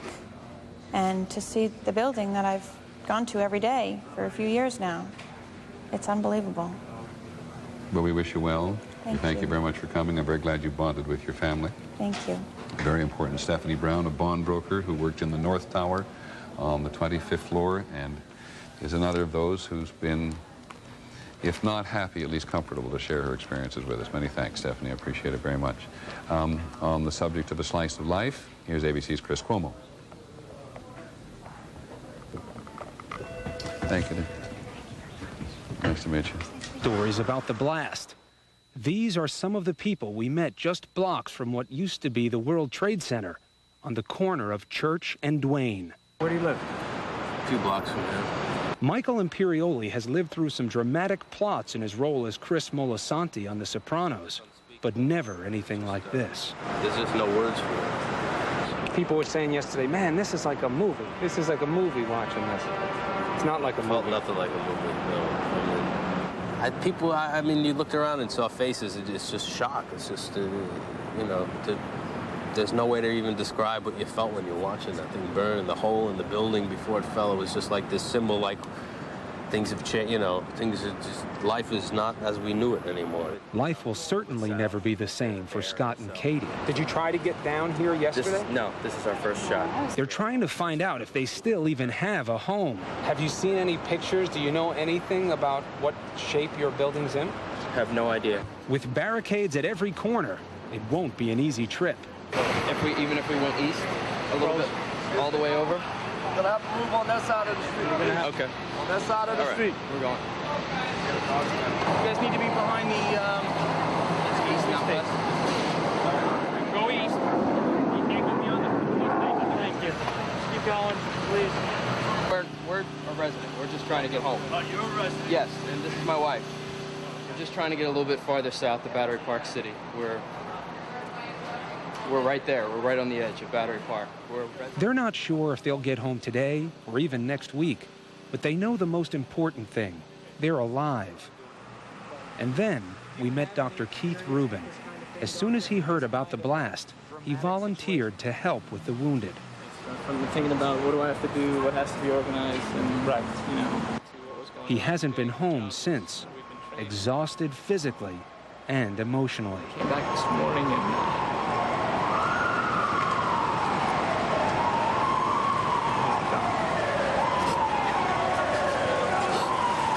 I met a brother and sister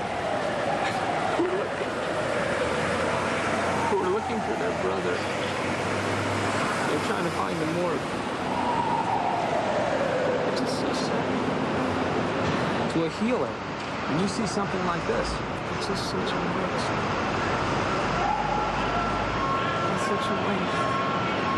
Life is so short. Some people don't realize it's a quick journey. It's really quick. It's so sad.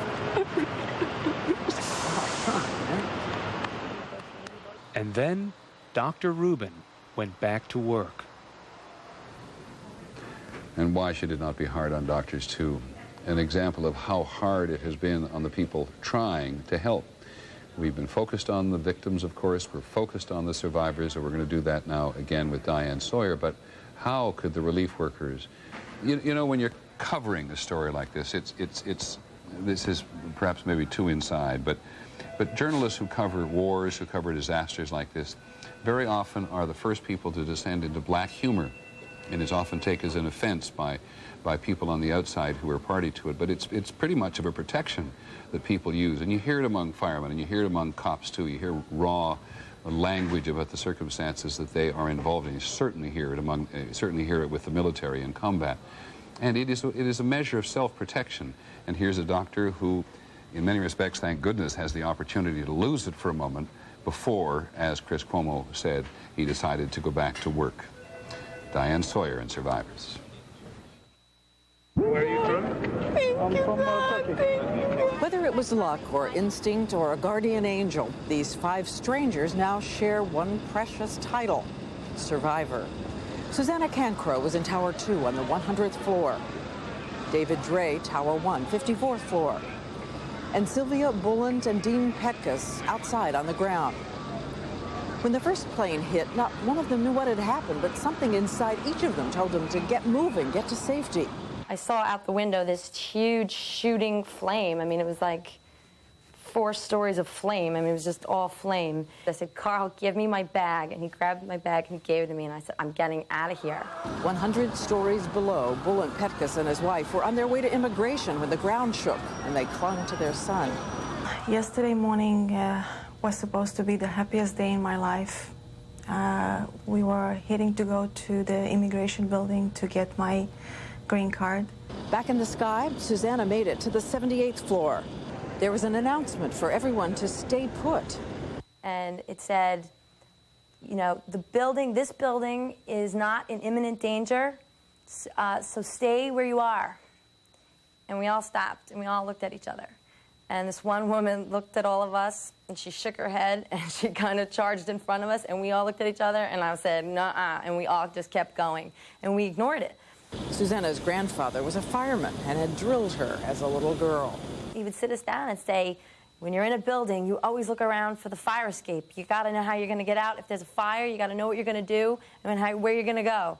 A few minutes after she cleared that floor, the second plane hit almost exactly where she had been standing. We were all in a stairwell, and you got knocked off your feet. People fell, people were thrown into the wall. I held onto us like a banister. David Dre kept moving through paralyzing fear and mass confusion. The first thing I saw when I ran into the street was a woman who was lying on her back in a fetal position on fire. She wasn't moving. I think that she must have come from the sky. I don't know how she could have come from the lobby. After 50 minutes at a packed, panicked stairwell, Susanna made it outside. Everybody on, let's go! And I get out there and I look to the right and everyone's staring up, and I look up at the towers, and that's the first time I've seen them, and that's when I just started to completely lose it. In the chaos outside, the Petkus couple got separated. I didn't know if I have a husband anymore, because I knew how close he was to those buildings, and when they collapsed, I said, that's it, I don't know if I have a husband anymore. While Susanna and David made their way north, so did a frantic Sylvia Petkus. Instinct led her to St. Vincent's Hospital and into the arms of her husband. Thank you, God. And Susanna finally reached her family. Even they couldn't believe they were actually hearing from her. Every one of them told me they thought I was dead. They just grabbed me and just said, I can't believe you made it out of there. There is nothing better than a story which shows a family reunited. And I want to tell you again that the authorities in New York City are very reluctant to make any assessment of how many people are lost. We know just by looking at all and looking at and hearing all of the appeals from family who are disconnected from family members particularly and colleagues who worked in the trade tower. But there's nothing better than a family reconnecting under these circumstances. We have incidentally confirmed that the New York police have evacuated the Empire State Building because there was a bomb scare there. We didn't know at first how serious a threat it was. The FBI says that a dog reacted strangely, and they obviously err on the side of caution. There has now been an all clear given on the Empire State Building, which is a great relief to the authorities and everybody else here. And you can see it's well away from the World Trade Center. It's well above 14th Street in Manhattan, one of the most significant landmarks in New York City. A landmark, one of the tallest buildings in the country, until, of course, it was eclipsed in this city by the twin trade towers themselves. And now, as this young woman we were talking to just a little while ago, who saw the trade towers every day coming across New Jersey, the Empire State Building and the Woolworth Building will stand out again as the significant landmarks in New York City that they were for so many years until the 1960s. But the important thing tonight, I don't believe there were many people in the Empire State Building at this particular time of night. There are just simply not many people out and about who do not have something of an urgent nature to do in New York City, but the police do confirm there was a bomb scare. They evacuated the building and gave an all clear pretty quickly, which suggests that there were not many people in the building. But it's another reflection of how high the state of alert is, not only here, but in many parts of the country as well. And to that end, here's a report from ABC's Martha Raddatz. In downtown Washington, D.C., this is what the war on terrorism looks like. Humvees and military police scanning the streets. The United States military has plans for a whole range of contingencies, and I'm sure that all those plans are being updated now, and as the latest intelligence is available, it's fed in. The action the U.S. military has taken since the attacks is unprecedented. At sea, the Navy aircraft carrier USS George Washington, with roughly 50 to 60 strike aircraft on board, is off the coast of New York. Another carrier is stationed near Washington. Warships capable of responding to threats from the air, sea, or even underwater. In the Pacific, the aircraft carrier USS Stennis, along with guided missile destroyers and cruisers, are providing protection along the West Coast.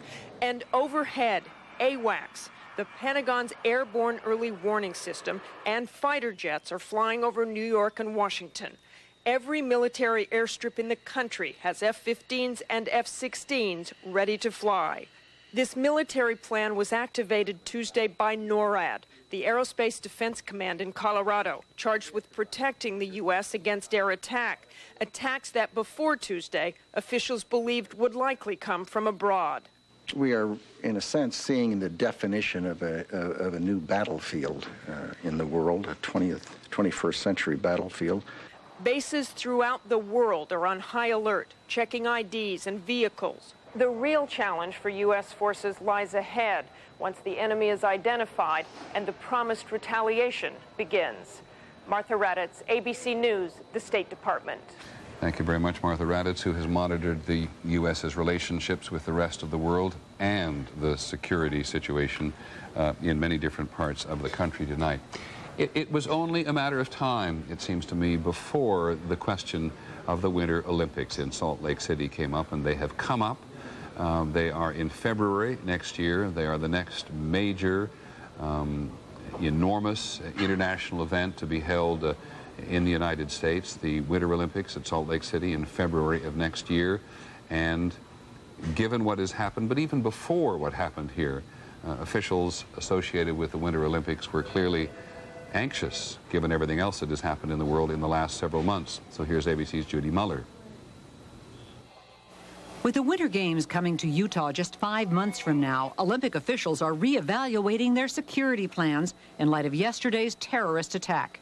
It does make us sit back and think, okay, now is a plan, can we really do what the plan says it can do? The plan already calls for restricted airspace over the Olympic venues, such as Rice-Eccles Stadium, where the opening and closing ceremonies will attract tens of thousands of people. But the security challenge is still enormous. How do you screen that many people? How do you protect all the venues? Probably more importantly, how do you protect the routes between the venues? Ernest Lorelli is among the anti-terrorism experts who happen to be in Salt Lake, attending a conference sponsored by Jane's Defense Information Group. The Olympics, they say, present a tempting target for someone who wants to send a message, as we learned at the Atlanta Games. Approximately 10,000 members of the press are in town. They're all set up. They're looking for stories. It is an enormous security challenge. The venues are scattered for 100 miles all along the Wasatch Mountain Range. Transit systems and tourist attractions outside those venues could present prime targets that may be impossible to protect. I don't have an answer for that because it would be impossible to put a police officer every 10 feet. Can you have 100% security? Not without, searching everyone individually, everyone, every bag. The challenge for Olympic officials is to balance the need for security with a respect for civil liberties. Given this week's events, however, they may find the public more willing to sacrifice one for the other. Judy Muller, ABC News, Salt Lake. Judy Muller, who's been working in the western part of the United States tonight in many respects, and that report, as we said, about Salt Lake City was just bound to come up. We had Senator Joseph Biden here a while ago, we've had several people in to talk about what the Congress has been doing today and what it plans to do tomorrow. Senator Clinton from New York was going to come and join us this evening. She canceled, and nobody blames anybody for canceling under these particular circumstances. Tomorrow, the President is going to meet with the joint leadership of Congress. I think we believe that now, sometime mid to late morning at the White House. Is Terry Moran still with us? Okay. Okay, all right. And I want to continue to try to work through the situation about the security yesterday as far as the White House is concerned. But it's very difficult at the moment. We're very concerned in trying to establish what it was that caused the White House to believe and say publicly today that the White House was the initial target and not the Pentagon. It is certainly true that the President got moved along yesterday from Florida to Louisiana and to Nebraska. Even before they got to Louisiana, the decision had been made to go on to Nebraska. So there was clearly something going on in the airspace. He says post-attack, after the attack, in the airspace over Washington, or the White House believed there was, or the intelligence community believed there was, or the military or the Secret Service believed there was, that continued to keep the White House on the move yesterday. And it may be, in the words of one official coming to our reporters, that it did seem like things were unraveling and they were trying to plot out a strategy along the way. And this may account for the White House's concern today that it was the White House as a target. Let's go back to the Congress now. ABC's Linda Douglas is on Capitol Hill. Linda, they've had a very moving day up there. There's no question about it. They had prayers this morning in both the House and the Senate. They had a prayer vigil this afternoon. How much has been accomplished, or how much discussion has there been, and has it been heated or not, about what the United States should not do and how the Congress should support the President, and on what level and basis?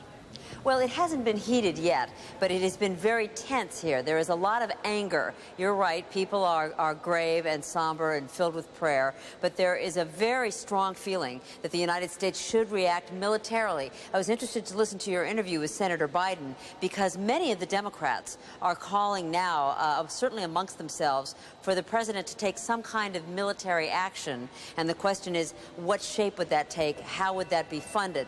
They're also having specific conversations about how much money is going to be needed for the entire operation.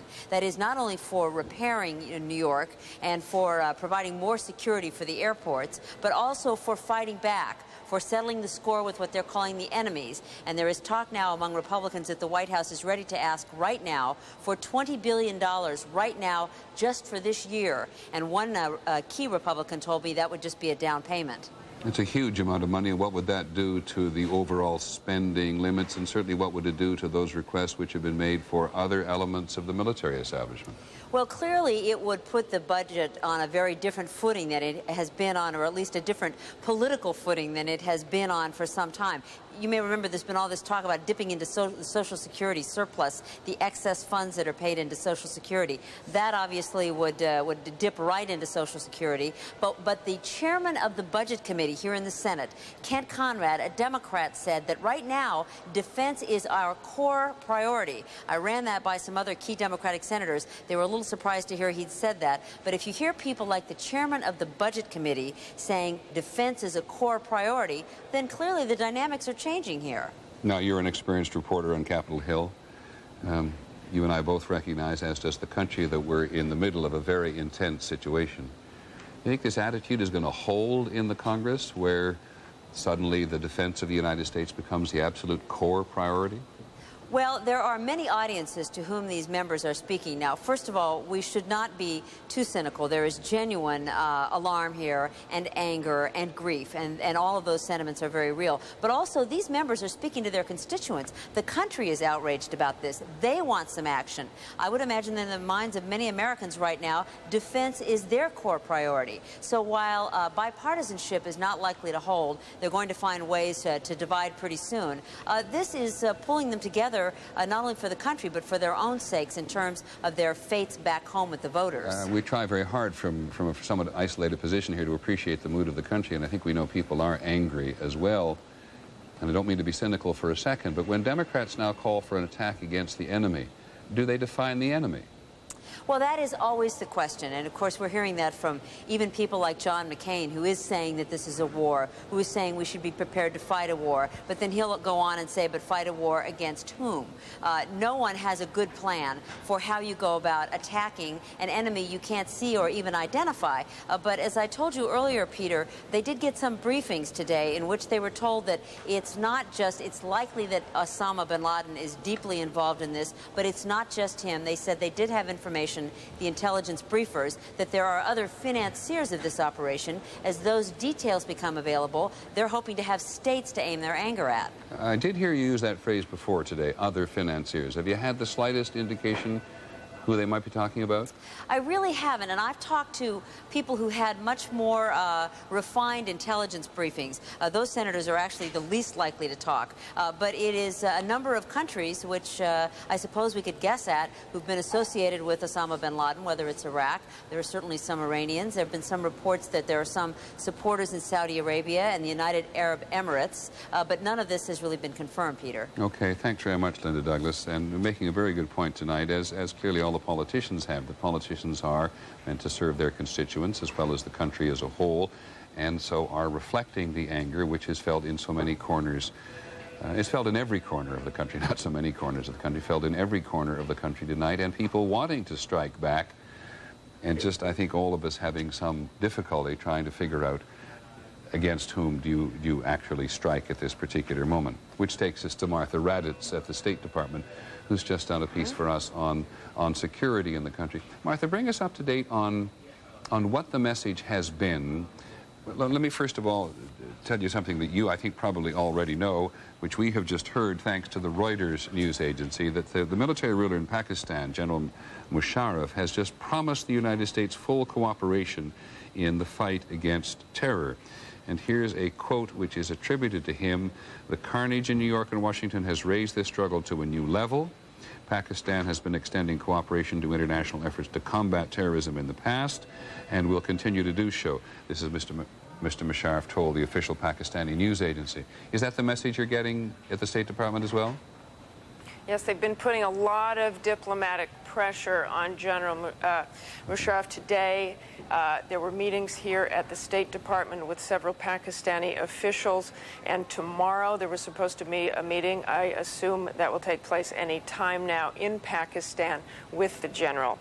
Lots of diplomatic pressure. But one of the things you've been talking about tonight earlier, Peter, is the support from NATO in this unprecedented vote in NATO about Article 5. And I listened to some of your skepticism. I remember Secretary Powell saying earlier today he would not define himself what kind of support he would get from the allies, and he certainly backed away from them providing any military support. So your skepticism was well placed, I believe, because Secretary Powell himself was backing away from them. Thanks very much, Martha Raddatz at the State Department tonight.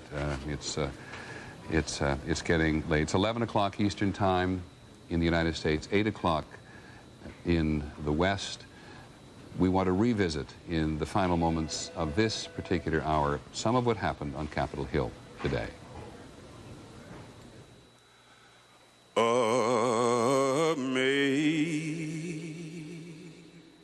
Amazing grace, how sweet the sound that saved a wretch like me.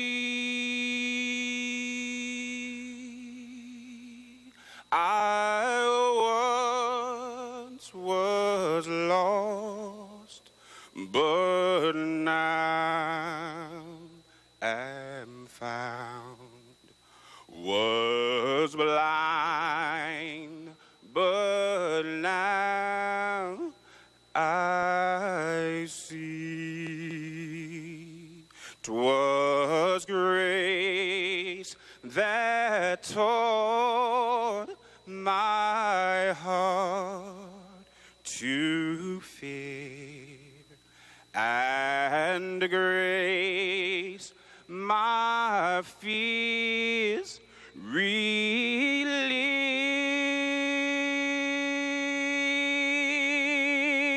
How precious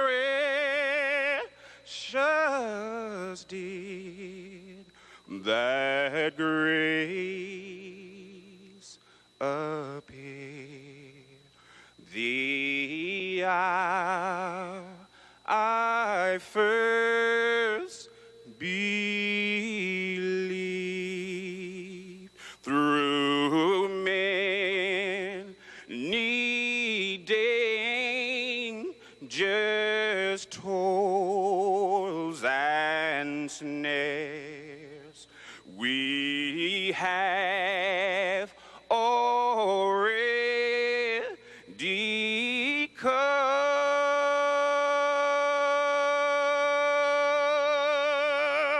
and the grace that brought us safe thus far, and grace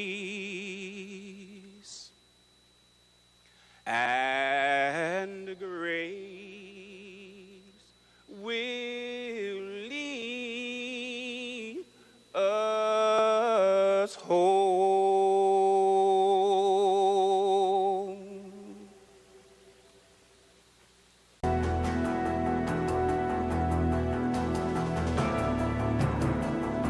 This is an ABC News special report.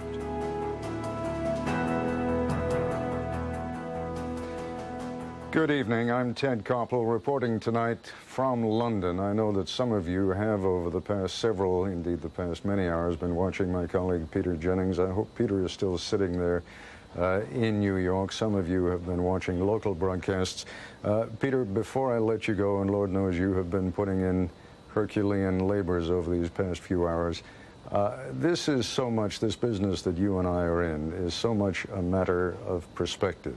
Those of you who were watching at the end of these last few minutes when you were talking know that the perspective of people who are in agony, waiting and wondering whether their loved ones are still alive, that perspective is perhaps the easiest to understand. There are people also laboring with whom you've been talking at response and what the United States as a great nation is going to do in response to all of this. I wanted to get from you, before you go off and get some well-deserved rest, just your perspective on what you've been covering together with our ABC News colleagues over these last many hours, and your thoughts before you leave for this evening. I think it's very difficult, Ted. I think you put your finger on something really important. Those of us who do these kind of jobs are in some respects robbed of perspective because we're operating in a pretty isolated environment. And we're the beneficiaries of people's anger and analysis and love and affection and sorrow and hope as it gets processed through the news division. But one of the things it's very hard to do is to have an overall sense of perspective sitting in this chair over many, many hours. But you also say something else which is hard for the country to understand, hard for all of us to understand, both individually and collectively, I think, at times like this, and that is simply how complicated this is. When a nation as great as this, which stands in most respects for so much that is good, but is seen by so many people, by many people in the world, as standing for things which are not good, is attacked, the nation, particularly if it's powerful and therefore knows its limitations, is, I think, suffused with the notion of anxiety because you can't do as much about it. I think it's very hard for us at the moment to understand how angry many people in the world are at the United States. You know, you and I have the benefits. Please tell me if I go on too long. You and I have had the benefits of working for many years overseas, much of it in the developing world, in my case in the Middle East, in yours in Asia, both of us in Africa. You've just had this extraordinary trip in the Congo. And so we're fortunate. Many Americans are not exposed to the profound antipathy, anger, and now manifested in hatred that people have for the United States because it's a big power and because they see it on the wrong side of issues. So I'll get out of your way at the moment now by just simply saying I think the most difficult thing for me over all of these hours is to have an overall sense of perspective and just try to take advantage of other people's. Peter, thank you very much. Go off, get some much-deserved rest, and see if you can decompress a little before you have to come back into the hot seat again.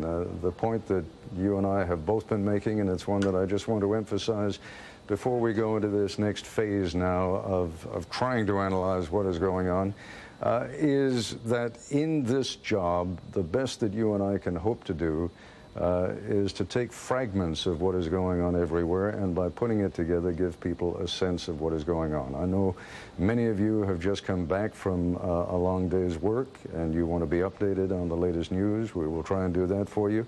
Some of you have been glued to your television sets all day long and you want some more thoughtful discussion. We will try and add to the thoughtful discussion you've already been hearing in the segments that you've been watching.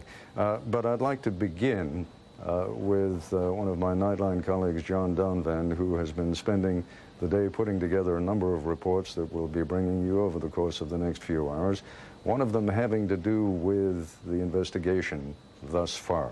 And John, if you are in place, and because you and I are thousands of miles apart right now, it's a little difficult sometimes for me to know who is ready and who is not. I'm hoping that John is there either live or on tape, whichever you have. John, if you're live, indicate your presence, would you? I'm talking to you and hearing you right now, Ted. Very good. Tell me what you've put together here, and tell our audience at the same time. Well, what I've really been doing today is relying an awful lot on some very, very good reporting by my colleagues at ABC News and the various bureaus around this city and actually around the country and around the world.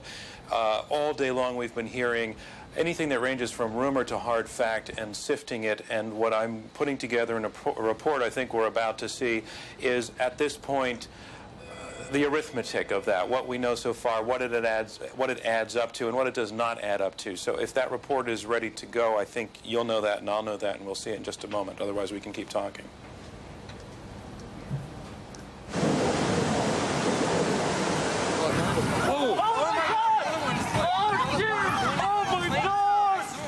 For roughly the first 24 hours, A huge explosion now, raining debris on all of us. every image spoke of destruction. We better get out of the way.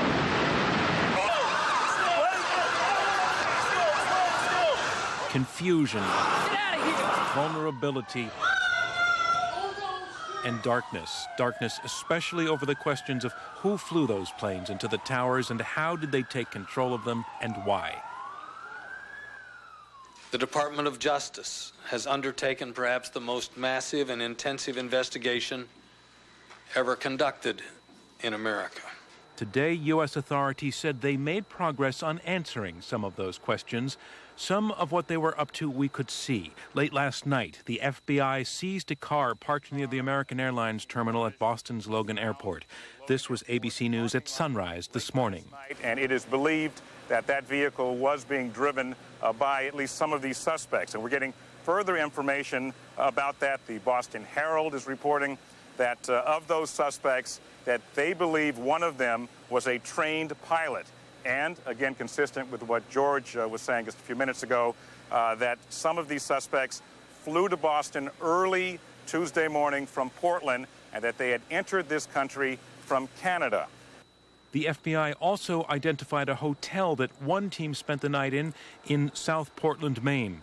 Two suspects left another rental car in Maine and were seen on videotape. I can tell you that the two individuals are both males in their mid to late 30s, based on the photo that I saw, and that each one was carrying some type of small shoulder bag, not a real bulky one, but something small. Both kind of dark-complected, dark hair. Also this morning in Coral Springs, Florida, neighbors reported that FBI agents overnight raided a house listed as the address for a man named Mohammed Atta, an Egyptian who was believed to be a hijacker on one of the jets that rammed the World Trade Center. They got the address from Atta's driver's license. He is a known associate of Osama bin Laden. While in Florida, Atta was trained as a pilot by this flight instructor. We're looking as a commercial outfit in the United States to train people. And if these people come with the right paperwork, immigration, etc., passports, then we did our job and we want to train them. This morning, the president was on television. The American people need to know we're facing a different enemy than we have ever faced. This enemy hides in shadows and has no regard for human life. This is an enemy who preys on innocent and unsuspecting people, then runs for cover. But it won't be able to run for cover forever. By noon today, some of the shadow apparently lifted. ABC News had learned that the FBI now knew the identity of all of the hijackers, at least 12 of them, from countries that included Saudi Arabia and Egypt. The 4 planes were hijacked by between 3 and 6 individuals per plane, using knives and box cutters, and in some cases making bomb threats. Our government has credible evidence that the White House and Air Force One were targets. A number of the suspected hijackers were trained as pilots in the United States. We have, in the last 24 hours, taken the manifests and used those as an evidentiary base, and have talked to many of the families of the victims, and have successfully, I believe, identified many of the hijackers on each of the 4 flights that went down. Also today, the Boston police raided a hotel, detained 3 people, 2 women and a man. Outside Providence, Rhode Island, they stopped an Amtrak train and took away 1 man. Late afternoon at the White House, the president's spokesman goes public with what before had been only a rumor. We have specific and credible information that the White House and Air Force One were also intended targets of these attacks. The plane in question is the one that ultimately flew into the Pentagon. Early this evening, investigators were dusting for fingerprints at the check-in counters at Dulles International Airport. Now what happened yesterday makes a little more sense, the way that people were at first evacuated from the White House rather casually, and then when it was realized one of the planes was headed their way, people were told to drop everything and run, and they did. And if Air Force One was a target, it also explains why the president hopscotched around the South for several hours yesterday, escorted by jet fighters, before returning to Washington. Add to all this searches of several houses in at least 3 states, and late tonight, another one in Hamburg, Germany. Auf die Anschläge auf das World Trade Center und das Pentagon verwickelt gewesen sein. Über die Art der Tatbeteiligung konnte noch nichts gesagt werden, aber die... And Ted, we have search warrants being executed overnight in Florida, New Jersey, and Massachusetts, and as we've said, other states. As far as we know, no arrest warrants have been issued, and there are just so many moving parts to this tonight that there were some of it we decided to discuss outside of the report because it's a little bit slippery. But that raid on the hotel in Boston, it's not really at all clear what happened there. They were led to the hotel reportedly by some information they picked up in one of the rental cars, led them to a specific hotel room there, and agents were surprised when they reached the room they were looking for, opened the door, and 3 people walked out. They detained those people, the 2 women and 1 man that we referred to. They have not arrested them, they have detained them, and it's not clear whether these people were involved or not. In fact, in all of these cases, of all of the people detained today, they're still not saying that they know whether or not for sure that they are suspects. They believe that they may have some link to Osama bin Laden, but they're not sure. Also want to point out, in one sense you can say it's amazingly quick response to already know, they say, the names of all of the hijackers. On the one hand, that is amazing, but what is also amazing is the implication of the fact that these men were receiving pilot training in the United States. Some of them were certified as pilots in the United States over a period that lasted at least a year. They've been here, they've been registered, they've been using their names and addresses and driver's licenses, which is allowing them, authorities now, to track these people to where they actually lived and where they went to school, and they got away with it for all that period of time. Even though a lot of them were known associates of Osama bin Laden and were on watch lists, they weren't being watched at the right time. Actually, John, you touched on the very question I was just about to raise with you, and I'm going to be asking questions of all of our colleagues tonight, some of which you're not going to be able to answer. But 2 of those people, as you correctly point out, were on an FBI watch list. Is there any explanation yet as to how and why they were able to get into the country?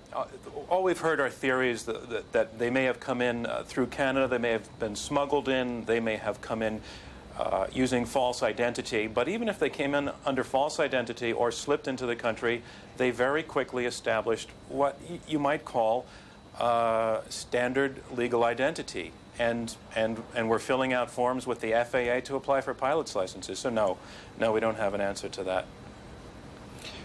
John, I'll be coming back to you several times before our block of programming is over this evening, but thank you for what you've just reported. Nightline's Dave Marish is on the streets of New York City, just a few blocks from the site of the search and rescue effort. And Dave, at times like this, all I can say is, what can you tell us?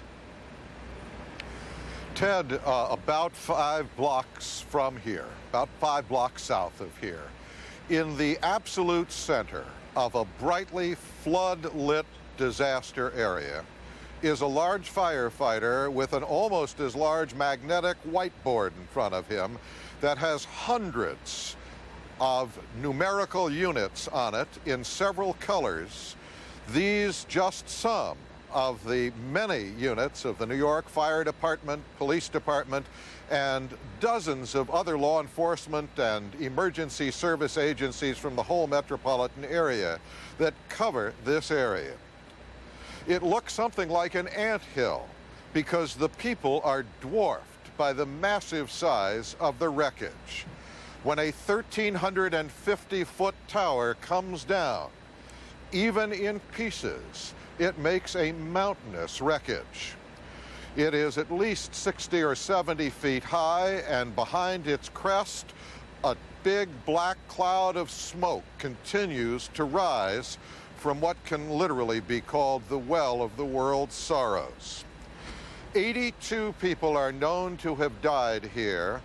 The mayor of New York has requested 6,000 body bags. Those two numbers give you, I think, a very good sense of how little has been penetrated of this wreckage and how much more horror there is to be uncovered. David, I want to move around to a number of our colleagues this evening, but before I let you go for the moment, and I should point out that we'll be coming back to you again also, when you spoke of the 80 known dead, you do not mention, of course, the firemen and the policemen who we know have died in the wreckage. Just a quick word on them. Lord knows they deserve mention at the top of this broadcast. They certainly do, Ted. 202 New York City firefighters are still missing. 57 police officers, 200 other state employees. And I must say that missing must be presumed dead now. To see this wreckage, to have looked at this massive pancaking of floors and window frames compressed into, as I say, still a pile 50, 75, 80 feet high, but that was once 1,350 feet high. The vertical compression of the collapse of this building almost certainly has killed everyone who was within it. One note, though, Ted, that I want to pass on. The largest single renter in the World Trade Center, with 21 floors occupied by 3,500 employees.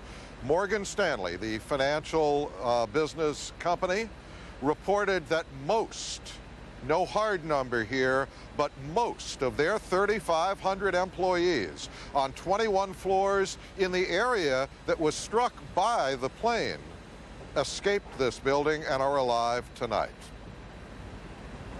And one of the biggest jobs over these next few days, and this is one instance in which the internet is going to be of enormous value, and maybe we can talk about that a little bit later too, is that people now are trying to find out quite literally by making contact and asking those who have survived to let people know. The compilation of lists is going to be, in many respects, the principal focus of this effort over the next few days. Dave Marish was talking just a moment ago about how the wreckage looks from the outside. We're going to get an extraordinary look now at how it looks from the inside. I'd like to turn to my Nightline colleague Michelle Martin in New York, who is joined by an amateur photographer who has some extraordinary video. Michelle? Ted, I'd like to introduce you to Tim Cothran, who's actually a professional video journalist. He is a freelancer for ABC, and he was able to get inside what we are all calling ground zero of the World Trade Center today. And as you pointed out, he has some rather extraordinary video that we would like to show you now. We've condensed it, obviously, quite a bit. He shot about an hour of it, more than an hour. And Tim, why don't you tell us what we're seeing here? And about what time did you go in? I started shooting tape about 2:30 in the afternoon. We entered the big atrium of the old the financial center, and this atrium used to be absolutely gorgeous. But in order to get to the wreckage, we had to go through this other building. At the top of these stairs, there was some graffiti that was actually written in the sand that's everywhere as a dedication to the brothers of all the firemen, and they all consider themselves brothers. And it's very, very important to them that they be remembered. And I thought that was a very special thing there. What are we hearing here? Well, a lot of saws, a lot of hubbub. And you walk forward, and here's this panoramic window of this vast, vast, vast destruction and all this activity going on outside. What was the temperature like in there? Was it hot? Was it uncomfortable to be in there? No, well, you know, we've been very fortunate that these days have been so beautiful in New York City.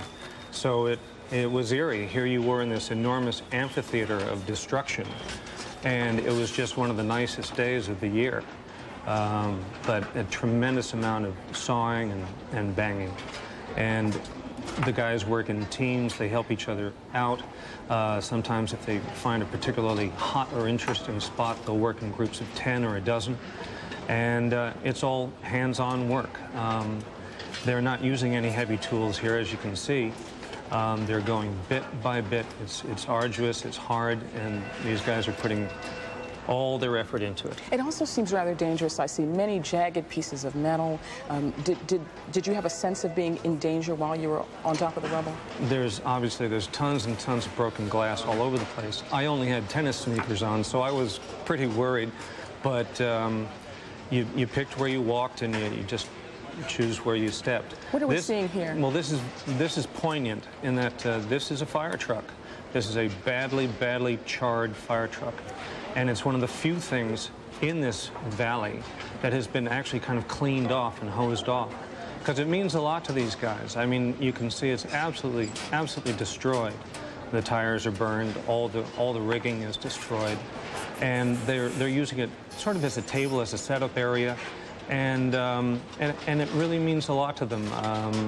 It's a staging area, as well as a place where some people get very emotional, because a lot of guys died there. A lot. And paying their respects. And paying their respects. Even as they continue to do the job to which they've been assigned today. Absolutely.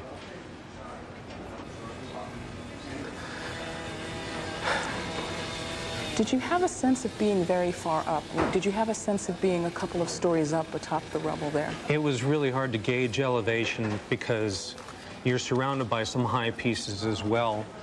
You're sort of just this sensation of being in something of a valley. And it's just everything is smashed to atoms. There are no big pieces of anything. And I think that this photograph speaks for itself. I think that everyone will recognize what is occurring here, that the remains of someone are being removed. Exactly. In the 2 hours that I was there, I saw at least 10 body bags being lifted out, and they seem to find 2 and 3 sets of remains, and they used dogs.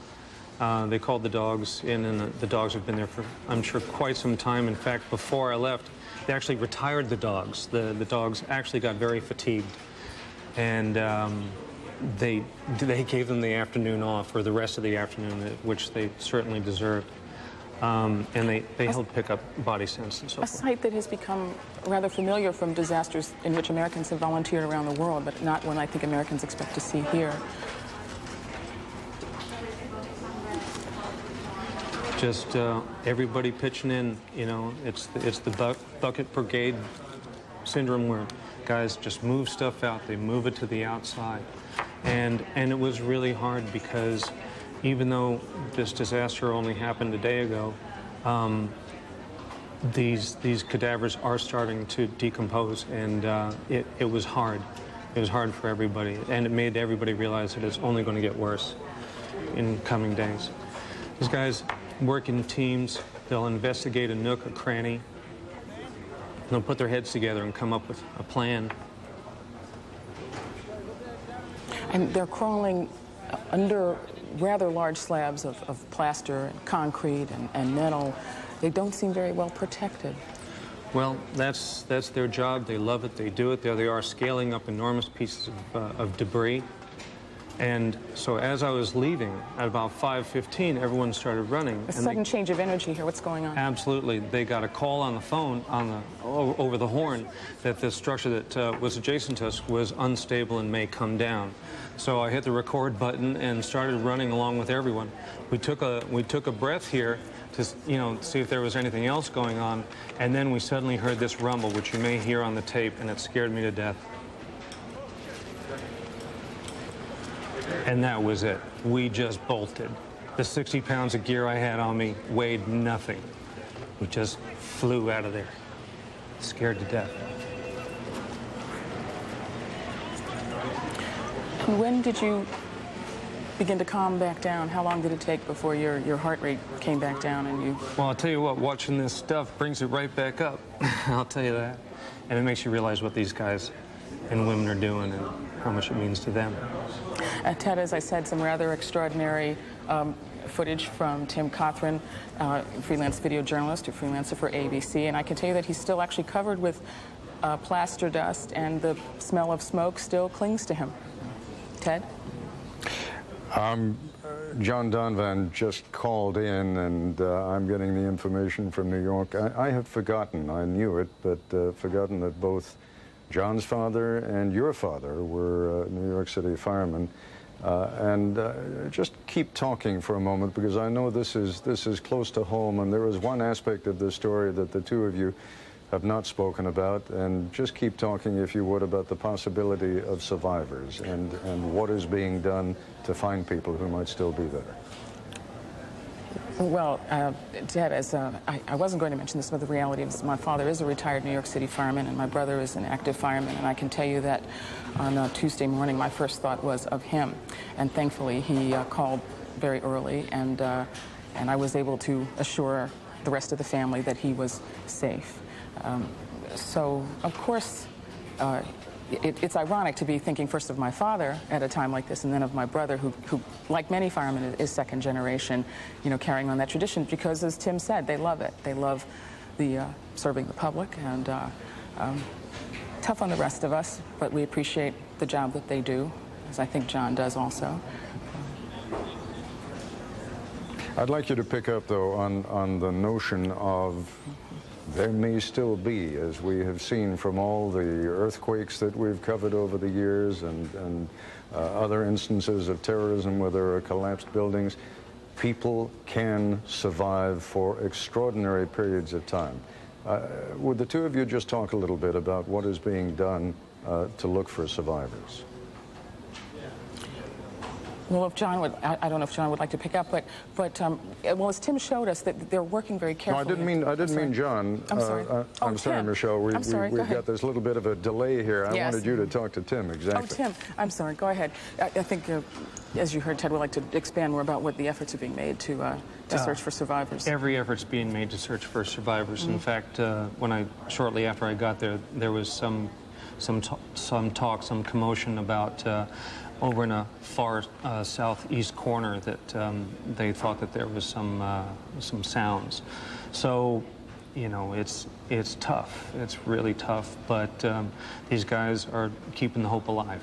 The other thing I think that's interesting to point out is that there isn't a lot of heavy equipment, and I think that that can be puzzling to people, except if you consider that one of the only hopes that survivors have is that they're trapped in an air pocket where perhaps there's a conjunction of heavy pieces of material. So one of the challenges for rescuers is to try to move as much heavy equipment, or rather heavy pieces of rubble, as they can without destroying the very thing that is keeping survivors alive. And I think that's one of the reasons you do not see large pieces of equipment rolling willy-nilly across those piles of rubber, and why so much work is being done by hand.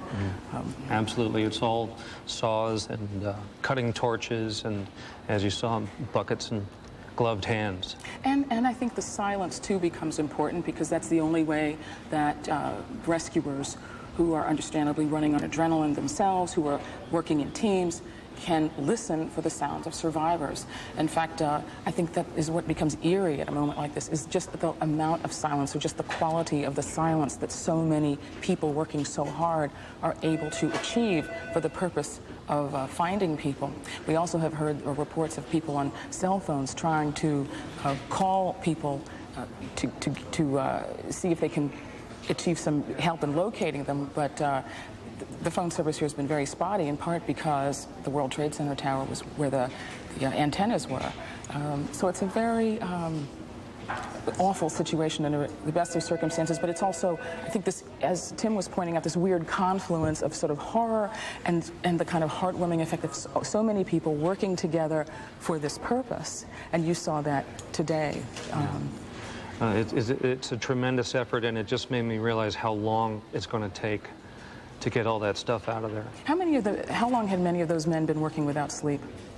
I couldn't tell you, except that they're in there and they have their schedules, and they're in there every day for whatever it is, 6-7 hours at least, I'm sure. But they're rotating them now. I mean, they can't burn them out. They have a long road. And of course, one of the more poignant moments for all of us are seeing remains being removed in these body bags. And without being indelicate, I'd like to ask if any of the rescuers, do you happen to know whether they knew any of the men whom they were removing from that scene?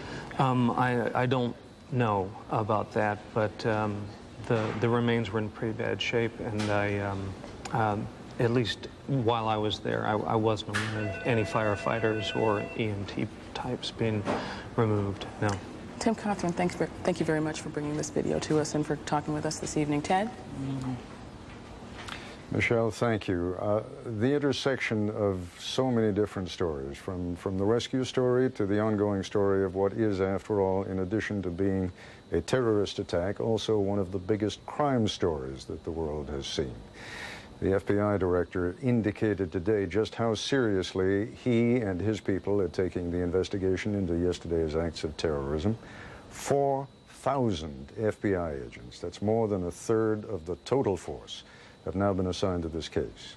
Another 3,000 support personnel are assisting, many at the crime scenes in New York, Washington, and Pennsylvania. Joining us now from Memphis, Tennessee tonight, Weldon Kennedy. He is the former deputy director of the FBI who was special agent in charge of the FBI's investigation into the Oklahoma City bombing. And joining us from our Washington bureau tonight, retired General Wayne Downing, who was commander-in-chief of the Joint Special Operations Command. He conducted the military's investigation into the terrorist attack on the Khobar Towers in Saudi Arabia. I scarcely know how to begin or where to begin, but perhaps that is the best way to start this conversation. From the FBI's point of view, how do you begin to impose order on something that by its very definition is absolute chaos? Ted, that is extremely difficult. You start by taking one step at the time, and you see an investigation like this has happened in Oklahoma City. You first develop one lead.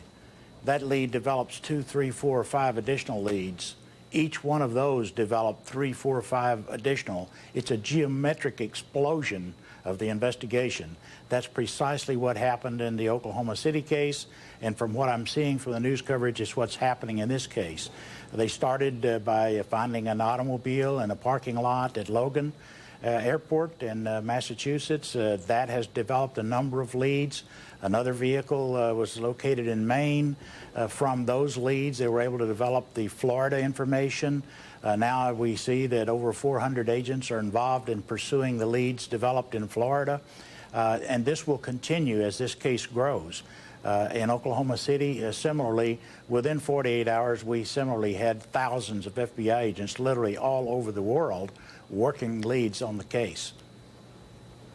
Is there, General Downing, at a point like this, an intersection of responsibilities between those who are investigating the crime and those, in this case the military, who would be responsible for some kind of a military reaction? In other words, are you guys in situations like this talking to each other, or is each group independently proceeding without regard to what the other is doing? Well, I think there is some definitely some coordination, but one of the things that we've had to consider in the past is that the military does not interfere with the FBI's criminal investigation. I think in this case, you know, we get into the old argument, is a terrorist act a crime or is it an act of war? And the answer is it's both, and it depends upon how the country wants to address it. You know, we hear a lot of talk right now that this was an act of war and that war has begun. You know, I would say war has probably begun on terrorism, certainly way before this, but this event completely changes the character. Certainly the FBI is going to have to be circumspect as to how they handle evidence, how they handle information, but my experience is there's an extremely good relationship between the FBI and the CIA. They have good people swapped in each agency working the terrorist problem, and certainly I think the kind of information that the military needs and that the CIA needs in order to develop the targets that we might want to strike, I feel confident that information will flow freely in this case. When you talk about when you talk about talk of war, it's more than just random talk of war. Sometimes we in the press are talking about war. Sometimes the public and Congress begins to talk about war. But today we have a situation where the Commander-in-Chief is referring to this as a war, where the Secretary of State, himself a former general, is talking about this as a war. Correct.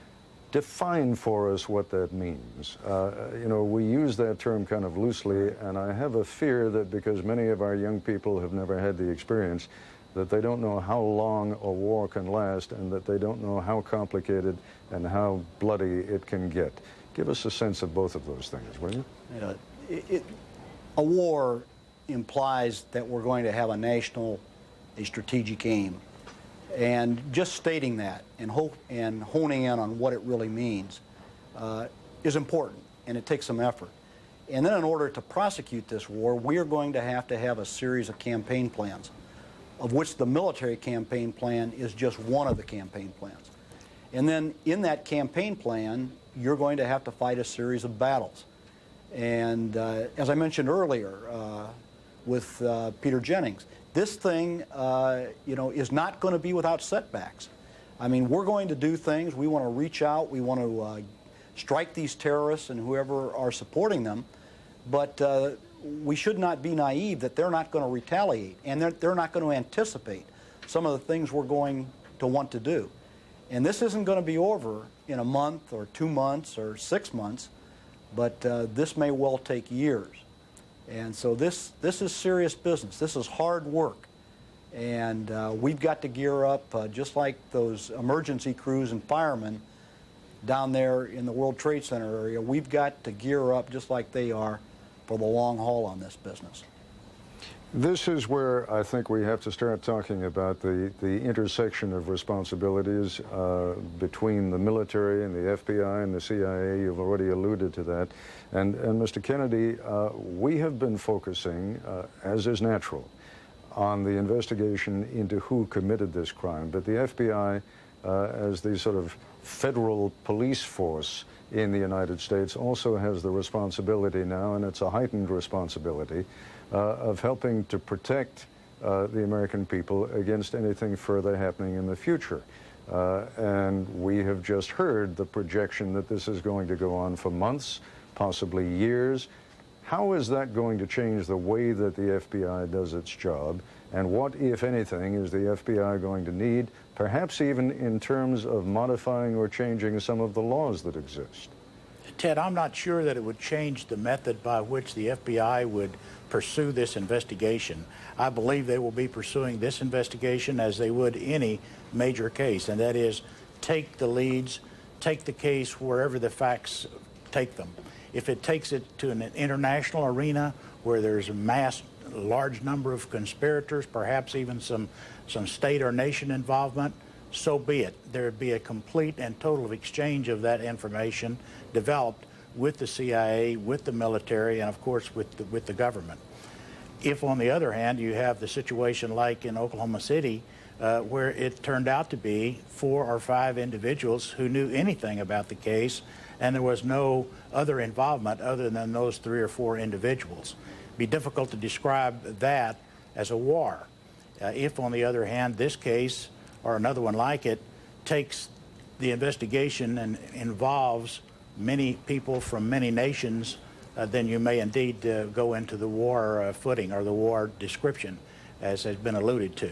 But suffice it to say that the investigation will proceed in whatever direction the leads take it until there's a full development of all the facts. What I'm asking you to talk about a little bit, and you've begun to do that, but I'd like you to take it a little bit further. The country is in pain right now. The country is hurting. The country is angry. There will be political pressure. It is all too easy for a nation that has spent more than 200 years developing its democratic freedoms to say, let's set them aside. There's nothing more important right now than finding the people responsible for this and reacting against the people who were responsible. And I would just like you to talk, because there is talk already in Congress, as you know, about the possibility of giving our intelligence agencies more power than they have had in the last few years, of perhaps giving our police forces more power than they have had in the last few years. There's always an upside and a downside to these things. Just reflect on that for a moment, would you? Yes, there is, Ted, but this country over its history has never gone to the extent of having a national police force. I think earlier on in the program there was reference to the FBI as being a national police force. The FBI has never regarded itself in that capacity. In fact, J. Edgar Hoover and every director has maintained very publicly that the FBI is not a national police force. It does have national responsibilities, and it executes and carries out those responsibilities to the full extent that it's capable of doing, and doing very, very well. But it is not a national police force. I really don't believe that the people of this country, in spite of the anger that they now feel, which is totally justified, will throw everything out the window, all of our principles, our beliefs, and go into a complete mode of revenge and do things that are not warranted or called for by our Constitution and by the way in which we believe we conduct ourselves as a people. General Downing, one more broad line of questioning that I'd like to engage in with you, and that is over the past 50 years, growing out of the post-World War II period and the U.S.-Soviet adversary-like relationship that existed for so many years, we were preparing for a different kind of war. We are the world's greatest nuclear power. We have the world's most powerful Air Force, the world's most powerful Navy. That's not the kind of war that we're talking about right now, is it? And I guess my question to you is, do we have the right machinery and the right strategy and the right people for fighting this kind of a war? Well, the paradigm has changed, Ted. There's no doubt about it. I think in a lot of cases we look back 12 years to the fall of the Berlin Wall as kind of the good old days. We knew what we were up against. We had a monolithic communist enemy. We in the U.S. military were oriented on attacking the Soviet Union from 360 degrees, 24 hours a day, in as great a depth as we could, and it really gave us a focus. And when that situation fell apart, and then this, of course, the Berlin Wall fell on the 9th of November, 1989, an event I'll never forget, and followed very closely within about a year with the collapse of the Soviet Union. This entire model shifted, and we all of us, I think, breathed a deep sigh, saying, well, now finally we're going to get a peace dividend, we can reorient ourselves. We very quickly found ourselves involved in a war out there in the desert in Iraq, where we achieved a stunning victory. And of course, we displayed to the world our capabilities and our competence. And I think we told any enemy that if they were going to take us on, that was not the way to do it. And then from this arose this concept of an asymmetric threat. People not going after our strengths, not confronting us in areas where we could put our strengths against them, but attacking us in ways where we were not strong, where we had weaknesses. And I think what we saw yesterday was an ultimate manifestation, beyond, I think, what any of us dreamed possible, where we had a terrorist group attack us with what can only be called weapons of mass destruction because of the incredible amount of not only casualties, but who could have foreseen that they could drop the Twin Towers? I mean, I couldn't see that they could do that. And so what we see now is an enemy demonstrating that they can attack us in ways which, while we have been prepared, we've talked a lot about it, we've done a lot of studies on it, in the last just 3 or 4 years, we haven't taken some of those real tough steps to prepare ourselves for this new world and this new threat.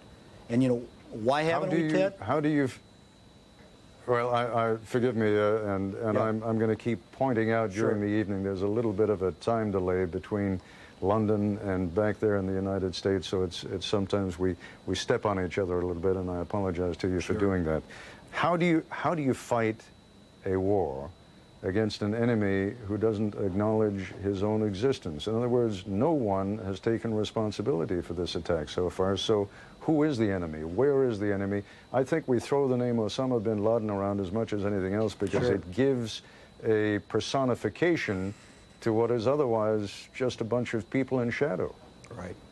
Well, listen, I think we are a very adaptable people. I think the Americans we're creative.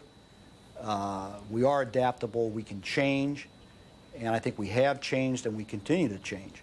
I fully believe that the investigation that's going on right now with the FBI, as Mr. Kennedy describes it, I think certainly the actions of our intelligence agencies, all of them, led by the DCI, are very quickly going to identify for us who the perpetrators of this were, and I think we've got some very good means of determining what the linkages are, and then I think we're also going to be able to find out where these people came from, and I think also with our great resources and our dedication, we're going to find out where they are, and then we're going to go get them. General Downing, Mr. Kennedy, I thank you both very much. I know it's been a long day for both of you, and you've been very generous with your time to us and our colleagues. I do want to add a story that I read on one of the wire services just before coming on the air this evening. I believe it is unconfirmed. I should say that it comes from an Arab news agency, but there are reports that Osama bin Laden is being held under house arrest by the Taliban authorities in Afghanistan. Again, as I say, that is an unconfirmed story, but the story goes on to say that his weapons have been taken away from him, as have the weapons of some of his supporters, and that he is being held under house arrest, I believe, in the Afghan capital of Kabul. Nightline's Chris Bury is in Nashville, Tennessee tonight. He is one of many Americans who is stranded and unable to return to his home city. We have that in common. You're in Tennessee, I'm in London for the same reason. You can't get there from here. Chris, talk about this larger problem now of transportation in the United States. Do you have any sense of when things are going to start getting back to normal? The air traffic system is moving very, very slowly to get up and going again. United Airlines, for example, has begun to ferry empty planes to airports around the country to pre-position them for when passenger traffic resumes. After that, the top priority is moving passengers whose planes were diverted yesterday from their destination airports, including about 250 international flights diverted to Canada and about 650 domestic flights that were ordered to land at various airports around the country. The scene here at Nashville's airport was eerily quiet this afternoon. For a second straight day, all 400 flights in and out were canceled. Southwest Airlines, the major carrier here, says it won't resume any service until Thursday. 16 commercial planes were diverted to Nashville in the moments after the attack. Late today, just a handful of passengers hung on to some hope they could get out soon, including these women who'd been on a flight from Hartford to Houston when the plane was suddenly ordered to land in Nashville. They told us to wait in the airport because that's how we would know when our plane was leaving, that all new flights were canceled. Nobody could book new flights or, get out of here except the ones that were just diverted to Nashville. All of them were sporting patriotic ribbons, courtesy of a Nashville resident who had offered meals and lodging to stranded passengers. People ought to show their solidarity, so I brought my ribbons if anybody wanted to, wear one or whatever. Here, as in airports across the country, the FAA's new security directives announced today were just taking hold. All airports were ordered to display an increased police presence. Curbside check-in has been banned, along with off-site check-in at airport hotels. To comply with the new guidelines, major airports must conduct searches with bomb-sniffing dogs. Only ticketed passengers will be allowed in the gate area. No knives of any kind can be carried or sold. In Memphis today, we saw tow trucks out enforcing the new FAA directive, banning any cars within 300 feet of the terminal building. A nasty surprise when their owners return, but for now, at least, passengers seem resigned to the added inconvenience the extra security will mean. I think it's something we have to do. If we have to have more security to make it safe to travel, we've got to do it. You know, it may be inconvenient, but I don't want to. I thought all day yesterday, how did this happen? Tonight, law enforcement sources are telling us that hundreds of federal agents, U.S. Customs, Border Patrol, U.S. Marshals, hundreds of federal agents will be fanning out tomorrow at 17 major airports around the country, obviously both to protect passengers and as a psychological show of force. But as to the larger question you raised, exactly when will air traffic resume in this country, no one tonight has a very good answer. Ted? Chris, do you have any idea, if you can just give me a quick answer, any idea of what still needs to be done? What is it that is holding up the resumption of normal air traffic? There's a lot of confusion because of these FAA directives. Some of them apply to the airports, for example, the ban on curbside check-in. Others apply to the airlines, for example, a new directive today that comprehensive searches must be made of aircraft after the catering and after the cleaning. But it's not clear who's supposed to conduct those searches. Is it the flight attendants? Is it the maintenance people? Is it the pilots? Those sorts of questions all have to be sorted out. The FAA has to be happy with the response of the airports and the airlines before it's going to give the green light. Chris Bury, many thanks. New York City is usually known as a place of hustle and bustle. Today it was anything but. I'm going to go back now once again to my Nightline colleague Michelle Martin, who has a report. Morning on the day after. Today brought to light the awful incongruity. A beautiful day, and with it, a new understanding of the devastation.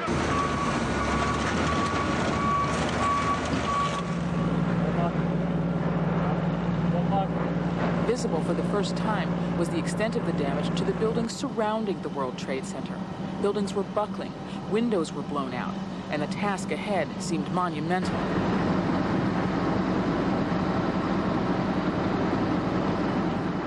We've seen devastation, but this was the worst.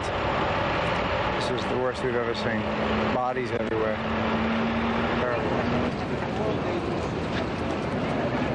The strain of the mission was clear on the faces of these firefighters.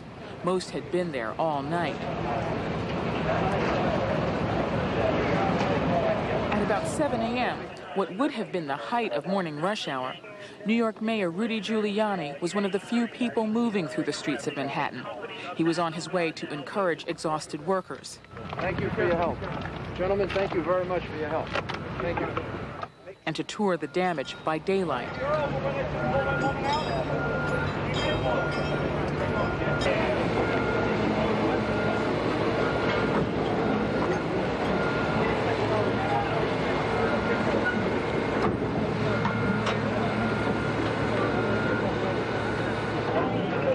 We're doing searches. We have made some recovery of victims, recovery of remains.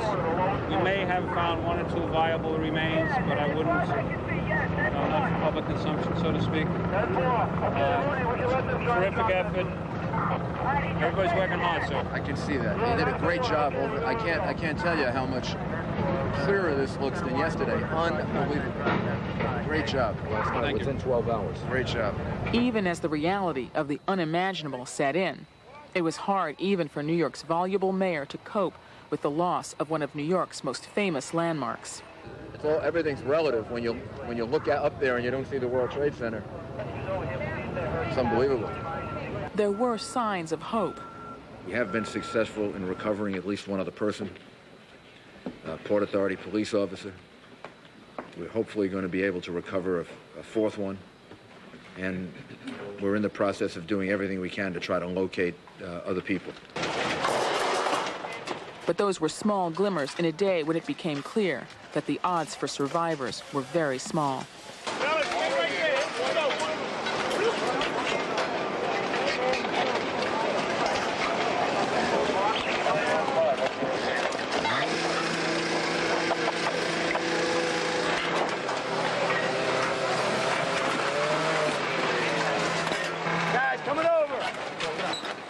As the day progressed and the cleanup continued, the promised reinforcements arrived, and the image of the National Guard taking to the streets of the city seemed both ominous yet reassuring at the same time.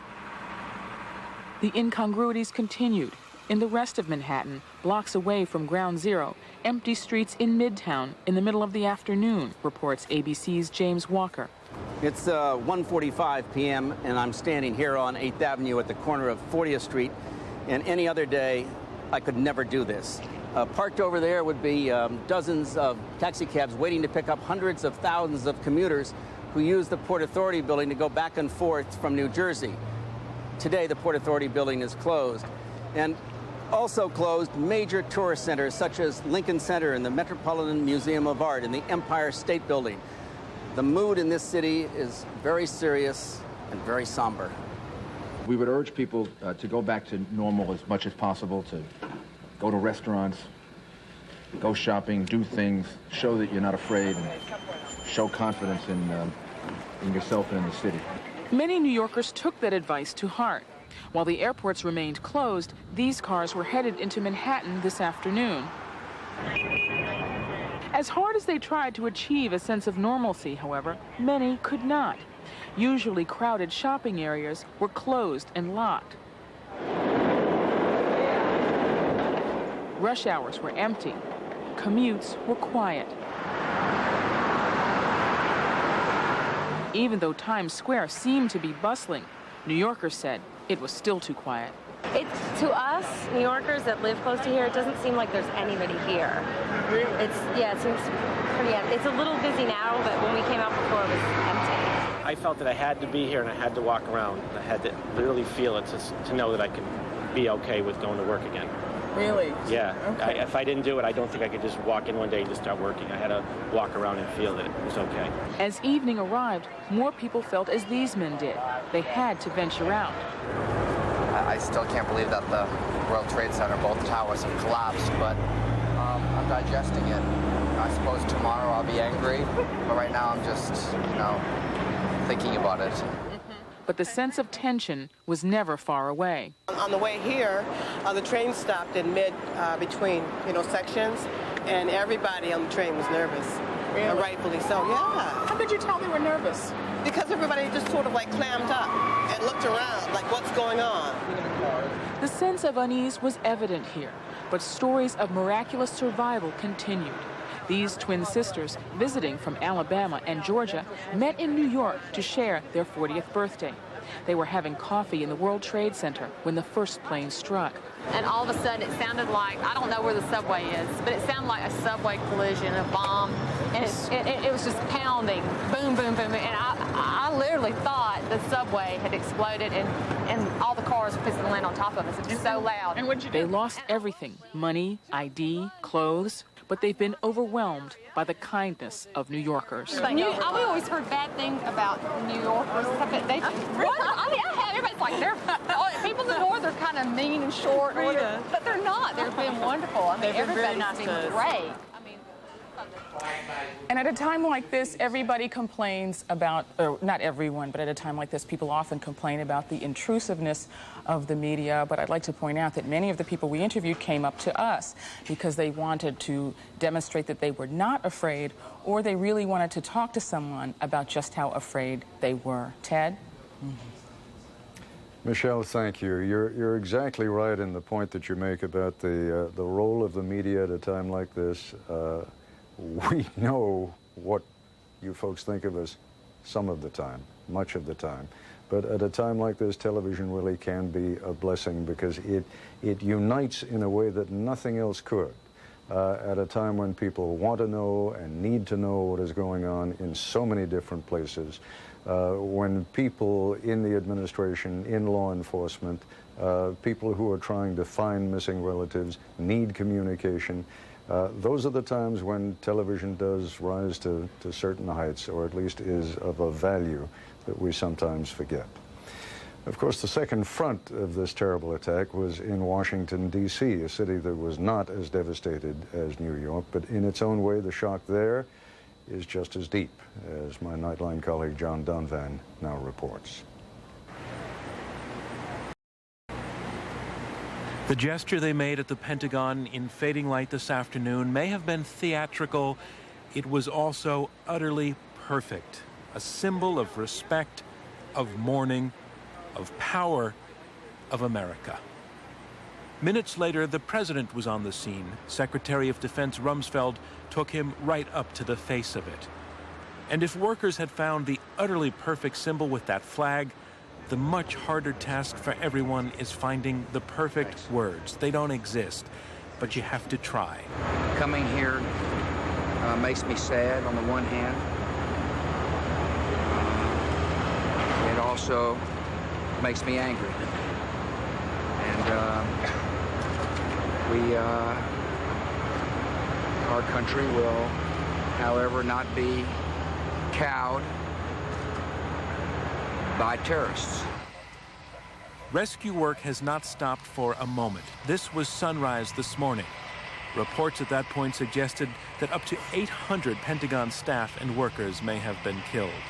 There's a lot of steel, there's a lot of concrete, glass, wood, metal rebar that's protruding from the building. It's very warm outside. Those all added together with the destruction itself kind of heightens the situation inside. It's worse than they thought it was going to be.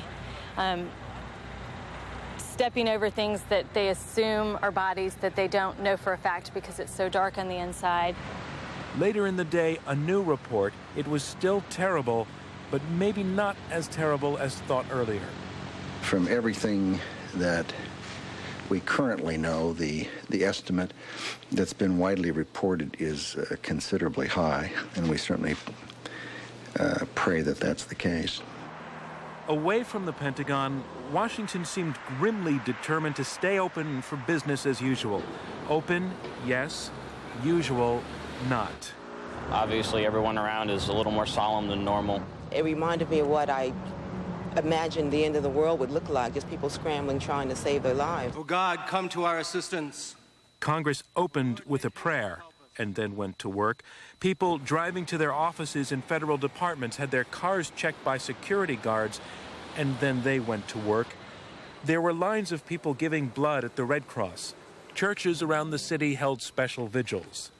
And Lord, we also ask that you send your angels to the victims, Lord.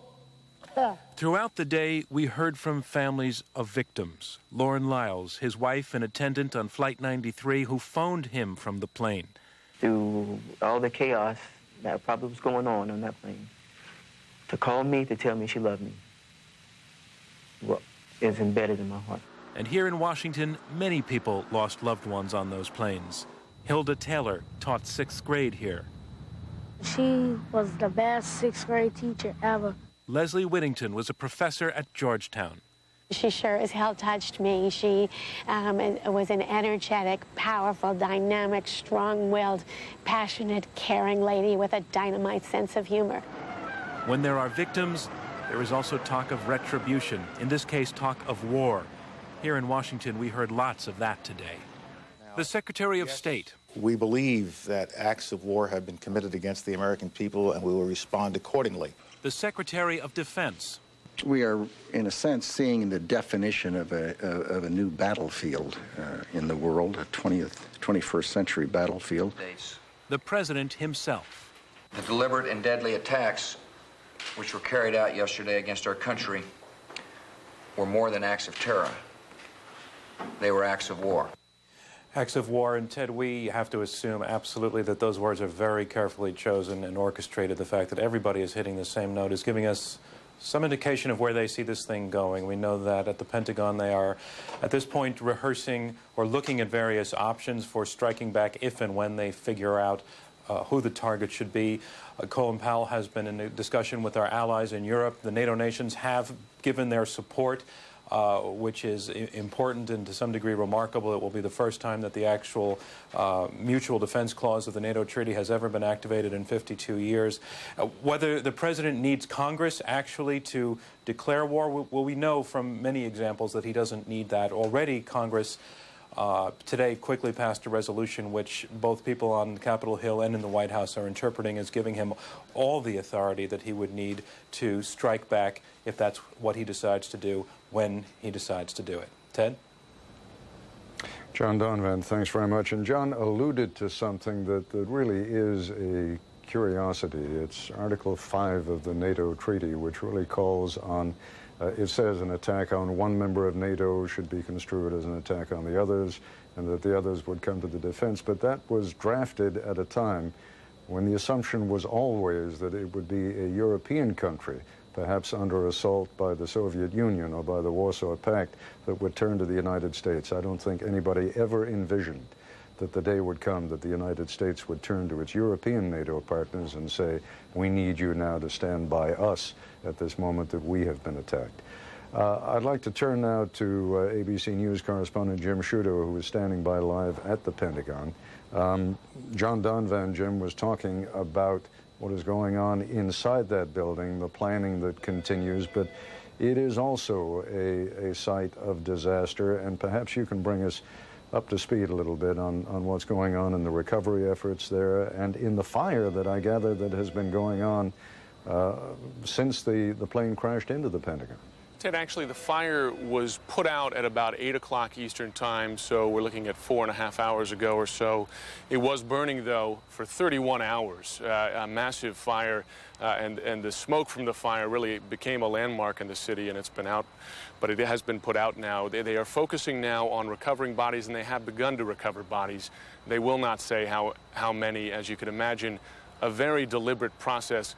One danger they're mentioning now is water. Of course, with the massive fire, they were pouring water on the building from several hoses on cherry pickers, 3 when I was here last night, and that water causes problems with structural integrity, 1, as they're trying to get rescue workers closer into where, when they're doing body recovery, they do not expect at this point to find any survivors. It's also a problem with power. All the water in the building now as it's seeped down to the basement. Power and telephone communications within the building, not just for the part that has been roped off, shut off, but also even for the part of the Pentagon that is still up and running. It is of great concern here to give a sense that this building is still open for business all through the night last night. Even when the fire was burning, there were hundreds of people still at work in the Pentagon. But today, a large portion of the building, more than half of the building, shut down. Guards with M16s blocking from people from going to the parts of the building that were shut down. And now word from Defense Department officials that they're looking for alternative spaces in the area here in Arlington where people can go, where people working at the Pentagon. As you know, 24,000 people normally work in the building. Half of it shut down. They need to find space for these people, even though some of the building is still up and running. Jim, just one more question on the human side of this. Some of the estimates early on were that there might be as many as 800 dead at the Pentagon. I know those estimates have been revised downward. Where does it stand now? Well, the first estimate was really a high-end one. It came from the Arlington fire chief late on Tuesday evening, but by about this time yesterday, after midnight on Wednesday morning, he was already backing off that figure, saying that 800 was very much on the high end. Right now, there are wire reports of 150 missing, but the Defense Department will not confirm that number to us.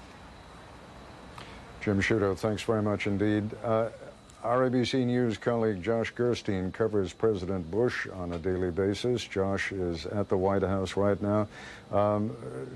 Josh, it's terribly late, so I assume the president has gone to bed, but what lies ahead on the president's schedule? What's likely to be happening? What's he going to be doing over the next 24 hours? Well, they've actually kicked us out, Ted, so we're just across the street, across Lafayette Park. But the main thing ahead for the president, obviously, making a decision on what type of military action to pursue in response to these attacks and who to pursue it against. That's one of the biggest questions that's still outstanding at this time.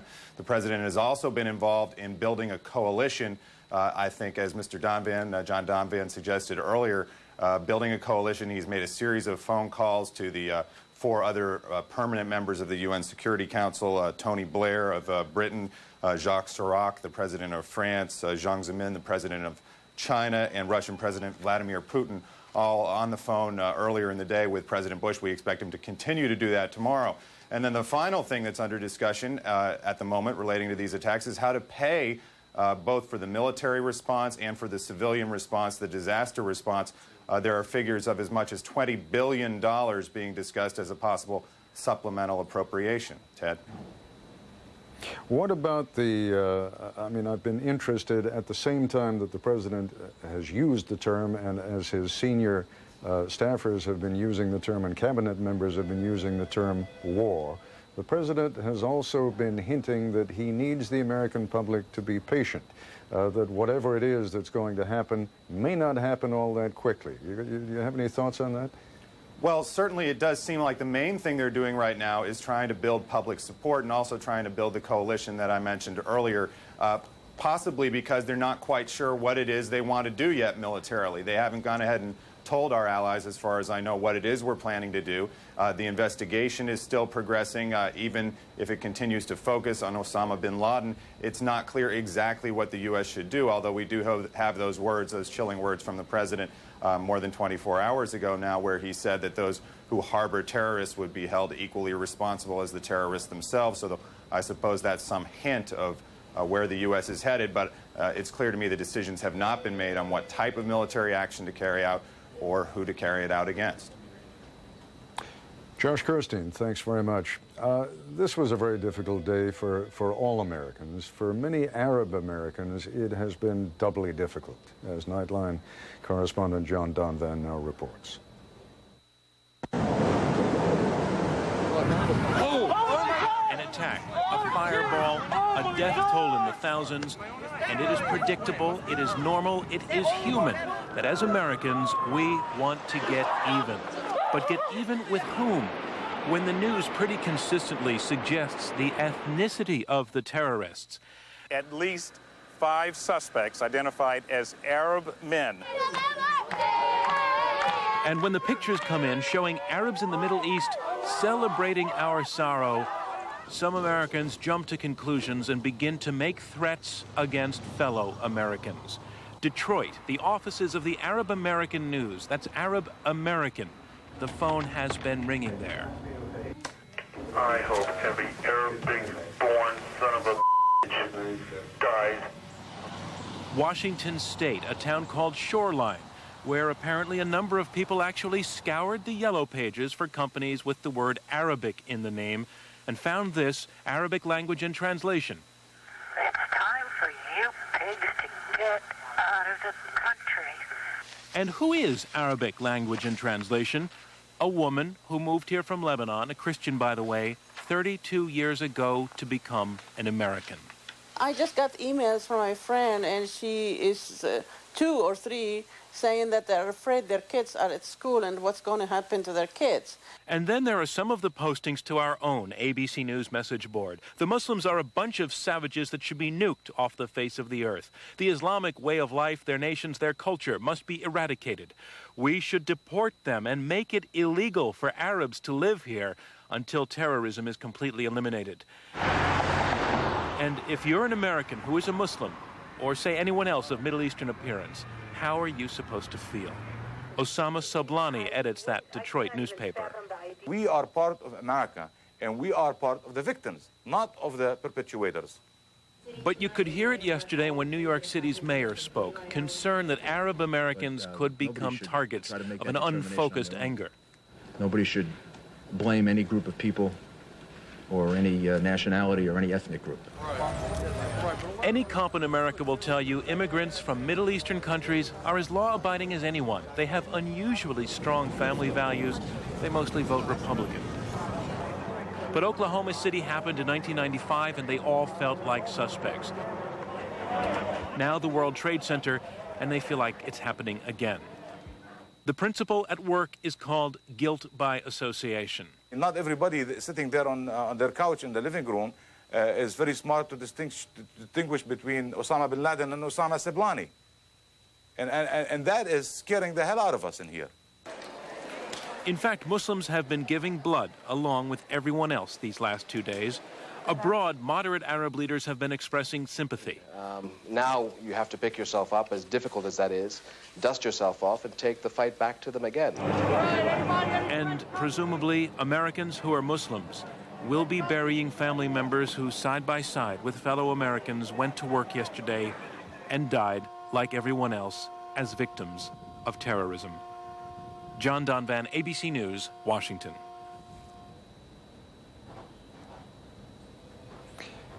I'm joined now in Washington by Hussein Ibish, the communications director of the American Arab Anti-Discrimination Committee. Can you hear me, Mr. Ibish? I hear you very well, sir. How are you? Very good. Thank you.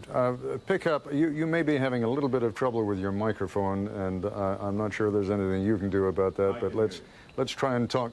I know you can hear me. It's a question of whether our audience can hear you. I hope we can get that microphone working a little bit better. And I'll tell you what, while we wait for my colleagues in Washington to fix your microphone, let me go to my Nightline colleague, John Donvan. John, I must say, I was a little horrified to see some of those postings on our Nightline message board there. How representative? It was the tip of the iceberg. It was absolutely the tip of the iceberg. Some of it was more of an understandable anger about let's get our enemies, let's figure out who they are, let's not be soft, let's not be pushed around, and that's quite understandable without it crossing that line of wanting to target an entire culture. But there was an awful lot of that, of people wanting to target an entire culture because of who they were, and there was a fair amount, a reasonable amount of just absolute hostility aimed towards American citizens who happen to be Middle Eastern, particularly if they're Islamic and if they're Muslims. And there was no real distinction made, as we made in the piece, between Christian Arabs and Muslim Arabs. So, you know, it's something that we've seen before, and the people I was talking to about this today said they've lived through all this before, and in a way the most wrenching example I got of, you know, are not doing this the American way was an email I received from a colleague in our building today, a young woman whom I will not name, who is of Arab extraction, who wrote a very impassioned email to me when she heard I was working on this piece, and she talked about how, as it is walking down the street, when she feels that she's already getting looks from people, she says, now I'm going to get looks from people before, but now they're going to be daggers, and at some point I'm afraid that the dagger is going to be real. So this, you know, I think these emails suggest that she's not just paranoid. And the woman in the broadcast piece we just saw who was worried about children, many of the people I spoke with today of Arab extraction, or Middle Eastern extraction in general, Afghans, Iranians, Persians, are also saying that they're worried about what's going to happen to their kids when they go to school. All right, John, thank you very much indeed. I think we've fixed our technical problem in Washington now, so once again, I'm joined by Hussein Ibish, the communications director of the American Arab Anti-Discrimination Committee. Can you hear me now? Let me begin by asking you what... I hear you perfectly now. Thank you very much, and I apologize for the inconvenience. Not at all. Let me begin by asking you what may seem like a silly question, but I'm always amazed at how surprised people are when they discover how many Arab Americans there are. Yes, that's right. There are between 3 to 4 million Arab Americans, and the Arab American community is at least 100 years old. It's split roughly 50-50 between Christians and Muslims. And I think the point is that Arab Americans are a part of the United States. They are as much Americans as anybody else. And that means that Arab Americans were as much the targets of this attack as all our fellow Americans were, insofar as this was an attack on our entire society. And I think there's no doubt that there were hundreds of Arab Americans working in the World Trade Center in some capacity or another. I know many people who were in there. And I think when we finally have the grim tally of the dead killed in this horrible, heinous crime, it's going to include many Arab Americans. So our community feels exactly the same way other Americans do. We have had the same experience of anger, of shock, of horror, of outrage, of revulsion. And now at this point, when we see some elements of our society turning around and holding us, instead of being part of the victimized American society, somehow or another culpable because of our ethnicity, guilt by ethnicity, I think it's really more than we can bear almost. And the series of devastating hate crime incidents that we've experienced today, the death threats that I personally have been living with since since the morning until now, and the really devastating attacks, harassments, beatings, shooting at mosques, etc., have made this an almost unendurable experience for our community. Can you in some way, Mr. Ibish, quantify for me when you talk about attacks, yes, for example, against mosques? Have there been any? Yes, there have. Yes, do you know what's? Yes, we know of several, and in one case in Texas, a mosque and a school were shot at, and the windows were shattered, but they were not hit. In Pennsylvania, police cars were sent in to patrol around the mosques to dispel suspicious-looking people.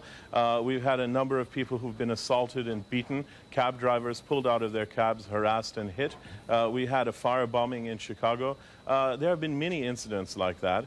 Our offices in Washington have received an extraordinary amount of hate mail. I personally have been receiving death threats since the morning when I began doing talk radio, and I got death threats from callers live on the air, which has never happened to me before in my life.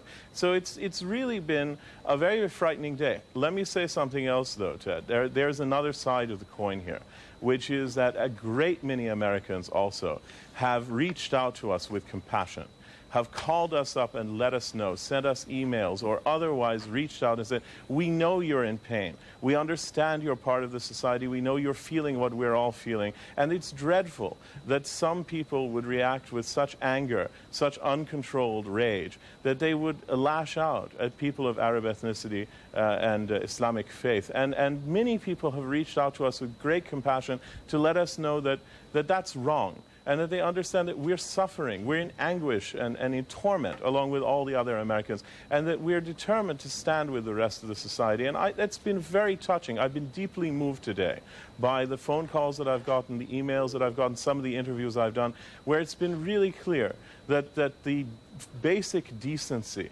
of our fellow Americans, that the basic decency of American society in the main is winning out.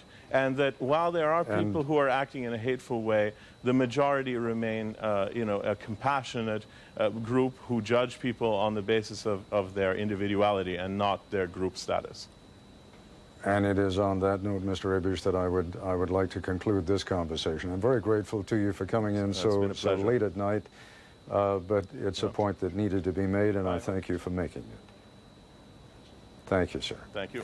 My colleague, ABC News senior correspondent James Wooten, has covered many horrifying events around the world during his long career, but as he explains now, the news from New York and Washington hit home. Even from this distance, these thousands of miles that separate this place, London, from New York and Washington, even from this far away, it's difficult to remain detached, to discard the natural, visceral, emotional response to what's happened, to step back a bit for some perspective. Indeed, it may well be asked, what perspective? It seems fairly simple. Yesterday, somebody killed thousands of Americans. And didn't the president explain that last night? America was targeted for attack because we're the brightest beacon for freedom and opportunity in the world. Well, America may be precisely that. From sea to shining sea, a unique expression of democracy at its best. But whether it is or isn't, that is not why what happened yesterday happened. It's not the reason a few Muslims would murder so many Americans, and not the reason others would endorse and applaud their crime. The U.S. has become a target for terrorism simply because many Arabs regard its policies, not its democracy, as antagonistic to them, to their own identities, to their own passionately held causes, to their own religion. Henry Siegman of the U.S. Council on Foreign Relations. In much of the Arab world, much of the Arab street, the U.S. is seen as a kind of insensitive hegemon, arrogant, that seeks to impose its own values on the rest of the world. And it is also seen, of course, as an uncritical supporter of the State of Israel in its conflict with the Palestinians. And the combination of the two does not make for U.S. popularity in that part of the world. Here in London, Magnus Ranstorp, an expert on terrorism, concurs. Many in the Arab world regard the United States not as an honest broker, but protecting and shielding Israel over very important political as well as religious issues. The most confrontational issues? Israel's control over Islamic holy sites in Jerusalem, the Dome of the Rock, for example. The presence of U.S. troops near some of Islam's holiest cities in Saudi Arabia, Mecca and Medina. Economic sanctions against Iraq, widely seen by Arabs as depriving children of medicine and food. And perhaps the most infuriating of all to them, Israel's attacks on prominent Palestinian militants, using equipment including helicopter gunships provided by the U.S. One more escalation of the tit-for-tat violence that has marred almost every single day of the past year in the Middle East. We'll all sign 3 times for this one.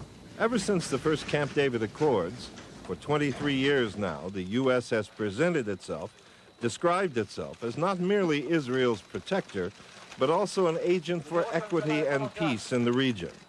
But from the Palestinian perspective, there's widespread belief that the United States is unilaterally ensuring, maintaining Israel's interest, and therefore it is partial, and therefore it is blocking Palestinian aspirations.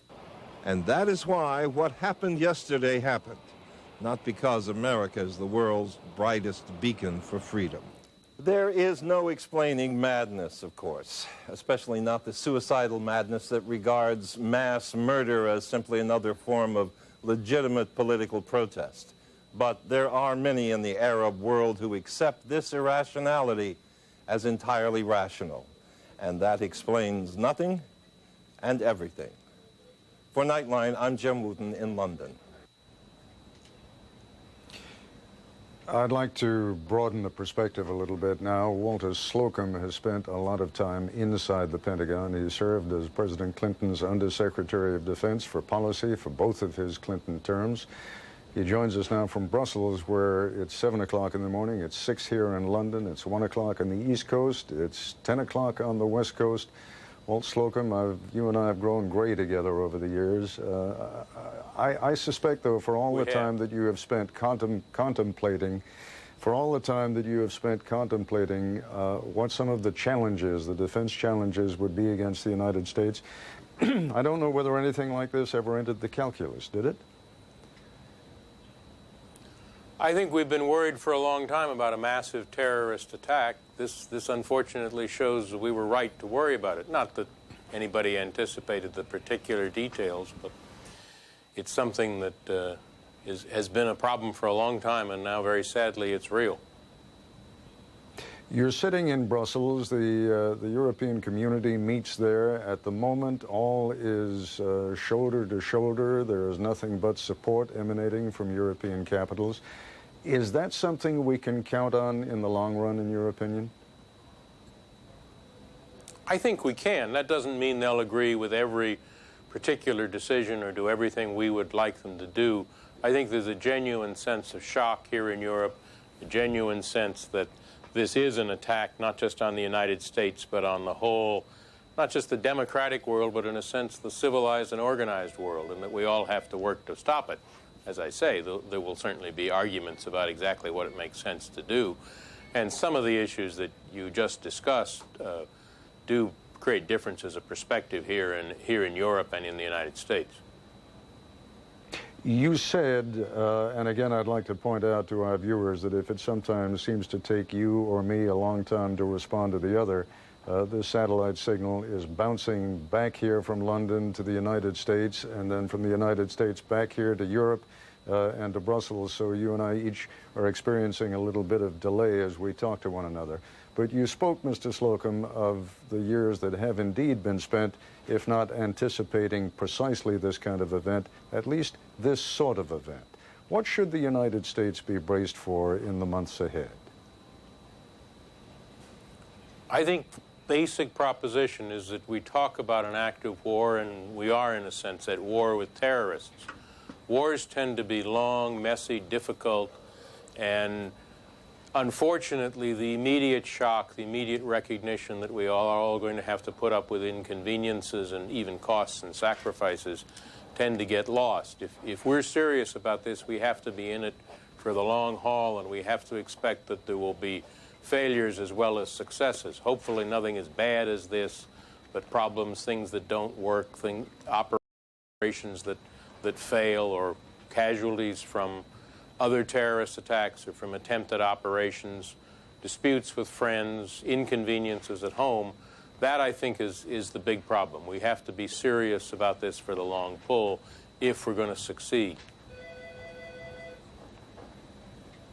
I'm sorry, I was just listening to a colleague in New York, and I missed the last part of what you were saying there, but in terms of the patience that needs to be shown by the American public, do you think it is likely that whatever the U.S. response is, it in turn is going to prompt a next round in the kind of violence that we have seen? Is it possible? I mean, is this sort of a paroxysm of violence that had to be so carefully planned that nothing quite like it is going to happen again, or do you think that there could be a second front?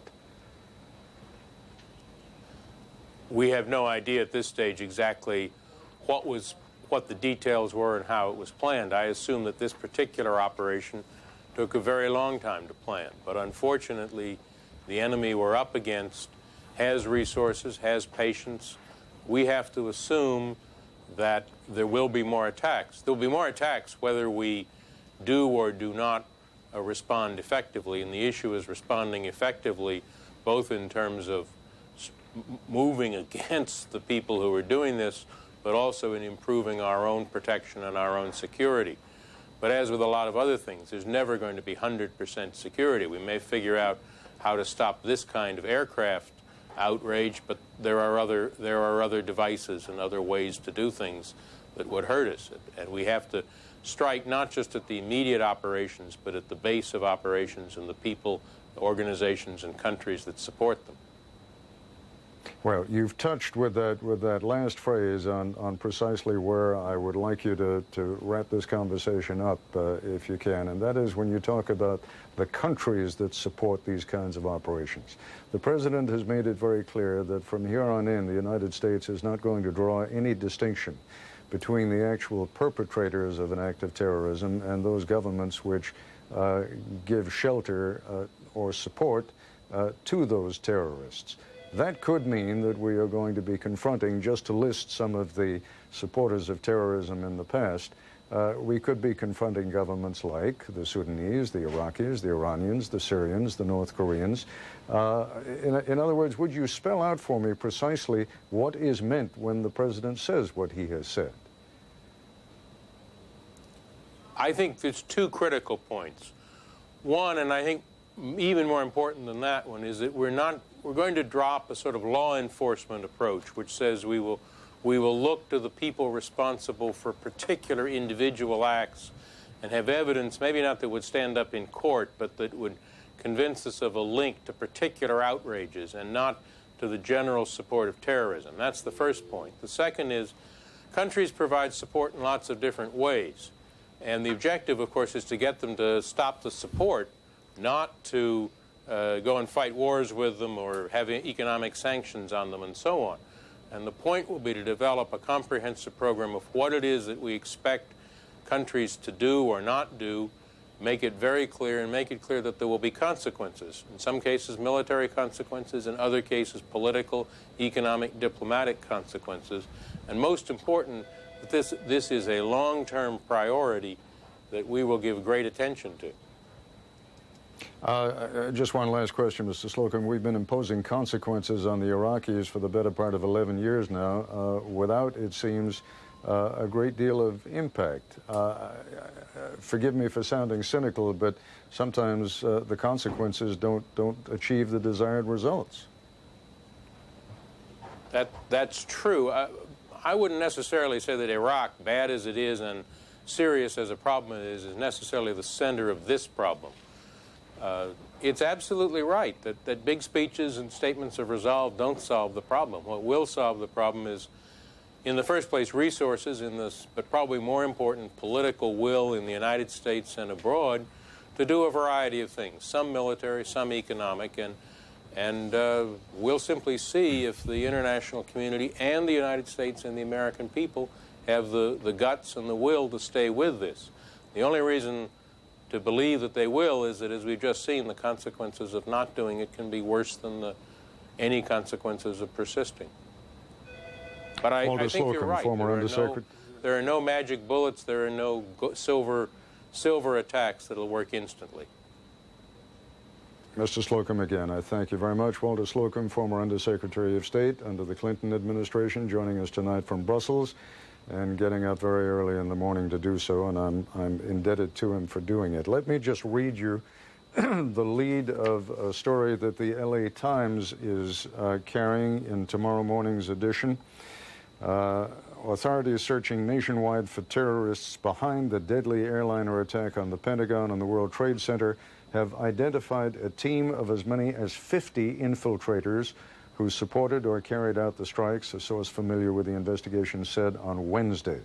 The source said that about 40 of the men have been accounted for, including those killed in the suicide attacks, but the 10 remain at large. In the hours immediately after the assaults, he said, agents searching cars and apartments up and down the East Coast found suicide notes in New York that some of the hijackers wrote for their parents. That story will be in tomorrow morning's Los Angeles Times. And now I am joined by Frank Donahue, who is a worker with the American Red Cross, a rescue worker. Mr. Donahue, forgive me, as we are on the air, it's difficult for folks to be able to brief me and let me know where you have been and what you have been doing. So why don't you start by telling me the answer to both of those questions. Good morning, Mr. Koppel. Well, I arrived, I'm actually a Red Cross worker from Philadelphia, Pennsylvania, and I arrived yesterday at around 11 o'clock into New York, and spent yesterday mostly working in the area of the World Trade Center, providing support and supplies and those kind of things to the relief workers themselves, talking to family members, getting family members and those that have been evacuated directions as to where to go and medications, whatever was needed. But tonight, I spent some time at the morgue and at the comfort station, the compassion station that had been set up, where family members and folks that knew people that were in the World Trade Center came to basically identify that people were missing. And I was talking to one of our volunteer workers at that site tonight, and I asked her what was the worst thing that, what was the most dramatic thing she had experienced today, and she basically looked at me and said the whole thing. But then she said, no, the most dramatic thing was that today I saw 3,000 people and not one of their names of the people they're looking for was on a survivor list. And I think the ramifications of what's happened here in New York, we have not yet begun to experience. I was just about to say one of the things that I have found terribly confusing sitting over here in London, and maybe you can help a little in resolving the confusion for a lot of viewers who are watching tonight. The number of people who worked in the Twin Towers, I believe, was about 50,000. That's correct. That's what I've heard. There would also be any number of thousand other people who were there to visit the people who were working in the trade towers. So potentially you're talking about somewhere between 40, 50, 60,000 people who might have been in there at the time of the first plane crash. Do we have any sense at all, Mr. Donahue, of how many people actually made it out initially? Do we have any sense at all as to how many people might have been trapped? I don't think we know that at all. Tonight, again, at this Compassion Center, a young woman came up, and she worked in a company that had 400 employees in the World Trade Center. She and her friend had identified 360 of them who had made it out safely and was there to give us the names and some information, pictures, etc., of the 40 that were presumably missing in that building. But I don't think anyone knows how many really are still there. And that's what this Compassion Center tomorrow, the Red Cross workers will be doing the same thing, having family members, those that, have people to identify. In fact, today in my own chapter in Philadelphia, believe it or not, 4,000 phone calls came into the Philadelphia Red Cross with people looking for loved ones or knowing people that worked in the World Trade Center and trying to get the Red Cross to help us find those people. That's happening in Red Cross chapters throughout the country. So I think, again, the ramifications are yet unknown by the number of people that have been impacted. Help us be a little bit smart about how people can get answers to questions. If they need to know, if they are trying to find out about a loved one or a friend who might have been in the tower, where do you start? Are there places you can go on the internet? Are there central numbers that can be called? Are there things that they can do that are, just aren't going to put them on hold for hours or result in endless hours of frustration? What we're suggesting to folks is that they call their local Red Cross. So if they're in Omaha, that they would call the Omaha Red Cross, and we would begin what we call a disaster welfare inquiry. Then we would get that information here in New York, and we would begin to check lists at hospitals.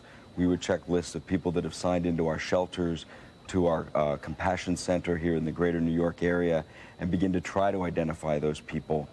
But the process is clearly slow, and it's going to be frustrating and heart-wrenching for people that are going to have to wait days, quite frankly. I had the privilege of speaking with you in Turkey 2 years ago during the earthquake there when 20,000 people lost their life, and it was the same experience. It were days later before we were really able to identify if people made it out or not. And I'm afraid we're going to have that same situation here. Let me just ask my colleagues in New York to put that graphic up again with the telephone numbers. What usually happens when I see a number on television that I need to put down is I don't have the paper, I don't have the pencil. Go and get it. We'll leave it up there for about 30 or 40 seconds, and let me read it to those of you who may not have your glasses handy. You can call the Office of Victims of Crime. It's an 800 number, 800-331-0075. There is an FBI criminal tip line. I'm afraid this may be more for reporting information than for getting information, but the criminal tip line for the FBI is 866-483-5137. And to report information known about crimes, if you want to do it on the internet, it's www.ifccfbi.gov, G-O-V. And if we have any other numbers available to us for people who need information, I hope that we'll be able to put that up a little bit later in the program, and we'll try and give you plenty of time so that you can copy those numbers down. And your local Red Cross as well. Feel free to call the local Red Cross as well if people need to and don't have one of those numbers. Is there a central number? I know you're saying call the local Red Cross, but is there a central number for the Red Cross also? A number for giving blood is 1-800-GIVE-LIFE. And as you know, Mr. Kappel, that's been quite an issue over the last couple days, is making sure that we had enough blood in the country to respond to this disaster because of the few people, unfortunately, we've been able to pull out of the rubble over the last 36 hours. We've not used a lot of blood, and people have been incredibly generous, but it's a reminder that a country like ours should never have a blood shortage. And so 1-800-GIVE-LIFE is another very important number that the Red Cross would like people to mark down tonight. Talk about one other thing, Mr. Donahue, if you would. What always happens is that in the first few hours, the first day, the first 2 days, there's plenty of people, there's plenty of energy, the adrenaline is flowing, people are going to keep working for 30 hours, 48 hours, but there does come a point when exhaustion sets in, and when you reach the point of diminishing returns. How are we going to keep the rescue efforts going over a period of the days that are going to be required? What's happening in terms of bringing in, fresh workers? I'm not sure. Well, certainly bringing in fresh workers is going to be required. In the Red Cross, we have a system to bring people in on a regular basis. Right now, the people closest to the disaster, like Philadelphia, for example, would be responding. But in the weeks ahead, we would bring volunteers in from other places around the country to kind of replace those of us that in a week or two are pretty burnt out. But I had a conversation tonight with a man who was in the building actually doing excavation work, was in there doing search and rescue, and I think the passion, the determination of the rescue workers that I've met, the incredible folks in the New York Police Department and Fire Department, Nothing is going to hold those folks back from finding every single person they possibly can. As I was driving through New York for the last 2 days, no matter when I would stop at a red light, people would come up to my window and ask what they could do. Could they give blood? Could they volunteer? What could they do to help? I've never seen a city that has been so responsive to a disaster, and I've seen a lot of disasters, as the folks here in New York, and I can't believe that that same spirit's throughout America, and I don't think that spirit's going to die at all. Frank Donahue, thanks very much indeed. I really appreciate you coming in. Unfortunately, you and I only seem to talk to one another when across a big ocean, at the scene or from the scene of someone's disaster. But it's good to know that there are people like you doing this kind of work. Thank you. You very as well. much. Thank you. Another man who is almost legendary in this field is Chief Michael Camelot. He is the leader of a team of search and rescue specialists based in Fairfax, Virginia. Chief Camelot also worked on the rescue efforts at the Nairobi embassy bombing and Oklahoma City. And that Fairfax team of yours, I wonder if and when you guys ever spend any time in Fairfax, Virginia, because every time I talk to you, every time I see you, you're off bringing help and comfort and your expertise to people in some distant point. But tell us what you've been doing at the Pentagon. Good evening, Ted. We arrived yesterday at about 1:30 in the afternoon. It's a little ironic to have something like this happen literally almost in our backyard. It doesn't give you a whole lot of time to prepare. We went into immediate action yesterday during the daylight hours, putting what we call a search and recon team in, 2 of them, 10-person teams with canine dogs and the like, doing sweeps of the floors. As you're aware, the Pentagon's 5 stories high. We were working in the outer E-ring at the time, both left and right of the impact area, trying to assess any areas where people might still be alive. We weren't able to find anybody alive. We continued up until dark. Arlington County Fire made the correct decision last night not to allow anybody to work inside. So at that time, we ceased operations, and then we came back on. We're working the nighttime operational period.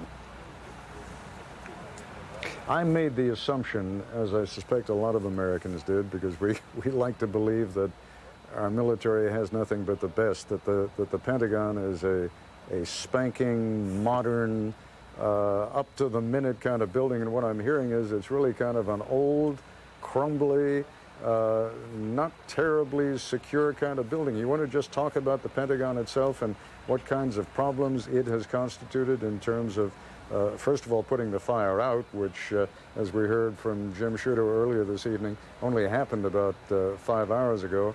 And secondly, in terms of just the survivability of the building. Yeah, the Pentagon is absolutely an amazing building. Pre-war construction, just incredibly stout construction materials in many places, floors 2 feet thick, walls 2 feet thick. As you're aware, there's 5 concentric rings. The outer ring is E-ring. It's amazing that with a 757 coming in at probably full speed, the outer ring took most of the brunt of the force, and we thought at first it'd probably go into the D ring, C ring, B ring. Very little of that happened. What's been interesting for us is it took out the columns, especially to the left of the impact area on the first floor. So you literally have 4 floors above that hanging in what we consider a cantilever position, or unsupported anywhere but at one end. So last night, overnight, we had to do some pretty amazing lumber shoring underneath to try to support this to prevent any other future collapse of that part. We've had problems, as you're aware. Arlington County did an amazing job with trying to fight the fires.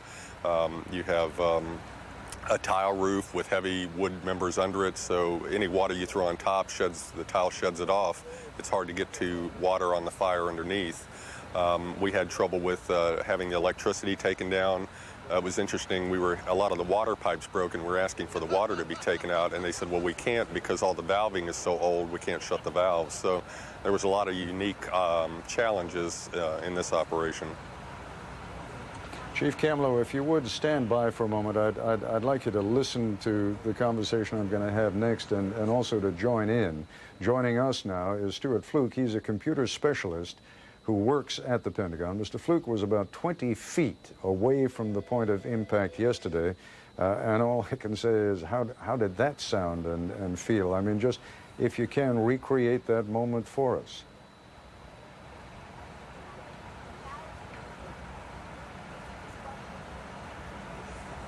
I mean, the wall just shook around us, and and then the wall collapsed around us. There was nothing but drywall, and it was rubble. We all ducked. Some of us ducked down, and then I saw a ball of fire go through the room, and then I helped a colleague of mine put her hair out with my shirt, and we exited through what was a wall. It was a total disaster. I mean, my room doesn't look like anything like an office anymore at all, other than total rubble. Was there, I didn't quite understand what you were telling me, Mr. Fluke, about putting your shirt over the colleagues. Was she on fire, or did you put it over her head to help her get out of a jagged area? What happened there? Her hair was on fire, and she had asked, I looked up, and her hair was on flame, and I tried to put it out with my hand, and she said, "What are you doing?" And I realized that the hand wouldn't put it out, and I pulled the shirt over my head and put it out, her hair out with that, sir.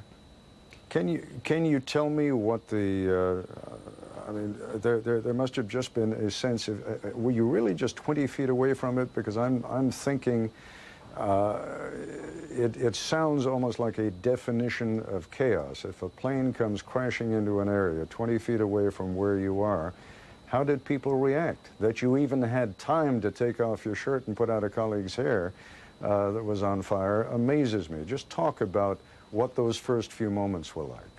Well, the first moment was total thunder and rumble, and the walls, I felt like they were, you could feel like they were shaking like a drum, and then they came down on us, and it was totally black in there. But it settled down for a moment, and then I could see with some type of light.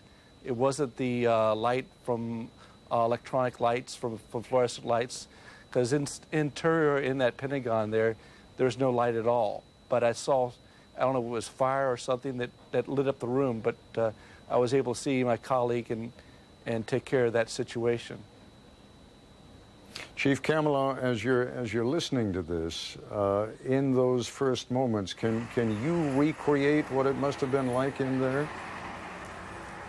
Yeah, it's just overwhelming, Ted. I can't imagine what the noise must be like for something like that. It certainly must be hard to describe. What's interesting is the similarities with this in Oklahoma City and Nairobi. Obviously, those were truck bombs. This was the impact of a jetliner. But just the amazing force imposed by both of those is staggering. With the extensive amount of fuel, it was amazing for us to see the burn patterns inside a pretty lengthy direction, left and right of the impact area. Amazing burn patterns on a number of floors of the building. What we've seen at the World Trade Center is that quite obviously tens of thousands of gallons of aviation fuel exploded and created a fire of enormous heat. Did the same thing happen there at the Pentagon? Yes, in a more confined area. I think, again, this is indicative of the type of construction. The World Trade Center certainly is a steel frame with a glass skin on it, a much lighter type of construction, more flexible, as high-rises tend to be. The Pentagon is extremely stolid construction, massive concrete timbers, and I think that probably contained a lot of the impact and the explosive effects, as opposed to just having it blow out the windows and go out the other side like the World Trade Center did. Give us the benefit of your experience now in terms of the chances of survivors, both at the Pentagon and from what you must have seen and heard on television about the Twin Towers in downtown Manhattan. Chances of survivors at this point? Yes, we tend to find that for Nairobi, Oklahoma City, and now this, the chances are obviously very low, just with the amazing amount of heat, the blast impact, And then afterwards, with the resulting fire, even by the time we put our search people in, which is a number of hours later from the initial impact, they had a lot of trouble, just the amount of residual heat that the building maintains. It was very difficult on our people. They were wearing, structural firefighting gear, protective gear as they go in. It was difficult on the dogs. Just the amount of acrid smoke that's in there for anybody who might have survived the immediate impact right around there. These type of other effects are, very detrimental and don't lend themselves to much survivability afterwards, and I'm sure it was almost exactly the same in the World Trade Center. Except that obviously you've got a much, much larger structure, and I'm concerned about some of the effects, as I think New Yorkers are learning to be now, of the, and it sounds silly to be talking about air pollution, but you know what I'm talking about, some of the pollution of some of the chemicals that are released into the air when a building like that comes down. How real a problem is that? Extremely problematic, certainly just with the amount of fuel and everything, the toxic vapors that are a byproduct of that combustion. But then when you take into account all the infrastructure of a modern high-rise building, gas and other things, even the combustion products of things like office furniture, very toxic and the like. For anybody who might be in the floors above that survived at first, as we know from some of our worst just normal high-rise fires, it is very difficult on the people. That itself can take a lot of people out. I think what amazed us the most about World Trade was we were watching a lot of it live as it was happening, and in fact at the station, I was on duty, we were discussing the fact that we didn't think that the building would fall. They had the First Interstate Bank building fire in Los Angeles, fire in Pittsburgh, and we've never had a high-rise collapse like that, and it was just absolutely shocking to us to sit there and watch it happen live for both of the towers to collapse. That was, I know for us, extremely unexpected.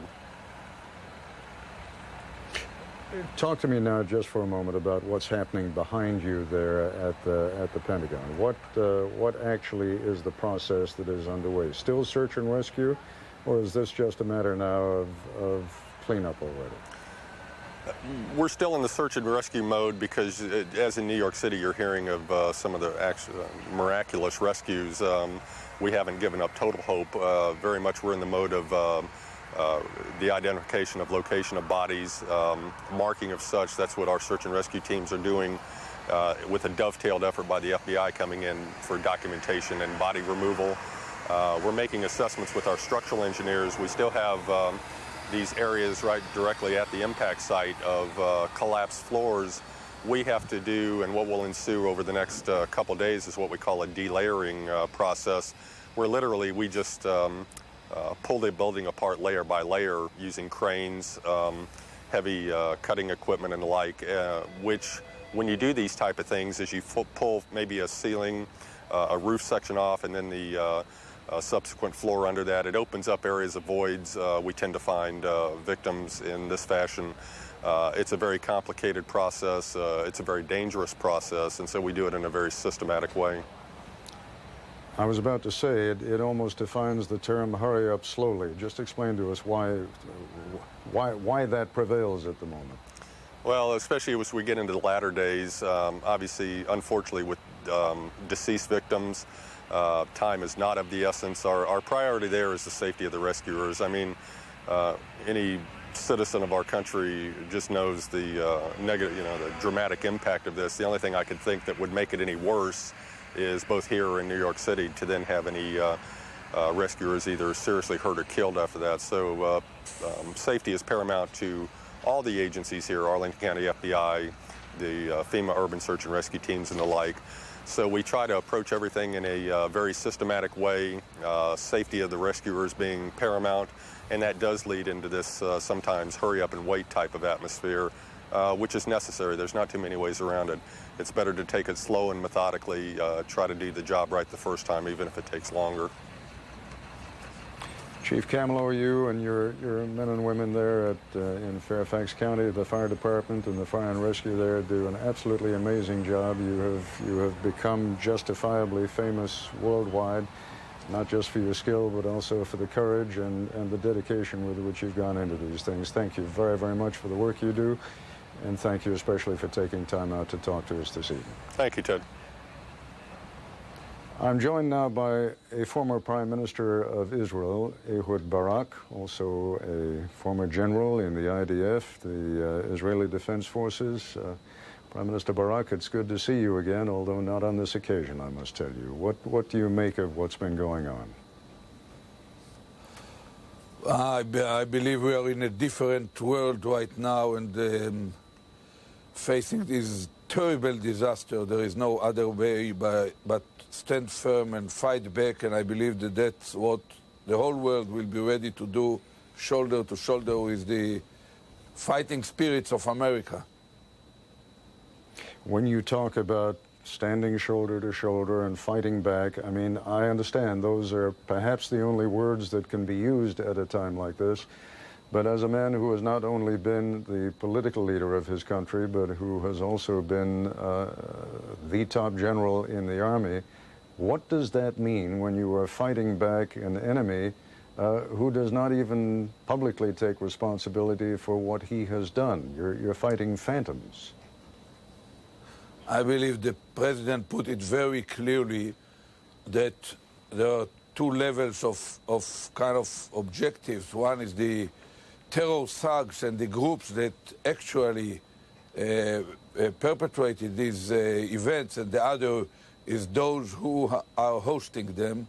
And the objective of any world global coalition that should be established in a very near future is exactly to deal both with the kind of diplomatic and economic level of totally isolating automatically whoever is ready to host these groups, namely the rogue leaders, rogue states of the world, and simultaneously to deal with the groups themselves. And both groups are well known. You know, it's the terror thugs are the Osama bin Laden, the Hezbollah, the Islamic Jihad, the Hamas, and even some Palestinian groups under Arafat. And the rogue leaders are Afghanistan, Iraq, Iran, North Korea, to an extent Sudan, and maybe some other players in partial role in the Middle East. But that's about all. We should not make it a major world war against Islam. To the opposite, many Islamist individuals are okay, and many leaders are moderate and will support this effort. But it should be a sustained effort with determination and tenacity. It will take years. There will be ups and downs. We will suffer some tough moments, but we will prevail. We are stronger, and we will have now the courage of conviction to carry it on to the end. Do you have any fear at all, Mr. Barak, that at some point or another, after the initial anger dies down, that what could happen in the United States is that people will say, wait a second, this wouldn't be happening here in the United States were it not for the close relationship, the close alliance, and the extraordinary support that the United States has given to the State of Israel over these last few years? In other words, do you see the possibility that a few months down the road, this could actually lead to an undermining of American support for Israel? I don't think so. I think that what has been exposed right now is the kind of experience that we are living through for the last few decades in a way, but on a somewhat smaller magnitude, but in a very long and kind of painful or painstaking kind of experience. I believe that what is at stake is the very values and the very ideas and what America really is standing for.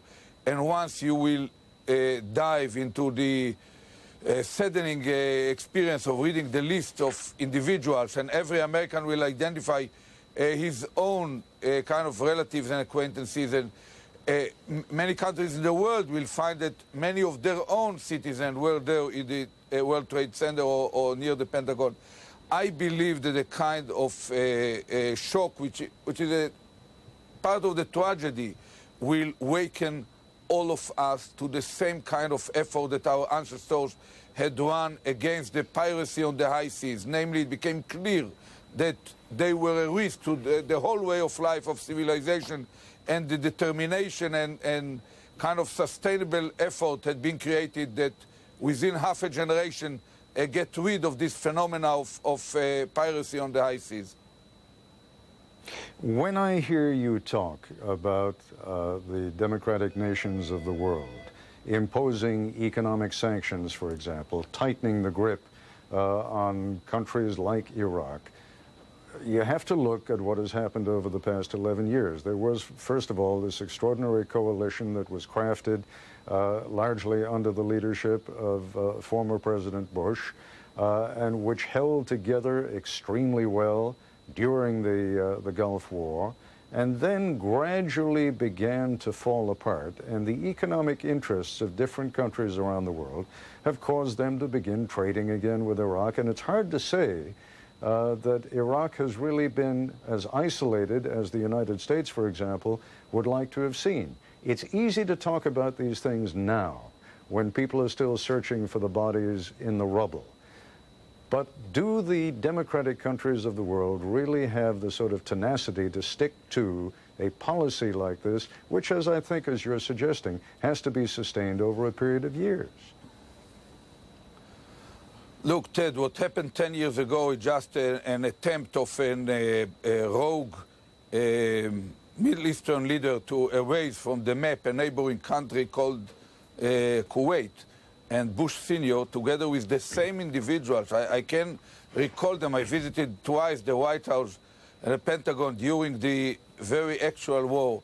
And I can recall to this moment Jim Baker and Dick Cheney and General Powell, as well as President Bush's father, former President Bush, with a kind of focused, energetic approach that was determined to put an end to prove to this rogue leader where the rest of the world is standing. And the very fact that those very individuals are there, and they are kind of superb leadership team with a different challenge, much more painful and much more, not just symbolic, but at the heart of our civilization, not just as a metaphor, but whenever any individual, any one of us will land at Kennedy Airport and comes out from the airplane and sees a different skyline of New York, it will kind of re-stimulate, I believe, our understanding what is at stake. And I believe that no world order will be possible if this struggle will not be carried out.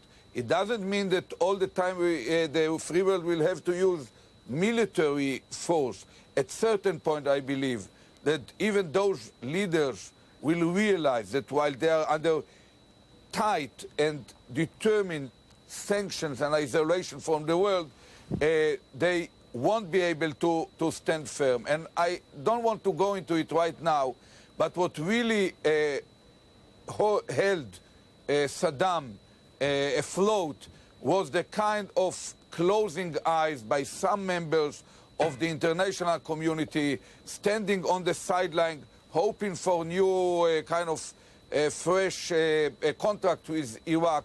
And I believe that this phenomena now can be totally kind of erased from the table, and a much tighter and focused and converging approach could be kind of created by the world community. General Barak, it seems almost incredible, but it was only about a year ago that you were meeting with Palestinian leader Yasser Arafat under the, or at least hosted by President Clinton. I would like to ask you, if you would, to be kind enough just to stay with us for a while. Hanan Ashrawi is also joining us. I don't know if you and she will interact. That is how far things have come over these last few months that those questions have to be raised again. But Hanan Ashrawi, also an old friend, is a Palestinian parliament member and the newly appointed commissioner for information and public policy for the Arab League. She joins us now from the city of Ramallah on the West Bank. Dr. Ashrawi, can you hear me? Yes, I can. Good morning, Ted. Good morning. Let me say good morning to Ehud Barak as well, because I can interact. I have no problems communicating with anybody. Well, I don't know how he feels about that, but let's you and I talk for a few minutes, and then perhaps he will have some reaction. I know you appeared all over international television yesterday expressing your own outrage over the demonstrations of rejoicing by what I think, I have to say, was a very small but voluble number of Palestinian demonstrators on the West Bank who were expressing their joy at what had happened. Your outrage, I think, was appropriate and useful at the time. Tell me what has been happening on the West Bank over these last 24 hours and how the events that have transpired are now being seen. Yes. I think, first of all, my outrage was absolutely genuine, and I think it reflects the attitude and the sentiments and the feelings of the Palestinian people as a whole. And I really would not like to draw conclusions on the basis of a minority of people who reacted without much thought and in ignorance before the full horror of the action and before the situation clarified itself. People acted without knowing. And therefore, I think one should look at the human reaching out to the American people, not just by myself as Hanan, but also by the leadership, by the people as a whole, by the different political parties and factions, and by the children and the men and women who went to the American consulate, who laid wreaths there, who lit candles, because there is a sense of identification. I think the Palestinian people as a whole feel that they share a sense of victimization with the American people who have suffered this horrific, terrible human tragedy of tremendous proportions and dimension. Now the Palestinian people in the last 2 days have moved from a state of shock to a state of horror and grief. But at the same time, they're not locked in their own captivity and in their own sorrow, because we are living in a state of siege. As you noted, we're living in a situation of occupation.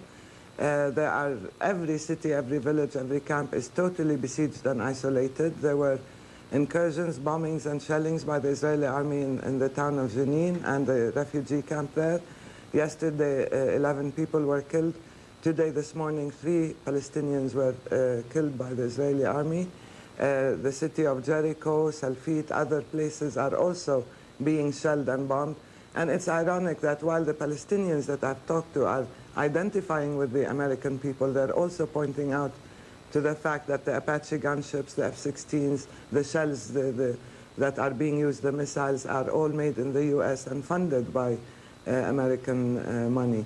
So we're making a distinction between American policy in support of Israel and Israel's brutality as an occupying power, and making a distinction between that and the American people as victims of another type of brutality, but which emanates from the same mentality that seems to think you can subdue the human spirit by force, that seems to think that escalation of military might, the use of modern technology, can be used as a means to subdue a whole nation or destroy the spirit, the confidence, and even the humanity of others. And I refuse to allow anybody to destroy my humanity. And I think the Palestinian people as a whole should not be locked into their own sense of victimizations, but should use it in order to reach out to other victims. Several members, senior members of the Bush administration, including the president himself, have referred to the United States now as being in a war. Any number of people have made the observation that things are not today the way they were the day before yesterday. The world has changed. From your vantage point, how has it changed? I think it has changed, yes. This certainly is a turning point, because it shows that with the technology, with the means available through globalization and information revolution and so on, and technological revolution, that a new type of invisible enemy has come out with enormous dimensions and capabilities to carry out such a horrific action, I mean, to plan such an operation, to carry it out, to use the available means to reach the largest number of victims, of innocent victims. This is something that is unprecedented. But at the same time, I think there has to be not a reaction in terms of a gut military reaction. I think there has to be, first of all, maintaining the rule of law, understanding that there has to be a global rule of law, to investigate, to find the people who are culpable and to punish them in accordance with the law. But there also has to be a new reaffirmation of humanity and of values, and that takes a human coalition much more than a military coalition. We cannot use the means of military, traditional military war to face a global enemy. And I think there are now new definitions of enemies and allies and friends that go beyond boundaries, beyond ethnic identities, beyond religion. We used to talk about the degradation of the environment as a global enemy, poverty, illiteracy, oppression as global enemies. And now there is a new type of violence that specifically targets innocent human beings, and that targets also the humanity within each one of us, the sense of human values and solidarity and, of course, freedom. This kind of enemy requires a new and different form, a different approach. And I think you will find, I've never seen such tremendous sympathy and solidarity with the American people as I have seen in the last 2 days. There is a reaching out to the American people because everybody recognizes that they are victims. But how do we deconstruct terrorism? How do we deal with it by removing it bit by bit? It's not by reacting in a way that would lead to greater victimization. It's not by labeling whole nations or whole identities or whole religions or ethnic groups. It's not by resorting to collective punitive measures, but really by trying, first of all, to resolve issues and problems, especially outstanding conflicts and situations of injustice, and by moving ahead by constructive, I think, more than destructive means. And all this escalation in military talk and threat, I think would be satisfying at the moment because people would feel they've exacted revenge and retribution, but that doesn't solve the long-term issues and the real underlying causes, which have to be dealt with responsibly and within a collective vision of the rule of law. Let me jump in once again and turn to General Barak and ask him to respond both to what you have said and also to this notion of deconstructing terrorism. Clearly, as you hear Dr. Ashrawi talk, I think her vision of how that is done might differ markedly from yours, or at this point also from the U.S. leadership's vision. Unfortunately, the Palestinian movement under Arafat was involved in too many suicide attacks that are well imprinted on our collective memory, including those that has to do with hijacking airplanes and exploding them or leading them to other disasters all around the world. And if those Palestinians who kind of erupted in exuberance about these terrorist attacks were surrounded by so many talks about humanity, as we've just heard, and they were not exposed to direct incitement and actual terror run by their own leaders, maybe they would respond differently under this moment. You know, our legendary foreign first minister, Abba Eban, once said that the Palestinians never missed an opportunity to miss an opportunity. It happened to them 10 years ago. We have mentioned earlier the Gulf Storm. It was at that time that Arafat, out of all people in the world, decided to support Saddam Hussein. And it happened once again a year ago when an offer was put on the table by President Clinton and myself to put an end to the conflict by having a very painful decisions on both sides, but decisions that will put an end to the conflict. And Arafat was unready even to take it as a basis for negotiation and deliberately decided to turn back into violence. But let me tell you frankly, I don't believe that it has to do directly with this event in Washington, since we remember that at the heights of Oslo, under Rabin or Peres, when Arafat got a Nobel Peace Prize, there was an attempt on the World Trade Center by another Muslim fundamentalist. It is much more profound. We should not generalize for the whole Muslim population, for the whole Muslim world. It would be a major mistake, but we should not be wavering, or there should be no treble in our voice when we point directly to every terror thug and calling every leader, including Chairman Arafat, to become accountable to his behavior, not to the words we are hearing from his spokesman or spokeswoman.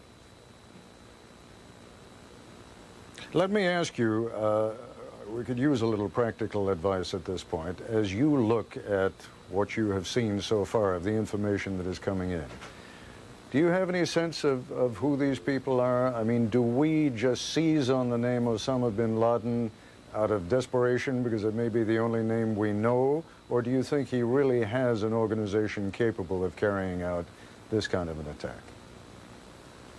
He clearly has an organization that is capable of this type of attack.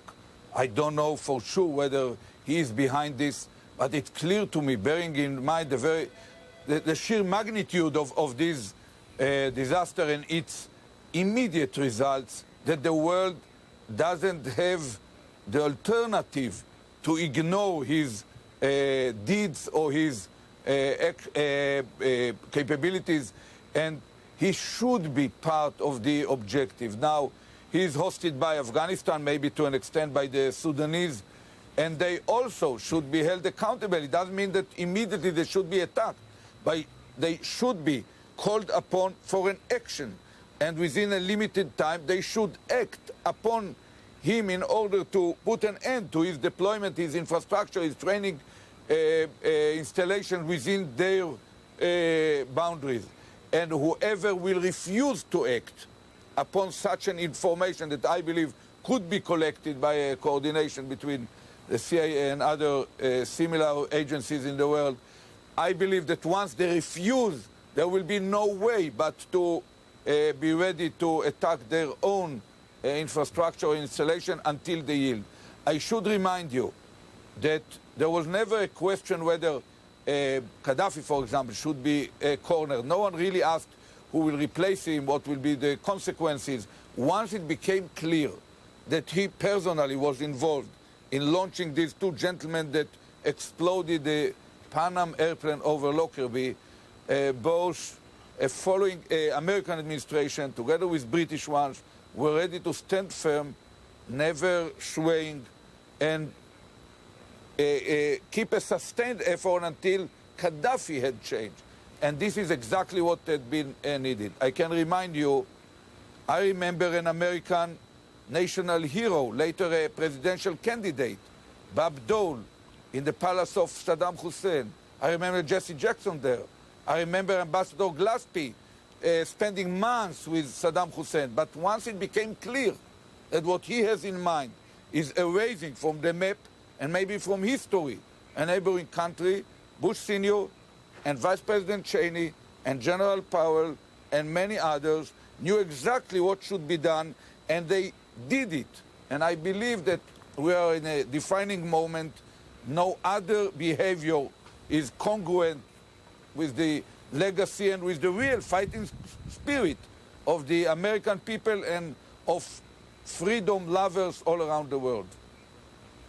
General Barak, I should point out that earlier in this broadcast, I don't think you were able to hear me at that time, I reported what an Arab news agency was reporting, which at the time was suggesting that the government in Afghanistan, the Taliban, was holding Osama bin Laden under house arrest. I have an update on that story now from Reuters, which says Afghanistan's ruling Taliban on Thursday denied that report, that Saudi fugitive Osama bin Laden has been placed under house arrest. This morning, Taliban sources in Kabul told AIP that these news stories that Osama or any of his associates have been arrested are false and fabricated. That from the Pakistan-based AIP. Now, if in fact the Taliban refuses to hand him over, and I'm going to have to ask you to give your response in about 30 seconds or so, if you would, because we have to take a pause. Are you recommending then that the United States and the Europeans take military action against the Taliban in Afghanistan?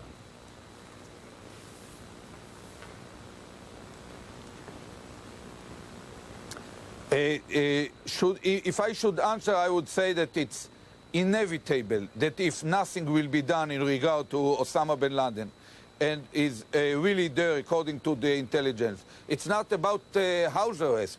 It's about bringing him to the same kind of treatment that Milosevic is getting now, or maybe even worse, and to put an end to his infrastructure. I'm confident that that's what should be done. It will be done. But I have no doubts what the president has on his mind, and General I know personally General some Barak, of his forgive aides, me. and I'm confident that I have to, forgive me, but I have to interrupt you. We have to take a short break.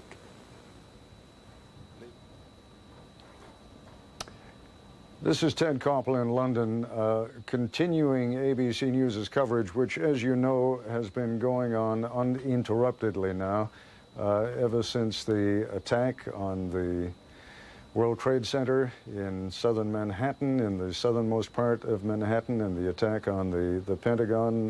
My ABC colleagues and I have been on the air continually since then. I have been speaking these last few minutes, and I'm still talking now to the former Prime Minister of Israel, Ehud Barak, and to Hanan Ashrawi, who is a Palestinian member of Parliament and the newly appointed Commissioner for Information and Public Policy for the Arab League. General Barak, I want to give you a chance just to complete your answer, because I had to interrupt you there a moment ago. I was asking whether you felt that the United States and perhaps also the Europeans, if indeed the Taliban refuses to hand over Osama bin Laden, and it is concluded that he and his associates were responsible for this attack, what are you saying the United States should do with regard to Afghanistan or any other government that has been involved? It's clear that if those rogue leaders who are harboring or hosting terror will do the job by themselves, put an end to it, put the people responsible under arrest, send them to international bodies to be brought to justice, it will be okay. No one wants, out of a kind of obsession, to hit them. But I predict that quite probably they won't, and that a result of it, certain, maybe limited size, but certain highly targeted and determined action might take place in the near future when it becomes clear who is responsible. But the more important effort is a sustainable one over the following several years, with a lot of, unfortunately, a lot of ups and downs and some painful moments and disasters, but ultimately the free world will prevail, since we are protecting our very essence of way of life against terror and some terror thugs under masks, and we have to unmask them, to expose them, to put them to accountability, being either terror thugs or rogue leaders. There is no other way. After what we have experienced in the last 36 hours, no world order and no Western civilization will be able to hold if we will not show the tenacity, determination, have even readiness to take certain pains along the way in order to put an end to these phenomena, whether it takes few months or even half a generation. General Barak, thank you very much. You're always very patient, and I appreciate your willingness to come on and spend some time with me. Dr. Ashrawi, I want to give you an opportunity for a few final comments also. As you listen to General Barak, do you too see this as an ongoing conflict that is going to have to be sustained for, as General Barak says, perhaps half a generation?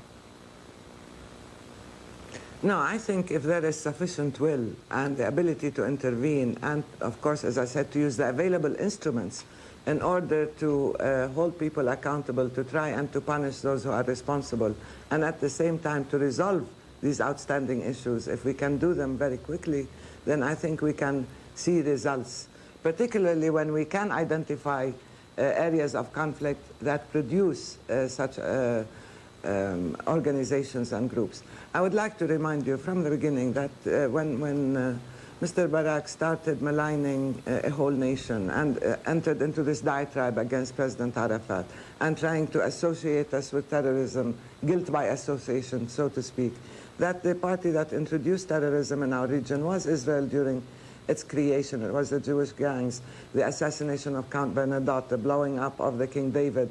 All these things were alien to our part of the world.